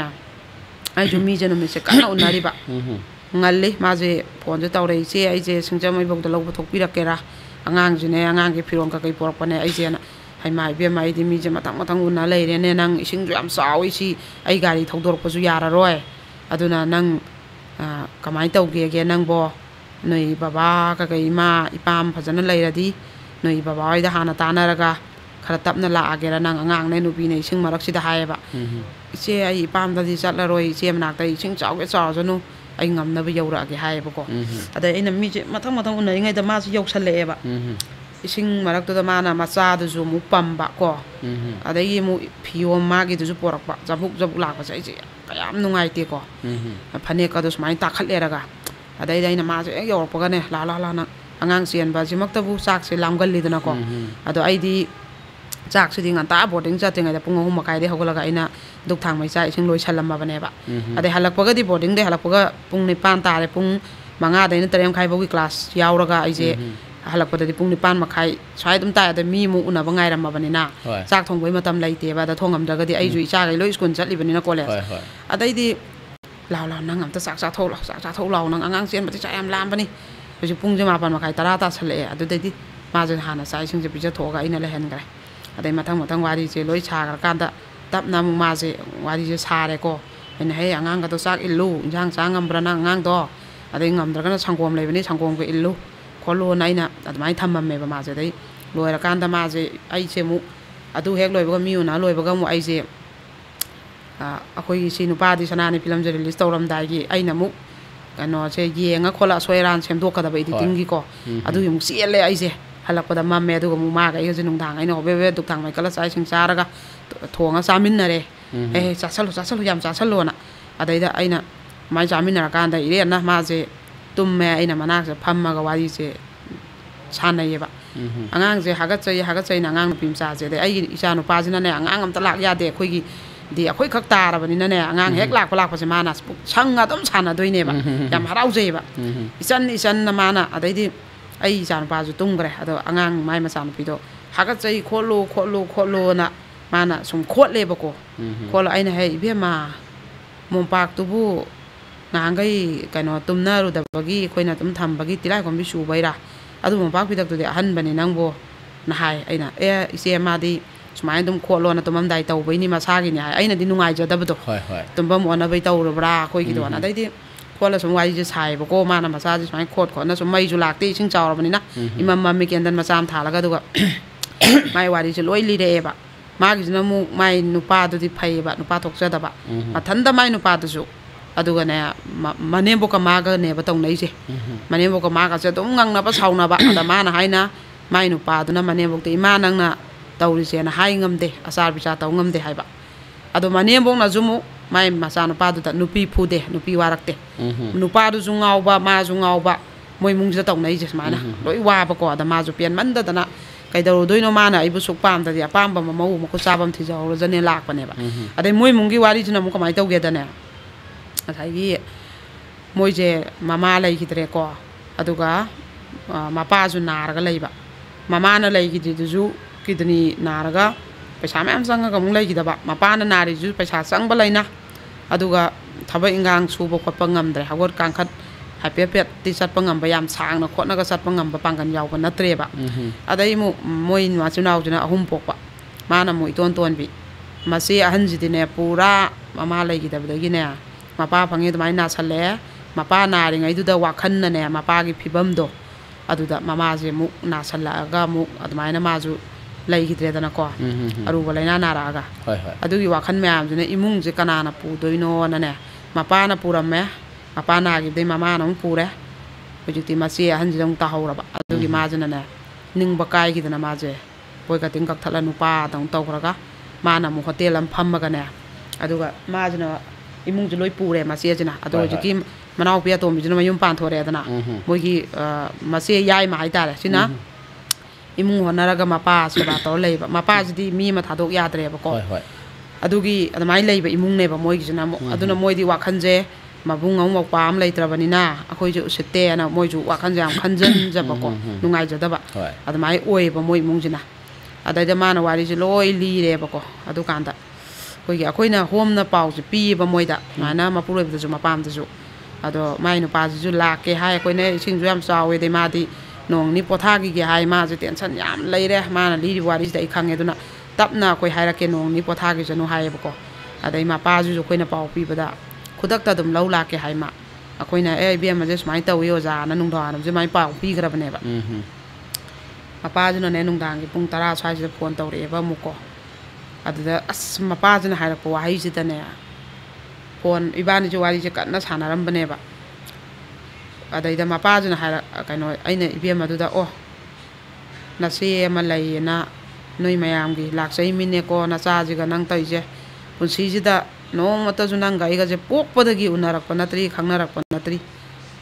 ꯃꯇꯨꯡꯁꯨ ꯊꯦꯡꯅꯅꯤ ꯊꯦꯡꯅꯔꯣꯏꯁꯨ ꯈꯪꯕ ꯅꯠꯇꯦ ꯅꯪꯒꯨꯝꯕ ꯀꯌꯥꯁꯦ ꯑꯗꯨꯅ ꯆꯦ ꯑꯃ ꯂꯩꯌꯦꯅ ꯂꯥꯛꯏꯅꯦꯀꯣ ꯋꯥꯔꯀꯥꯟꯗ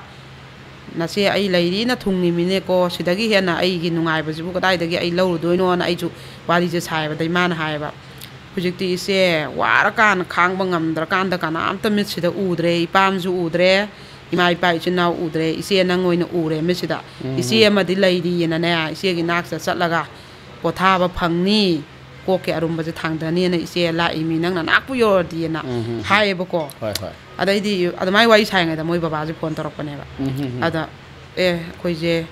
ꯏꯆꯥꯗꯣ ꯂꯧꯕ ꯂꯥꯛꯆꯒꯦ ꯍꯥꯏꯌꯦꯕ ꯃꯥꯅ ꯑꯗꯩ ꯏꯕꯦꯝꯃꯗꯨꯅ ꯑꯩ ꯆꯠꯂꯣ ꯏꯆꯦ ꯍꯥꯏꯌꯦꯕ ꯑꯣꯖꯥ ꯁꯨꯃꯥꯏꯅ ꯏꯆꯥꯅꯨꯄꯤꯁꯤꯅ ꯌꯥꯗꯦ ꯃꯥꯁꯦ ꯇꯦꯟꯁꯟꯁꯨ ꯌꯥꯝ ꯂꯩꯔꯦ ꯑꯗꯣ ꯈꯤꯇꯪ ꯄꯣꯊꯥꯍꯟꯖꯈꯤꯒꯦ ꯑꯗꯨꯒ ꯑꯣꯖꯥ ꯑꯩꯈꯣꯏ ꯍꯥꯏꯖꯔꯛꯀꯦ ꯍꯥꯏꯌꯦꯕ ꯃꯄꯥꯁꯤꯅꯅꯦ ꯀꯩ ꯍꯥꯏꯔꯤ ꯑꯗꯨꯒꯤꯗ ꯃꯄꯥꯁꯤꯅ ꯍꯥꯏꯔꯛꯄ ꯋꯥꯍꯩꯁꯦ ꯑꯩ ꯌꯥꯝ ꯊꯃꯣꯏ ꯁꯣꯛꯑꯦꯕꯀꯣ ꯃꯥꯅ ꯁꯨꯃꯥꯏꯅ ꯍꯥꯏꯌꯦꯕꯏꯕꯦꯝꯃ ꯑꯩꯈꯣꯏꯗꯤ ꯏꯆꯥ ꯅꯨꯄꯥꯁꯨ ꯌꯥꯎꯖꯗꯦ ꯑꯩꯁꯨ ꯂꯝꯁꯦ ꯃꯣꯏꯒꯤ ꯂꯝꯁꯦ ꯂꯥꯞꯄꯤ ꯌꯥꯝꯅ ꯏꯝꯐꯥꯜꯗꯒꯤ ꯑꯗꯣ ꯏꯆꯥ ꯅꯨꯄꯥꯁꯨ ꯌꯥꯎꯖꯗꯦ ꯑꯗꯩ ꯃꯄꯥ ꯑꯁꯣꯟꯕ ꯑꯩ ꯈꯛꯇꯪ ꯉꯥꯏꯔꯦ ꯃꯕꯨꯡ ꯑꯃ ꯃꯧꯄꯥ ꯑꯃ ꯂꯩꯔꯗꯤ ꯉꯁꯥꯏꯅ ꯆꯦꯜꯂꯒ ꯃꯥꯁꯦ ꯂꯧꯔꯨꯔꯗꯕꯅꯤ ꯃꯕꯨꯡ ꯑꯃ ꯃꯧꯄꯥ ꯑꯃꯁꯨ ꯂꯩꯇ꯭ꯔꯦ ꯑꯗꯣ ꯃꯥꯅ ꯃꯃꯥꯁꯨ ꯂꯩꯇ꯭ꯔꯦ ꯃꯄꯥ ꯑꯁꯣꯟꯕ ꯑꯩꯒ ꯃꯆꯦ ꯑꯅꯤꯁꯨ ꯈꯛ ꯉꯥꯏꯔꯦ ꯀꯩꯒꯨꯝꯕ ꯃꯃꯥꯗꯨꯅ ꯂꯥꯏꯔꯝꯂꯦꯟꯗꯒꯤ ꯑꯩ ꯂꯩꯖꯔꯝꯃꯗꯤ ꯏꯆꯥꯈꯩꯁꯦ ꯁꯨꯃꯥꯏꯅ ꯀꯅꯥ ꯂꯩꯇꯕꯗꯧꯅ ꯃꯤꯒꯤꯗ ꯂꯦꯛꯏꯁꯦ ꯂꯦꯛꯑꯣꯏꯗꯀꯣ ꯑꯩ ꯂꯩꯇ꯭ꯔꯕꯅꯤꯅ ꯏꯆꯥꯈꯩꯁꯦ ꯀꯪꯖꯥꯏ ꯄꯨꯖꯥꯏ ꯀꯣꯏꯆꯦꯟ ꯆꯦꯜꯂꯦꯗꯀꯣꯅꯅꯦ ꯃꯃꯥꯗꯨꯅ ꯍꯥꯏꯈꯤꯅꯤ ꯑꯗꯨꯅ ꯑꯩ ꯁꯤꯈ꯭ꯔꯀꯥꯟꯗꯗꯤ ꯈꯪꯗ꯭ꯔꯦ ꯑꯩ ꯍꯤꯡꯉꯤꯐꯧꯗꯤ ꯁꯣꯜꯂꯁꯨ ꯁꯣꯟꯅ ꯃꯄꯥ ꯑꯩ ꯂꯧ ꯂꯥꯛꯆꯒꯦ ꯏꯆꯥꯈꯩꯁꯦ ꯃꯤꯒꯤꯗ ꯑꯗꯨꯃꯥꯏꯅ ꯀꯅꯥ ꯂꯩꯇꯕꯗꯧꯅ ꯑꯍꯤꯡ ꯑꯃ ꯂꯦꯛꯈꯤꯕ ꯍꯥꯏꯕꯗꯣ ꯑꯩꯒꯤ ꯊꯃꯣꯏꯁꯤꯅ ꯌꯥꯝ ꯅꯨꯡꯉꯥꯏꯔꯣꯏ ꯑꯗꯨꯅ ꯑꯩꯅ ꯏꯆꯥꯈꯩꯁꯦ ꯅꯥꯎꯀꯣꯟꯖꯒꯦ ꯆꯥꯔꯁꯨ ꯆꯥꯗ꯭ꯔꯁꯨ ꯏꯃꯤꯠꯁꯤꯗ ꯏꯆꯥꯈꯩꯁꯦ ꯎꯔꯒ ꯑꯩ ꯁꯤꯐꯧꯗꯤ ꯂꯩꯖꯒꯦ ꯑꯩ ꯂꯧꯕ ꯂꯥꯛꯆꯒꯦ ꯍꯥꯏꯔꯛꯑꯦꯕ ꯑꯗꯩ ꯑꯩ ꯋꯥ ꯉꯥꯡꯗ꯭ꯔꯦꯀꯣ ꯃꯄꯥꯗꯨꯅ ꯁꯣꯛꯏꯕ ꯊꯃꯣꯏꯗꯣ ꯑꯩ ꯈꯪꯉꯦꯕ ꯑꯗꯩ ꯑꯩꯅ ꯍꯣꯏ ꯑꯣꯖꯥ ꯂꯥꯛꯄꯤꯔꯣ ꯑꯗꯨꯝ ꯍꯥꯏꯔꯦ ꯑꯩꯅ ꯏꯕꯦꯝꯃ ꯅꯪ ꯋꯥ ꯃꯈꯥ ꯇꯥꯒꯅꯨ ꯆꯠꯂꯣ ꯑꯅ ꯑꯩ ꯍꯥꯏꯔꯦꯕ ꯑꯗꯨꯃꯥꯏꯅ ꯇꯧꯔꯒꯅꯦ ꯃꯄꯥꯗꯨꯅꯅꯦ ꯑꯍꯤꯡꯗꯨꯗ ꯂꯥꯞꯈ꯭ꯔꯕ ꯃꯐꯝꯗꯨꯗꯒꯤ ꯒꯥꯔꯤ ꯋꯥꯏꯔꯒ ꯑꯩꯈꯣꯏ ꯑꯗꯨꯐꯥꯎ ꯂꯥꯛꯄꯗ ꯃꯣꯏ 2,000 ꯂꯧꯔꯝꯒꯅꯦꯕ ꯒꯥꯔꯤ 1,000 ꯌꯥꯕ ꯃꯐꯝ ꯅꯠꯇꯦꯕ ꯏꯁꯤꯡ ꯃꯔꯛꯇꯨꯗꯅꯦ ꯏꯁꯤꯡ ꯒꯥꯔꯤꯁꯦ ꯊꯧꯖꯤꯟꯕ ꯌꯥꯗ꯭ꯔꯦꯕꯀꯣ ꯀꯣꯡꯕ ꯕꯖꯥꯔꯗꯒꯤ ꯃꯄꯥ ꯃꯁꯥ ꯁꯣꯟꯈ꯭ꯔꯕꯗꯨꯅ ꯏꯁꯤꯡꯗꯨꯗ ꯆꯕꯨꯛ ꯇꯧꯔꯒ ꯃꯆꯥꯗꯣ ꯂꯧꯕ ꯂꯥꯛꯑꯦꯕ ꯑꯗꯨꯃꯥꯏꯅ ꯆꯠꯈꯤꯕꯀꯣ ꯃꯥꯅ ꯏꯁꯤꯡꯗꯨꯗ ꯏꯕꯦꯝꯃꯗꯨꯅ ꯐꯤꯌꯣꯝꯗꯨꯒ ꯃꯆꯥꯗꯨꯒ ꯑꯍꯤꯡꯗꯨꯗ ꯆꯠꯈꯤꯕꯗ ꯑꯩꯒꯤ ꯊꯃꯣꯏꯁꯦ ꯌꯥꯝ ꯁꯣꯛꯍꯧꯋꯦꯕꯀꯣ ꯌꯥꯝ ꯅꯨꯡꯉꯥꯏꯇꯦ ꯈꯪꯗꯦ ꯌꯥꯝ ꯅꯨꯡꯉꯥꯏꯇꯕꯁꯦ ꯊꯦꯡꯅꯩ ꯌꯥꯝ ꯅꯨꯡꯉꯥꯏꯇꯦ ꯑꯗꯨꯃꯥꯏꯅ ꯑꯩꯅ ꯍꯣꯝꯁꯤꯅ ꯁꯥꯕ ꯂꯣꯏꯔꯒꯗꯤ ꯑꯩꯅ ꯍꯥꯏꯅꯤꯡꯉꯤꯁꯦ ꯅꯤꯁꯥ ꯆꯥꯕꯩ ꯅꯨꯄꯥ ꯑꯣꯏꯔꯨꯕ ꯌꯨꯗꯩ ꯑꯦꯗꯤꯛ ꯑꯣꯏꯔꯨꯕꯩ ꯅꯨꯄꯤ ꯑꯣꯏꯔꯨꯕ ꯑꯗꯩ ꯅꯨꯄꯤ ꯀꯣꯏꯔ ꯉꯥꯎꯔꯒ ꯃꯥꯏ ꯅꯨꯄꯤꯁꯦ ꯍꯟꯅ ꯌꯦꯡꯗꯦ ꯍꯥꯏꯕꯩ ꯅꯨꯄꯤ ꯑꯣꯏꯔꯨꯕ ꯃꯌꯥꯝꯁꯦ ꯀꯦꯁꯁꯨ ꯇꯧꯅꯔꯔꯣꯏꯁꯤ ꯑꯣꯟꯁꯨ ꯑꯣꯟꯁꯤꯟꯅꯔꯔꯣꯏꯁꯤ ꯀꯔꯤꯝꯇ ꯍꯥꯏꯅꯗꯕꯤꯗ ꯈꯥꯡꯉꯒ ꯑꯩꯈꯣꯏꯅꯅꯦ ꯏꯄꯥꯝꯗ ꯍꯟꯕ ꯏꯀꯥꯏꯕꯒꯤ ꯂꯩꯕꯗꯅꯦ ꯑꯗꯨꯝ ꯈꯨꯗꯣꯡꯆꯥꯕꯁꯦ ꯂꯧꯔꯦꯕ ꯆꯠꯂꯔꯣꯏꯗꯕꯅꯤꯅ ꯑꯗꯨꯅ ꯊꯣꯛ ꯂꯥꯎꯅ ꯂꯥꯛꯄ ꯍꯣꯝꯁꯤꯗ ꯑꯩꯅ ꯍꯧꯖꯤꯛꯅꯦ ꯑꯩꯈꯣꯏꯒꯤ ꯍꯣꯝꯗ ꯃꯌꯥꯝ ꯁꯨꯃꯥꯏꯅ ꯃꯣꯏ 10 ꯂꯩ ꯑꯉꯥꯡ ꯑꯁꯨꯛ ꯂꯩ ꯑꯗꯨ ꯂꯩ ꯍꯥꯏꯕꯗꯅꯦ ꯃꯌꯥꯝꯁꯤꯅ ꯍꯧꯖꯤꯛꯇꯤ ꯃꯄꯥꯟꯗ ꯂꯩꯔꯤꯕ ꯈꯣꯠꯂꯤꯕ ꯃꯌꯥꯝꯁꯦ ꯃꯇꯦꯡ ꯑꯉꯝ ꯄꯥꯡꯉꯤ ꯑꯩꯈꯣꯏ ꯊꯕꯛ ꯁꯨꯕ ꯉꯝꯕ ꯃꯤꯅ ꯁꯨꯔꯒ ꯄꯩꯁꯥ ꯇꯥꯟꯖꯔꯒ ꯆꯥꯖꯕ ꯁꯨꯕ ꯉꯝꯃꯣꯏꯗꯕ ꯃꯆꯥ ꯆꯦꯟꯕ ꯌꯥꯎꯔꯤꯕ ꯑꯗꯨꯗꯨꯗꯤ ꯐꯤ ꯅꯨꯡꯁꯥꯔ ꯄꯩꯁꯥ ꯇꯥꯟꯕ ꯉꯝꯈꯩꯔꯣꯏꯕ ꯑꯗꯨꯒꯨꯝꯕꯗꯨꯅꯅꯦ ꯑꯩꯈꯣꯏꯒꯤ ꯃꯌꯥꯝꯁꯤꯗ ꯑꯩꯅ ꯃꯌꯥꯝ ꯁꯨꯃꯥꯏꯅ ꯃꯣꯏ 10 ꯂꯩꯌꯦ 15 ꯂꯩ ꯑꯉꯥꯡ ꯑꯁꯨꯛꯀ ꯃꯌꯥꯝꯅ ꯍꯥꯏꯈꯤꯕꯗ ꯆꯦꯡ ꯊꯤꯟꯕꯤꯔꯛꯀꯅꯤ ꯏꯟꯖꯥꯡ ꯅꯥꯄꯤ ꯊꯤꯟꯕꯤꯔꯛꯀꯅꯤ ꯀꯩꯁꯨ ꯆꯔꯥ ꯍꯦꯜꯂꯣꯏ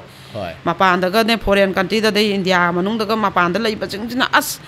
ꯑꯩꯈꯣꯏꯒꯤ ꯏꯔꯝꯗꯝꯁꯤꯗ ꯁꯨꯃꯥꯏꯅ ꯇꯧꯅꯕꯣꯏꯔꯦꯅ ꯃꯊꯃꯣꯏꯁꯦ ꯄꯨ ꯉꯝꯗꯗꯅꯅꯦ ꯑꯉꯝꯕ ꯄꯥꯡꯅꯔꯦꯕ ꯑꯗꯨꯅꯅꯦ ꯂꯥꯛꯎ ꯁꯤ ꯍꯣꯝꯁꯦ ꯍꯦꯛ ꯂꯣꯏꯕꯒꯗꯤ ꯑꯗꯨꯒꯅꯦ ꯇꯨꯃꯤꯟꯅ ꯂꯩꯊꯣꯛꯄ ꯑꯩꯈꯣꯏꯅ ꯄꯥꯎ ꯄꯤꯐꯝ ꯊꯣꯛꯄꯗꯨ ꯄꯤꯔꯦꯗꯅ ꯐꯨꯁꯨ ꯐꯨꯕ ꯌꯨꯝꯁꯨ ꯄꯨꯕ ꯁꯤꯒꯤ ꯆꯩꯅꯥ ꯃꯌꯥꯝꯁꯦ ꯈꯥꯡꯉ ꯂꯩꯗꯣꯏ ꯁꯔꯨꯛꯄꯨꯗꯤꯅꯦ ꯂꯥꯛꯄ ꯇꯨꯃꯤꯟ ꯂꯩꯊꯣꯛꯄ ꯄꯔꯥ ꯑꯃ ꯇꯝꯕꯤꯕ ꯃꯥꯅ ꯊꯣꯡꯕ ꯊꯥꯛꯄ ꯏꯃꯨꯡ ꯃꯅꯨꯡꯒꯤ ꯂꯣꯏ ꯍꯣꯠꯅꯔꯝꯃꯤ ꯅꯠꯇ꯭ꯔꯥ ꯅꯨꯄꯤꯁꯤꯅ ꯍꯦꯛ ꯊꯥꯗꯣꯛꯑ ꯂꯥꯛꯄꯗ ꯏꯃꯨꯡꯁꯤꯃ ꯀꯅꯥꯅ ꯊꯣꯡꯕꯤꯗꯣꯏꯕ ꯀꯅꯥꯅ ꯄꯩꯁꯥꯅ ꯁꯤꯟꯕꯤꯗꯣꯏꯕ ꯑꯗꯨꯅꯅꯦ ꯁꯤꯒꯤ ꯄꯔꯥꯁꯦ ꯑꯣꯏꯅ ꯇꯝꯕꯤꯕ ꯊꯥ 2 ꯑꯍꯨꯝ ꯇꯨꯃꯤꯟ ꯂꯩꯊꯣꯛꯄ ꯂꯥꯛꯀꯅꯨ ꯑꯅ ꯁꯨꯡꯂꯥꯛ ꯂꯥꯛꯀꯅꯨ ꯉꯥꯏꯈꯣ ꯅꯣꯏ ꯅꯁꯥꯅ ꯒ꯭ꯌꯥꯟ ꯇꯥꯀꯣ ꯐꯤꯔꯦꯞ ꯆꯨꯝꯅ ꯐꯖꯅ ꯂꯦꯞꯈꯣ ꯅꯨꯄꯥ ꯑꯃꯒꯤ ꯊꯧꯗꯥꯡ ꯐꯖꯅ ꯂꯧꯈꯣ ꯅꯪꯒꯤ ꯅꯨꯄꯤꯁꯤꯗ ꯅꯨꯡꯁꯤꯕ ꯄ꯭ꯔꯦꯝ ꯅꯪꯒꯤ ꯅꯨꯄꯤꯗ ꯑꯗꯨ ꯂꯩꯈꯣ ꯑꯗꯨꯀꯥꯟꯗꯅ ꯅꯪ ꯅꯨꯄꯤꯁꯦ ꯁꯤꯟꯅꯒꯦꯅꯅꯦ ꯊꯣꯛ ꯂꯥꯎꯅ ꯑꯩꯈꯣꯏꯅ ꯂꯦꯞꯄꯅꯦꯕ ꯁꯤꯅꯦꯕ ꯑꯩꯅ ꯈꯜꯂꯤꯁꯦꯀꯣ ꯑꯗꯨꯒ ꯑꯩꯈꯣꯏꯒꯤ ꯏꯅꯥꯛ ꯈꯨꯟꯈ꯭ꯔꯕ Mukesh Ambani Nupinita Ambani Nane Magi Theatre Ma Krorkano Sangna Saba Sangaba that Mana Haiba Hanba Mana Adugi Sangaba the Wangang with the Haiba Waziko Saina TV the Yang Taiba Mana Hai Dreams come to life and see you wise I want the am Saksayako Ado Aina ne pick Krabalam taxi Mukta Sau was the lady Robita Aina ne Kogi Madi Kro Sangna Sabaniko Mayamgi Matingna Pangaga Saduba Lakram Coxang Duba Tin na Kaduba Tin na Kupduba Sugumba Homes is have a loy but the nair I give Mitch the Uri there Homes in Masak Palem Pantogis Hangai Gana Sauna Taraga Got Peter Iba Mayamgi Benaga sing Toga Palangs the Telaga Benaze Sigis the Moina Laxa but the Sigi Kanoze Homes I mit them Uiba Sigi Hangaba no Missida Aina Nair Muk agang Tangdi Aina ko ina mang pao mang jarak pa mang lando ay ju hai ga neba dreams come to life na si am tang de ay ju ikau pong na hai ning eba adumai na nupi myam ja khoi jo jik ti loi makeup thong min na ra ji aduk thi na phu badu khang ba hong na de mi angang ahum mari du ju nang na ju thak pa nang na ju yok pa cha ba gi ju thong bai nu pa nang phu ba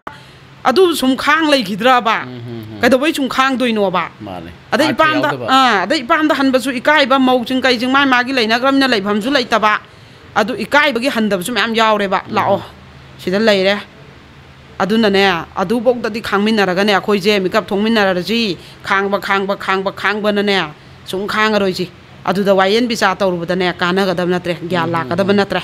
adu hojik ni sa sa ba nupa gi nupi oi ru ba nupi koi da na nupi lon da na nupi da pura suop da na ngaw ra ba nupa jung gi nupi oi ru ba chai na na khang i ba nupi mayam je akhoi am tang di sap mana se bako ado aina sije aigi live da aina tawri ba thabak sida ne thengna ba mi je nungsi ga ne ba nungsi ba je thamoi da yaw da ga dine mayam gi thabak to sungam ngamoi ba si yaw ba gi ne bako isa gi haurak pa da gi nupi gi chaina chai theng mayam ma phanga haurak pa isa mak khoi ju yum pa le huji ipure bai makha da lei tawjari ba thabak se saning ba tam da chat pa ya ba te halak ning ba tam da halak pa ya ba na te akhoi isa mayam gi lit tawe hai ri ba je khoi mak ipuroi bagi miyeng makha da thabak tau jai ne ba nupi na kayam wai habje akhoi isa ju dum pa le ba ko aduna akhoi gi di hai na bu moina ju nung si bi ba ade akhoi na ju ki na luna cha cha ba sigi ji da leina ba ne ba si mak su khoi ning tam ba phang de ba adu dei da thakchan cha chalagan nei khai rei ba phugai rei ba mayam du kamai khang ngam ngani ko aduna akhoi ai isa mak pi ngai da ai gi imita adugumba kaino je aina ujarak khiba miyam khakne ba aijo aduna yam ngai te ba ko aduna aina haiduni aina singam ju smai laira thamme aina kuina sang na yanga kanda lau ju smai laire hom ju smai saba dei bisang sa ta la smai yum sa dok na ra leina ba na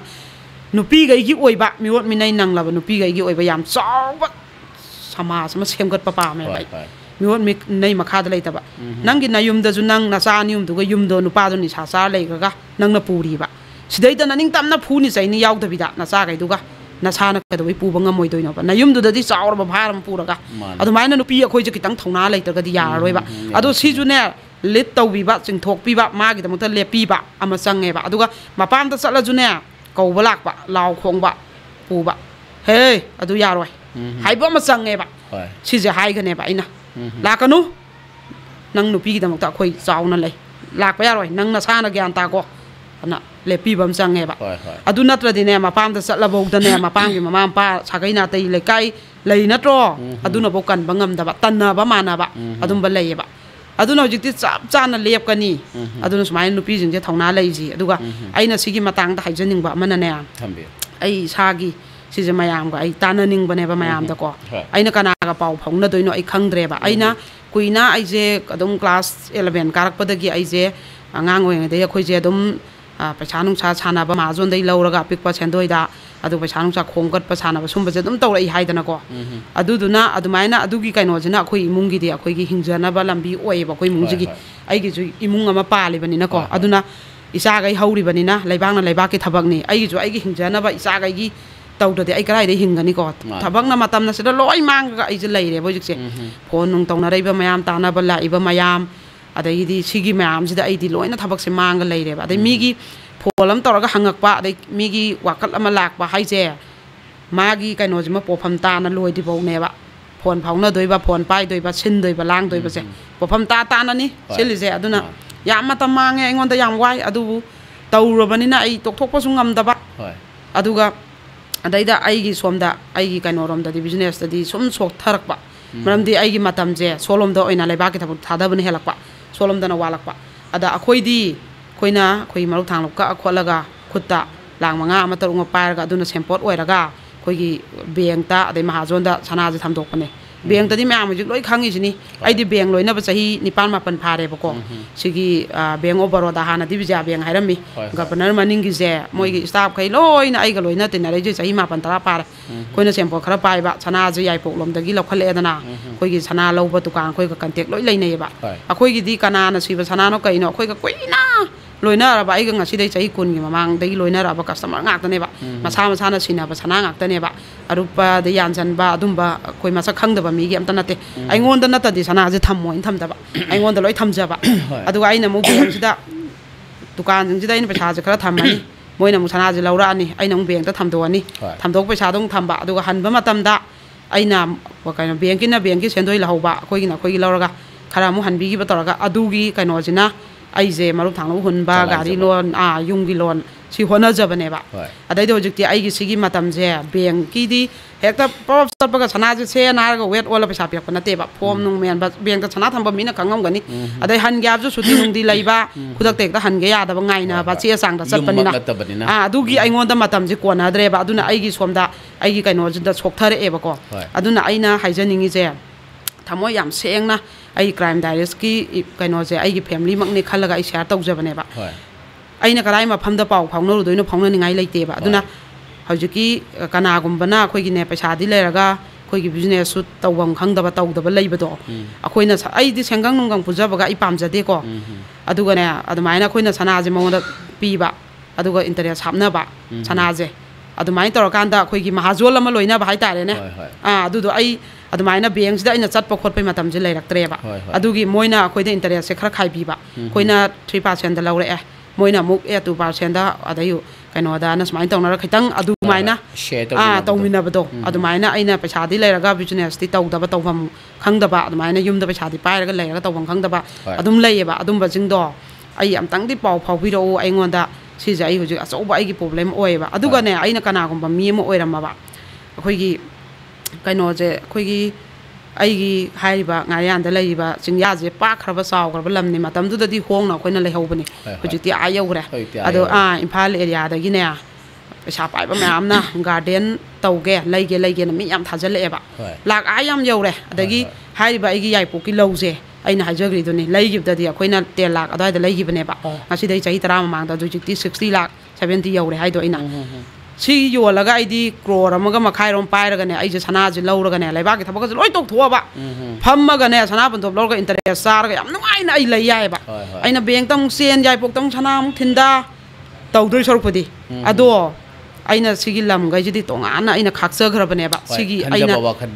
adune ba adugane aduna aigi sina mahazon bu leiraba ai dum sanajarga aigi khagak lem dum imung adum pujaba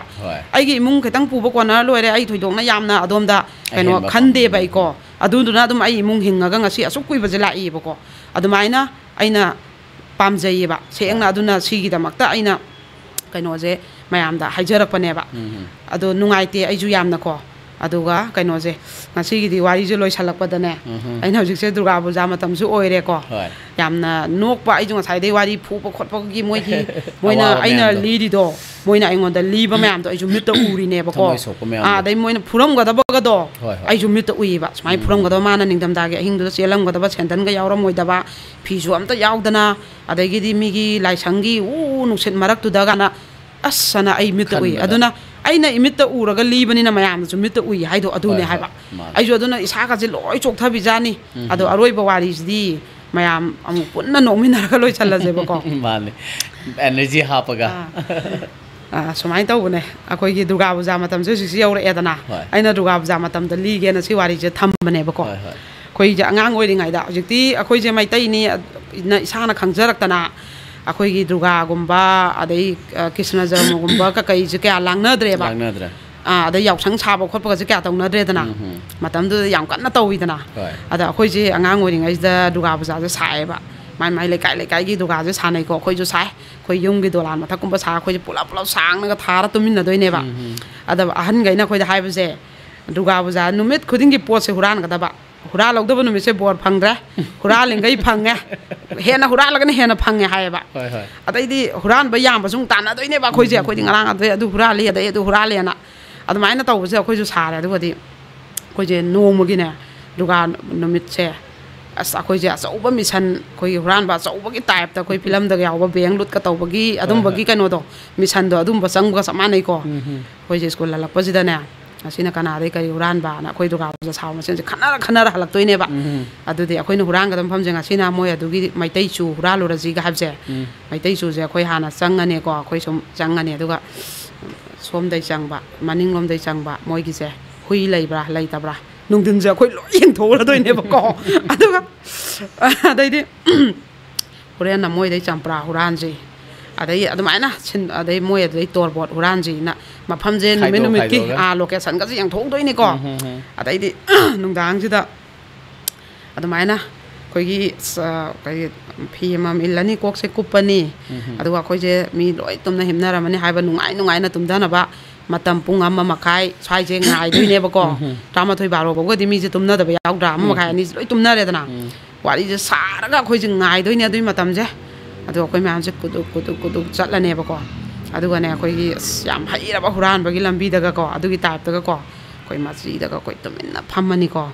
mà rôm đã adu cái khơi mà pu sẽ tung cái mà nam nên này rồi mung trái can đã adu hôm sai tới cái mi anh cái nó ingit na wa đi ngang nó già rồi mình nó có thà vẫn nó này cụp phạm này bố có chúng mày nó bằng khả lạc mà tầm tận cũng ôi từ nó tu gặp già rồi tu na thà vẫn em phải khơi từ thì prang ngàn nó ôi vậy mày nó nuôi đom tagi nó mi anh cái này ở đom tagi anh cái nó nãy sẽ chẳng lạc tôi này bố có ở đây cái đi iman là vì cái này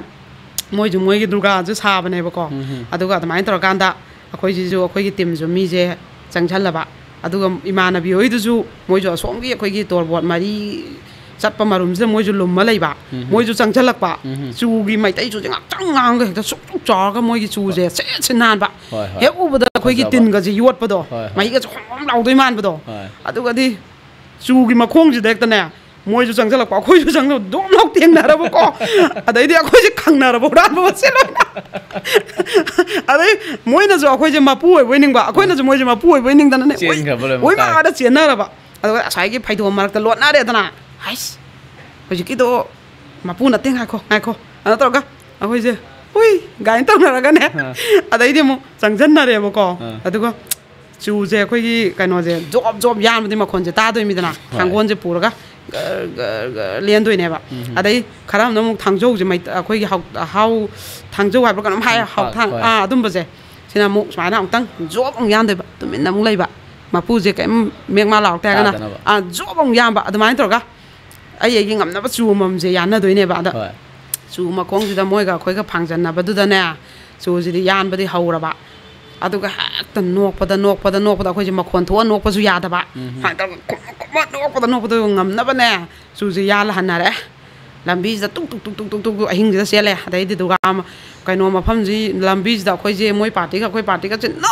nộp bắt gì khơi đi mà pu với những người đấy hình trả bi ra nữa ta mỗi chỗ tôi có chắc đấy đấy khơi chỗ tôi làm phim chẳng nghe tôi hình gì đó chú gì tema cái sao mà các thả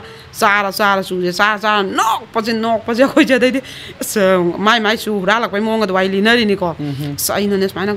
có liên bên này cái này đấy ai nó học thang nó tăng job yan bên này anh ấy được tupi cái đó cái này quá đi chứ mai lý tôi nè cái đó cái này khơi cái ngang mèo chứ na chỉ cái lý tôi nè khơi mèo chứ chú gì ra chú gì nó bung sai chú cũng gì na à mai tao cái đấy nong na khơi cái champra chứ hura lên đó có champra huran bây giờ khơi cái champra chứ compact mà mẹ là xa thôi nè ba mộ à đấy thì nong mà cái mai tao cái đó à khơi cái nó chứ là phôi huran bây giờ lên ba là phôi chứ huran bây giờ bây giờ cái mai tao cái đó khơi cái na Govinda cái maya yêu làm đại yum nè ba có đó cái này Govinda chỉ là bút sinh ngạc tani đó khơi nó chặt bây giờ bút làm đây chặt lên ba as là bút lên càng hình cái kỳ bên này lịch lá rồi du mà tầm thế lâu một làm đại gì khơi cái lâu cái nó chắc khăn đó cái lịch lá mà tầm nín đó chặt lên mấy là bút đó tôi có mấy cái sáu đó là phôi lâu u nè ba khơi nhà yal đôi chứ xa na yang thấu lắm mấy dùng tiền đó khơi chứ adai chale khoi je phi mang ko paga ko adai la phoi hapak na ba bora ka puri poni ko adai di thang ka kai to chale adai di tumin chane aduga la phoi yan ba khuyan ji di kamai yan ge da ne la u je mai sing tha doi ne ba khoi manga tung na la u la phoi la u je la phu du da yan ga dam na te ba la u je mai sing da ra ga nem dharak pa kan du da amana ya la ka doi ne ba aduga ne khoi na mai sing da ra ga khoi ga ina mai na sing dharak pa ji da ne la phu je oina pro long ne ta tek la aba ko adai di mana ta re da na ma kha ji da adai di chena ro hai adai siale khoi ma pu thola ne na pa khat na ko siale slot pa ba lot le la buk si da kan ni kai na sai gi ma na ai du sum doi ne ba kai no do ing kharabaning dam dai ing da koi aing ba phau de do humang ka se pung lop lup ni iru jab dong ta bi ne ba khoi je ki da na ko phau ma khong je da lot le du ga di ma pu je minute tara kun mu lot pa da ma pu ka em tholak pai chamin phang dare ba adai khoi je lep khat na re du ga ui andra ga lao ma pu tholak tre ga ga ne sangjal le adai di ta phoi lo do le adu ga hak ta chau kan bo pora pom chan ba do ada ha po khoi je ta thang boi ching boi lo marang mi gi lo khang bana te ma pu thola ne na nok sun no i adai le khom le nang khang de kodok ru sia le adu ga ek to mang na pi kang na ra ga adu ga duga buja mamang je khoi na hura lak pot khodi mak se devi ima gi mamang ta kat le ba dop ka la ga khuramani ha na chor je dong na toi ba ko adai huran chalu benga chai gi wari myam jung li ra ing da nok toi ba adai gi amung na ne kamai to ge da khoi gi khato lam lei ba ko agri thabak to ne ba ma je mana tha ba po se alu mak to ma gi agriculture gi kano je to ra ga tha ra mina sujuk chaw ba adai hawai phajana hawai thrak oi ro hawai bi oi ro kobi oi ro sum jum chaw ba mai kobi je akoi na tha ba na suktang pik ba ada ma di zo ton jam to thai ba ada duga bja matam je huju ni da na sum kan ji kobi matam natte da na ko tha bok tha na ri da na ado ga di ma jana ne khoi gi mela da ni on cha ko ba gi pu thok na ba ne na kobi je tha ja ba ma na yam ba sem ga kobi je khoi gi atai di phajadre ba mai do kobi mari khak di yam phajai ba ko khoi na mission je khoi gi ren di mai kobi do taw ra je sine ba asa khoi na dom sa du si ga jan na ga chawra ko hingon ji hing tho re ko ado nong dang se khoi na kobi je mari je pa na ta thek le bu ma di to re ma kha gi lengoi ga je ha pa tha mina mom lawe ba ma khong do ma ka ren ni ga che ngak lai tan yan ba adu ge adu ising ga jam sai ba ha no adu bu le adu ko kobi mam je ta smai thong kan na ga manao ka yo leng thon na ga ta pore adu ga de hing ji da khoi na ama khak khoi gi khang jaw je sida ama khak soi ba da khang du ma than gare ba kobi du chaw ram ne ko so adu ngau ra ga de di cha re khoi ji kobi je es ko tha sa ra ga khoi ji tum me ko adu ga di no nga la ga ne ka no je khoi na duga ma pham dei no nga le yum da han na ba thong na rak pa da di kha ton je na kap pa je khoi ji ta re ba ko kai no ne na ga kai no kha ton ka pi ji bu ga hang na re du ga o ko bi loi huran bi re ye duga sa ba gai na khoi ji nungai ta na ne ko phiru ka je kup ga ne yeng ba chat le ba ko ado ma de ta ko bi ma khong je ne kap ta na ai de han dak cha ko bu da pu thok ka da mi office ke du ga ai si gre ai si um phare adu nu pi ma cha na di huran ba nga moi si je nu pa noi du ni ga na ma na ko adai di maran je oi ko ji nungai tre ba ko nungai tre ko ji mai ma tau ji da adai di akoi ji na khanna re ba as nungai tre si di ko bi je lai di ba hum ma je hayeng ta jan bi ro si nung dang do re adai di nung dang ji da ko lo na chala ko bi do pa ta jan bi ra me ba nu bi na yong naw na pan ta bai ta nong ala ta jan la me ko na du ga ko ji ayuk ta ma ho lak pa ji da di ko kha ton ji na ne harau bu di hairu no ba ko ngali ji na ko bi dong le ra me na harau ra ni si ni ko di phuktal lu ra mi na si ra ni ha ba de ko di khang ja ba na te angang ni na adu ga di ma na usit ta ba ana thang jo um pa ra ga ne aina khang ba mi da ne si gi ko bi huran ba mi je khang ba mi da aina kai dau ge usit ta ba phuk su phuktal ga amuk chu tha jalam ba ai usit ta ne na thang je pa ra ma na ko chat adai no ngom na ne sai ta khoi gi maning gi sing ji da na poi ro khul ji lai ba ko tang khun ne ba moi je ada nu mi se nong je am su ba nong alam dai je moi je mu uran ba sa se jam da ya dra ba ko ada imana bi nga ai ga tang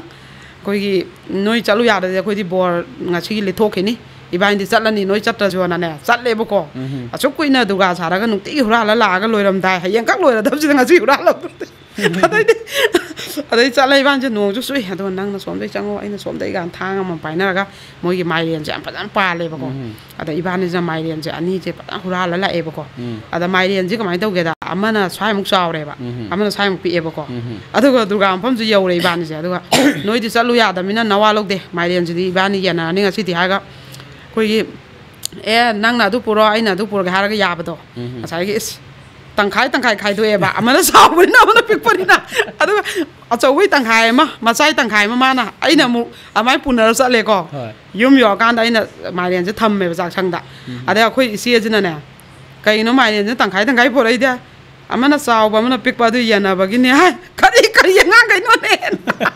ꯑꯗꯨꯃꯥꯏꯅ ꯇꯧꯋꯦꯕ ꯑꯗꯩꯗꯤ ꯑꯃꯨꯛ ꯑꯩꯈꯣꯏꯁꯦ ꯗꯨꯔꯒꯥ ꯄꯨꯖꯥ ꯁꯥꯕ ꯂꯣꯏꯕꯒꯤꯁꯤꯅꯦ ꯑꯩꯈꯣꯏꯅ ꯍꯥꯏꯅꯔꯦꯕ ꯁꯨꯃꯥꯏꯅꯀꯣ ꯑꯗꯩ ꯑꯩꯈꯣꯏꯅ ꯂꯐꯣꯏꯒ ꯍꯨꯔꯥꯟꯕꯁꯦ ꯃꯧ ꯃꯌꯥꯝꯁꯤꯅꯅꯦ ꯅꯤꯉꯣꯜ ꯆꯥꯛꯀꯧꯕ ꯄꯨꯒꯦꯅ ꯂꯩꯕꯩ ꯀꯣꯏꯇꯥꯟ ꯊꯥꯅꯗꯣꯏꯅꯦ ꯑꯗꯩ ꯂꯩꯔꯗꯤ ꯍꯣꯡꯉꯦꯗꯅ ꯑꯗꯩ ꯑꯃꯨꯛ ꯑꯩꯈꯣꯏꯅ ꯍꯥꯏꯅꯔꯦ ꯁꯨꯃꯥꯏꯅ ꯍꯥꯏꯅꯩ ꯄꯣꯠꯅꯤꯀꯣ ꯑꯩꯈꯣꯏꯕꯨ ꯄꯣꯛꯄꯗꯒꯤ ꯂꯨꯄꯥ ꯑꯝꯇ ꯍꯨꯔꯥꯟꯕ ꯍꯩꯖꯕꯁꯨ ꯅꯠꯇꯕ ꯑꯗꯨ ꯗꯨꯔꯒꯥ ꯄꯨꯖꯥꯁꯤꯗ ꯍꯦꯛꯇ ꯍꯨꯔꯥꯟꯕ ꯑꯆꯧꯕꯗꯧꯅ ꯑꯩꯈꯣꯏꯁꯦ ꯍꯨꯔꯥꯟꯕ ꯆꯠꯂꯦ ꯆꯥꯛ ꯆꯥꯅꯕꯒꯤ ꯌꯦꯟꯁꯤꯗꯤꯅꯦ ꯃꯩꯃꯗ ꯊꯣꯡꯕ ꯌꯦꯟꯁꯤꯗꯤ ꯑꯩꯈꯣꯏꯅ ꯑꯇꯩ ꯃꯇꯝꯗ ꯊꯣꯡꯕꯒ ꯁꯨꯡꯃꯥꯟ ꯃꯥꯟꯅꯗꯦ ꯃꯍꯥꯎꯁꯦ ꯌꯥꯎꯁꯪꯗ ꯆꯥꯛ ꯆꯥꯅꯕꯩ ꯊꯣꯡꯕꯕ ꯊꯧꯔꯤ ꯊꯠꯂꯨꯕꯩ ꯄꯩꯁꯥꯅ ꯈꯥꯡꯖꯥꯎꯁꯦ ꯁꯨꯛ ꯆꯥꯎꯒꯩ ꯊꯣꯡꯉꯅꯤꯀꯣ ꯑꯗꯒꯤ ꯑꯩꯈꯣꯏ ꯏꯆꯦ ꯃꯌꯥꯝꯒꯁꯦꯀꯣ ꯑꯉꯥꯡꯖꯥ ꯅꯣꯏꯗꯣ ꯃꯔꯣꯏ ꯁꯦꯝꯃꯕꯅꯦꯒ ꯆꯪꯉꯛꯇꯣꯏꯅꯦ ꯑꯗꯩ ꯏꯅꯝꯃ ꯃꯌꯥꯝꯒꯁꯦꯀꯣ ꯑꯗꯩ ꯏꯈꯨꯔꯥ ꯃꯌꯥꯝ ꯏꯕꯨꯡ ꯃꯌꯥꯝ ꯑꯩꯈꯣꯏ ꯁꯦꯝꯕꯤꯒꯦ ꯑꯗꯨ ꯇꯧꯕꯤꯒꯦ ꯀꯥꯏꯅ ꯆꯪꯉꯛꯑꯅꯤ ꯁꯥꯕꯅ ꯗꯨꯔꯒꯥꯅ ꯑꯩꯈꯣꯏ 10ꯈꯛ ꯍꯣꯔꯦꯟ ꯆꯥꯕꯗꯤ ꯃꯤ 30-40 ꯀꯥꯏꯅ ꯑꯗꯩꯗꯤ ꯈꯥꯇꯣꯟ ꯑꯩꯈꯣꯏꯒꯤ ꯃꯆꯥ ꯂꯣꯏ ꯃꯌꯨꯝ ꯄꯥꯡꯈ꯭ꯔꯕ ꯗꯨꯔꯒꯥ ꯁꯥꯕꯗ ꯌꯥꯎꯗꯕ ꯃꯆꯥ ꯃꯥꯗꯤꯀꯣ ꯑꯩ ꯂꯨꯄꯥ 100ꯁꯦ ꯍꯥꯞꯀꯦꯍꯦ ꯀꯥꯏꯅ ꯍꯥꯞꯄꯛꯇꯣꯏꯅꯦꯕ ꯃꯥ ꯏꯟꯁꯥꯡ ꯄꯤꯔꯛꯅꯕ ꯑꯗꯨꯃꯥꯏꯅ ꯏꯟꯁꯥꯡꯁꯦ ꯂꯣꯏꯔꯛꯑꯅꯤꯀꯣ ꯏꯅꯝꯃ ꯑꯃꯅ ꯑꯃꯨꯛ ꯇꯦꯡꯀꯣꯠ ꯃꯆꯥ ꯑꯃ ꯄꯨꯔꯛꯑꯅꯤ ꯁꯦ ꯈꯤꯇ ꯍꯥꯞꯄꯣꯅ ꯈꯥꯇꯣꯟ ꯑꯃꯅ ꯑꯃꯨꯛ ꯇꯦꯡꯀꯣꯠ ꯑꯃ ꯄꯨꯔꯛꯀꯅꯤ ꯏꯕꯨꯡ ꯑꯃꯅ ꯑꯃꯨꯛ ꯌꯦꯟꯊꯣꯛꯈꯤꯗꯣ ꯇꯪꯈꯥꯏ ꯆꯟꯗꯣꯏꯅꯦꯕ ꯑꯗꯩ ꯑꯩꯈꯣꯏꯅ ꯃꯤꯠꯀꯁꯦ ꯄꯩ ꯌꯦꯡꯅꯗꯣꯏꯅꯦꯕꯀꯣ ꯑꯗꯩ ꯑꯗꯨꯃꯥꯏꯅ ꯗꯨꯔꯒꯥꯗꯒ ꯆꯥꯕ ꯆꯥꯛꯁꯦ ꯌꯥꯝ ꯍꯥꯎꯋꯦꯕ ꯑꯗꯨꯃꯥꯏꯅ ꯑꯉꯥꯡ ꯑꯣꯏꯔꯤꯉꯩꯗ ꯗꯨꯔꯒꯥ ꯁꯥꯈꯤꯕ ꯍꯧꯖꯤꯛꯀꯤ ꯑꯉꯥꯡꯈꯩꯗꯤ ꯑꯗꯨꯒꯨꯝꯕꯒꯤ ꯅꯨꯡꯉꯥꯏꯕꯗꯤ ꯑꯝꯇ ꯐꯪꯕ ꯅꯠꯇ꯭ꯔꯦ ꯅꯣꯡꯉꯥꯟꯕꯒ ꯇꯨꯏꯁꯟ ꯁ꯭ꯀꯨꯜꯂꯅ ꯇꯧꯅꯗꯅ ꯂꯩꯔꯦꯕ ꯑꯗꯨ ꯌꯥꯝ ꯊꯤꯅ ꯃꯇꯝꯗꯣ ꯑꯉꯥꯡ ꯑꯣꯏꯔꯤꯉꯩꯒꯤ ꯅꯤꯡꯁꯤꯡꯕꯗ ꯌꯥꯝꯁꯨ ꯅꯣꯛꯑꯦ ꯌꯥꯝꯁꯨ ꯅꯨꯡꯉꯥꯏꯀꯣ ꯑꯗꯨꯝꯇꯪ ꯑꯩꯅ ꯉꯁꯤꯗꯤ ꯂꯤꯅꯤꯡꯕꯒꯤ ꯂꯤꯔꯝꯕꯅꯤ ꯑꯗꯣ ꯉꯁꯤꯒꯤꯗꯤ ꯑꯩ ꯁꯤꯗ ꯂꯣꯏ ꯆꯟꯖꯔꯒꯦ ꯌꯥꯝ ꯅꯨꯡꯉꯥꯏꯖꯩ ꯍꯥꯏꯕꯗꯤ ꯑꯣꯖꯥꯒꯤ ꯑꯩꯈꯣꯏꯒꯤ ꯍꯧꯔꯛꯄꯗ ꯀꯃꯥꯏꯅ ꯑꯩꯈꯣꯏꯒꯤ ꯐꯦꯁꯇꯤꯚꯦꯜ ꯂꯥꯛꯄ ꯃꯇꯝꯗ ꯀꯃꯥꯏꯅ ꯑꯦꯟꯖꯣꯏ ꯇꯧꯏ ꯍꯥꯏꯕꯗꯨꯅꯤ ꯃꯌꯥꯝ ꯑꯩꯈꯣꯏꯒꯤ ꯍꯥꯟꯅꯗꯤ ꯆꯠꯅꯔꯝꯕꯅꯤ ꯍꯧꯖꯤꯛꯇꯕꯨ ꯆꯤꯟꯅꯈꯤꯕ ꯑꯗꯩ ꯑꯑꯣꯟꯕꯗꯣ ꯂꯥꯛꯈꯤꯕꯅꯤꯅ ꯗꯨꯔꯒꯥ ꯄꯨꯖꯥꯒꯤ ꯅꯨꯡꯉꯥꯏꯕ ꯍꯥꯏꯗꯤ ꯊꯥꯏꯅ ꯅꯨꯡꯉꯥꯏꯔꯝꯕꯒ ꯍꯧꯖꯤꯛ ꯅꯨꯡꯉꯥꯏꯔꯝꯕꯒ ꯈꯦꯠꯅꯕ ꯂꯩꯕꯗꯨꯅꯤ ꯑꯣꯖꯥꯅ ꯊꯝꯕꯤꯔꯤꯕꯁꯦ ꯑꯗꯨꯒ ꯑꯩꯈꯣꯏ ꯉꯁꯤꯒꯤ ꯏꯄꯣ ꯃꯤꯗꯤꯌꯥꯅ ꯃꯌꯥꯝꯒꯤꯗꯃꯛꯇ ꯑꯦꯕ꯭ꯔꯤ ꯋꯦꯗꯅꯁꯗꯦ ꯑꯃꯗꯤ ꯁꯦꯇꯔꯗꯦ ꯄꯨꯊꯣꯛꯆꯔꯤꯕ ꯏꯄꯣ ꯃꯤꯗꯤꯌꯥꯒꯤ ꯀ꯭ꯔꯥꯏꯝ ꯗꯥꯏꯔꯤꯁ 38 ꯁꯨꯕꯁꯤ ꯃꯇꯝꯁꯦ ꯂꯣꯏꯁꯤꯜꯂꯛꯄꯁꯤꯗ ꯑꯔꯣꯏꯕ ꯑꯣꯏꯅ ꯑꯃꯨꯛꯇꯪꯒ ꯅꯤꯡꯁꯤꯡꯖꯔꯝꯒꯦ ꯍꯥꯏꯕꯗꯤ ꯑꯩꯈꯣꯏꯒꯤ ꯋꯦꯗꯅꯁꯗꯦ ꯑꯃꯗꯤ ꯁꯦꯇꯔꯗꯦꯁꯦ ꯑꯩꯈꯣꯏꯅ ꯁꯨꯡꯁꯣꯏ ꯁꯣꯏꯗꯅ ꯃꯌꯥꯝꯒꯤꯗꯃꯛꯇ ꯑꯩꯈꯣꯏꯅ ꯊꯝꯖꯕꯁꯤꯗ ꯁꯕꯁꯀ꯭ꯔꯥꯏꯕꯔ ꯑꯍꯦꯟꯕ ꯑꯃꯗꯤ ꯚ꯭ꯌꯨꯋꯔꯁ ꯑꯍꯦꯟꯕ ꯀꯌꯥ ꯑꯃꯁꯨ ꯑꯩꯈꯣꯏꯒꯤ ꯄꯨꯕꯤꯔꯛꯎ ꯍꯥꯏꯅ ꯊꯝꯖꯒꯦ ꯂꯣꯏꯅꯅ ꯃꯌꯥꯝꯒꯤꯗꯃꯛꯇ ꯗꯤꯖꯥꯏꯟ ꯇꯧꯖꯔꯒ ꯁ꯭ꯄꯦꯁꯤꯌally ꯑꯣꯟ ꯗꯤ ꯅꯤꯉꯣꯜ ꯆꯥꯛꯀꯧꯕ ꯃꯌꯥꯝꯒꯤ ꯅꯨꯄꯥꯗꯤ ꯁꯅꯥꯅꯤ ꯍꯥꯏꯕꯁꯤ ꯃꯌꯥꯝꯒꯤꯗꯃꯛꯇ ꯂꯥꯟꯊꯣꯛꯆꯒꯗꯧꯔꯤꯕꯁꯤ ꯁꯦꯝ ꯁꯥꯔꯕꯅꯤ ꯃꯌꯥꯝ ꯁꯨꯡꯁꯣꯏ ꯁꯣꯏꯗꯅ ꯇꯤꯀꯦꯠ ꯂꯧꯗ꯭ꯔꯤꯕ ꯕꯨꯛ ꯇꯧꯗ꯭ꯔꯤꯕꯁꯤꯡ ꯇꯧꯁꯤꯟꯕꯤꯔꯣ ꯂꯣꯏꯅꯅ ꯁꯤꯒ ꯂꯣꯏꯅꯅ ꯑꯩꯈꯣꯏꯅ ꯂꯛꯀꯤ ꯗ꯭ꯔꯣ ꯊꯝꯖꯔꯤ ꯍꯥꯏꯕꯗꯤ ꯐꯤल्म ꯑꯁꯤꯁꯨ ꯑꯩꯈꯣꯏꯅ ꯑꯃ ꯀꯥꯞꯄꯒꯤ ꯃꯍꯨꯠꯇ ꯑꯅꯤ ꯑꯃꯨꯛ ꯀꯥꯞꯄꯒ ꯂꯛꯀꯤ ꯗ꯭ꯔꯣꯁꯤ ꯑꯅꯤꯃꯛ ꯊꯝꯖꯒꯦ ꯍꯥꯏꯅ ꯊꯝꯖꯈ꯭ꯔꯦ ꯃꯌꯥꯝꯗ ꯑꯃꯨꯛꯀ ꯅꯤꯡꯁꯤꯡꯖꯕꯅꯤ ꯂꯣꯏꯅꯅ ꯃꯌꯥꯝꯗꯒꯤ ꯍꯦꯟꯅ ꯑꯦꯇ꯭ꯔꯦꯛꯇꯤꯚ ꯑꯣꯏꯕ ꯑꯩꯈꯣꯏꯒꯤ ꯅꯨꯄꯥꯗꯤ ꯁꯅꯥꯅꯤ ꯍꯥꯏꯔꯤꯕ ꯇꯥꯏꯇꯜ ꯁꯣꯡ ꯑꯁꯤꯁꯨ ꯃꯌꯥꯝꯅ ꯗꯥꯟꯁꯀꯤ ꯐꯣꯝꯗ ꯔꯤꯜꯁ ꯁꯦꯝꯕꯤꯔꯒ ꯀꯝꯄꯤꯇꯤꯁꯟꯁꯤꯁꯨ ꯌꯥꯎꯕꯤꯌꯨ ꯑꯩꯈꯣꯏ ꯏꯃꯨꯡ ꯃꯅꯨꯡꯒꯤ ꯑꯃꯗꯤ ꯑꯩꯈꯣꯏꯒꯤ ꯑꯉꯥꯡꯁꯤꯡ ꯍꯩꯊꯣꯏ ꯁꯤꯡꯊꯣꯏꯕꯁꯤꯡꯁꯨ ꯇꯦꯂꯦꯟꯠ ꯂꯩꯕꯁꯤꯡꯗꯨꯕꯨꯁꯨ ꯑꯩꯈꯣꯏꯒꯤ ꯔꯤꯜꯁꯁꯦ ꯅꯝꯕꯤꯔꯒ ꯑꯩꯈꯣꯏꯒꯤ ꯏꯄꯣ ꯃꯤꯗꯤꯌꯥꯒꯤ ꯐꯦꯁꯕꯨꯛꯀꯤ ꯄꯦꯖꯇ inbox tawbiraaga aikoina madu thagala matungda competition se hogadabani aduna ngasidagi chatnaba hogadawba aikoi competition si October gi tang 5 da losinjagadabani sigi manungda athuba matamda sembiraga aikogi winner oinabagi pandam haibadi like subscribe amadi comments mayam amadarka lebadina mayam yariba makai athuba matamda thajanbirau haina thamjage aduga ngasigi nupadi sanani haibasi mayam gi damakta aikoina kathok jagadawribani mayam gi support mayam gi aikogi energy mayam da khona darkar lei haina mayam da khanghanjabani loiselapasi ozagi oiba wakalon khara danga thambio kano je ngasidi aina kano comment je handak se am handare ba ko ada aina sum khaline mayam bu thabak se am chinna rajala khoi di comment do pa nungai jai ne ba ko mayam ga pau phau nai je adu da ne ba comment je pirak tra ba khoi ga mayam ga kaim pau phau na ro koina liram mani aw moina tarani loira ada comment je da khoi di nungai jai ne ba ko dai babu ki marak ta ju comment phajana pa ba yawe moina haye comment je da mai magi punsi magi wari awana phongdor pa tongan tongan ba wari mayam amamuk phang ne ba du da ada moi jam nungai ba da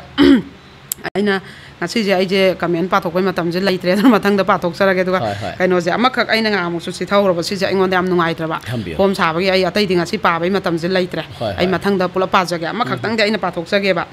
koi gi isa nu pa je yo hen ba thongnau jam apok pana Gopeswar aduga apok pina Padamini ko Padamani aduga wangkhai angom le kai dagi ipwa je akoi gi international modeler ne haitare ko ma je koi gi IAMS model international Malaysia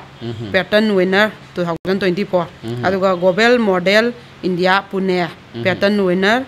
2023 sumaina present winner me ama lobi ra hoi adumaina adu yam nungsiye ma je koi mai birthday se koi gi home da laga pangtho eba chana ba thakna pore I cheng alu poraktana adai admaina tarkan da phi nung poraktana home da lai ba ma che ga I ko mai tor ga mai birthday je trate suba birthday ni yam angang ne ba ma se sahi yeng ma na tholai je traw nga tra tuk tani ma na ga no phangi je yam ngan na tho eba ko international da wang bana ne as khuwang am ne khoi mai yeng khat le aduga ne masak ma tok yam phajagre angang ji phadana sem ba thokani mai masam mana maong saban mutti machin ma yam nusi ado sidi aina ma gi ti musu international modeler mo oibani na tung da magi koi gi kano sumba so thokpagi ma am leibanina koi competition me ama India represent torok toini na ado kano koi ipo media gi ai ipo ajingda request tawrakanda koi ipo ajina magi so tho be photo jing aduga kaino jing mana home da lambagi mai birthday pangthokibagi si mathang de ai soidana hapsarake mayamna adum ji aina simagi hairakpa jaga jidi mayam sagai taramba do ta da bida yengbiro ipaji gi happy ba photo mayam ka kai yam phajabani aduga photo da di khara bu wale mi je masak na hele ba phajaba ada aseng bai june kusu comment yam phaje aduga akoi ipa sura se mayam na ju skin nali da sura ki kusu je phajai haidra camera ji da gi dine aseng bane hele ba sura se ahan ba aina ipo media gi kano je crime diaries lauba kaino lakpa sida anchor je mane sangpada anchor oi doi bajidi kusu kumenga di tanan tanalida ipwa je na ai je khan gi bako ado camera dai dine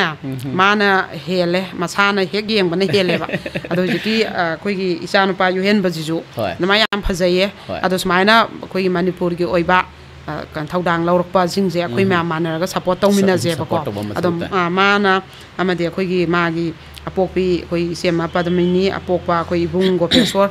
se ya koi thagat se yam social minded oi bas maina kek nung ka aga tawbai motor home daga laga smai tawbase adai mana koi gi home da kaksu nate koi gi citizen home mana koi gi kano kongbonong thomam lai kai koi manakta leiba hal jing leiba ole som juma sida maina cheng hawai alu pudana phi pudana sana pudana ma adu ju birthday pangtho eba ko adu yam phai ipwagi tunggi punsida koi gi mai pakpa ipwane khaliba khudingmak isane khaliba khudingmak koi gi thungba oibiyo na jo I haijari ko ado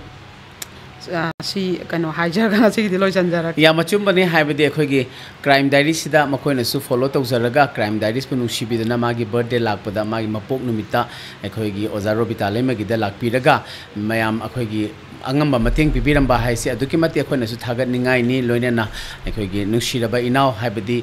model loina tholak liba pageant ta competition yauriba India represent toriba sida hena mai pakpa mongol oiba oibiu aduga birthday budi loikhraga su akoina hanna belated happy birthday haija bagal loinena akoina magi sanglaba punsi sida mangolaiba mai pakpa amadi akhoi Manipur imagi mingchatta sunatana akhoi lamdam asigi India gi mingchat mayam mo puba ngambo henbiu haina haijaraga ngasigi onadi matam se sulo salaklabinina mayam bu hanana thaga cheri ipo media na series 9 mayam gi damakta every Wednesday amadi Saturday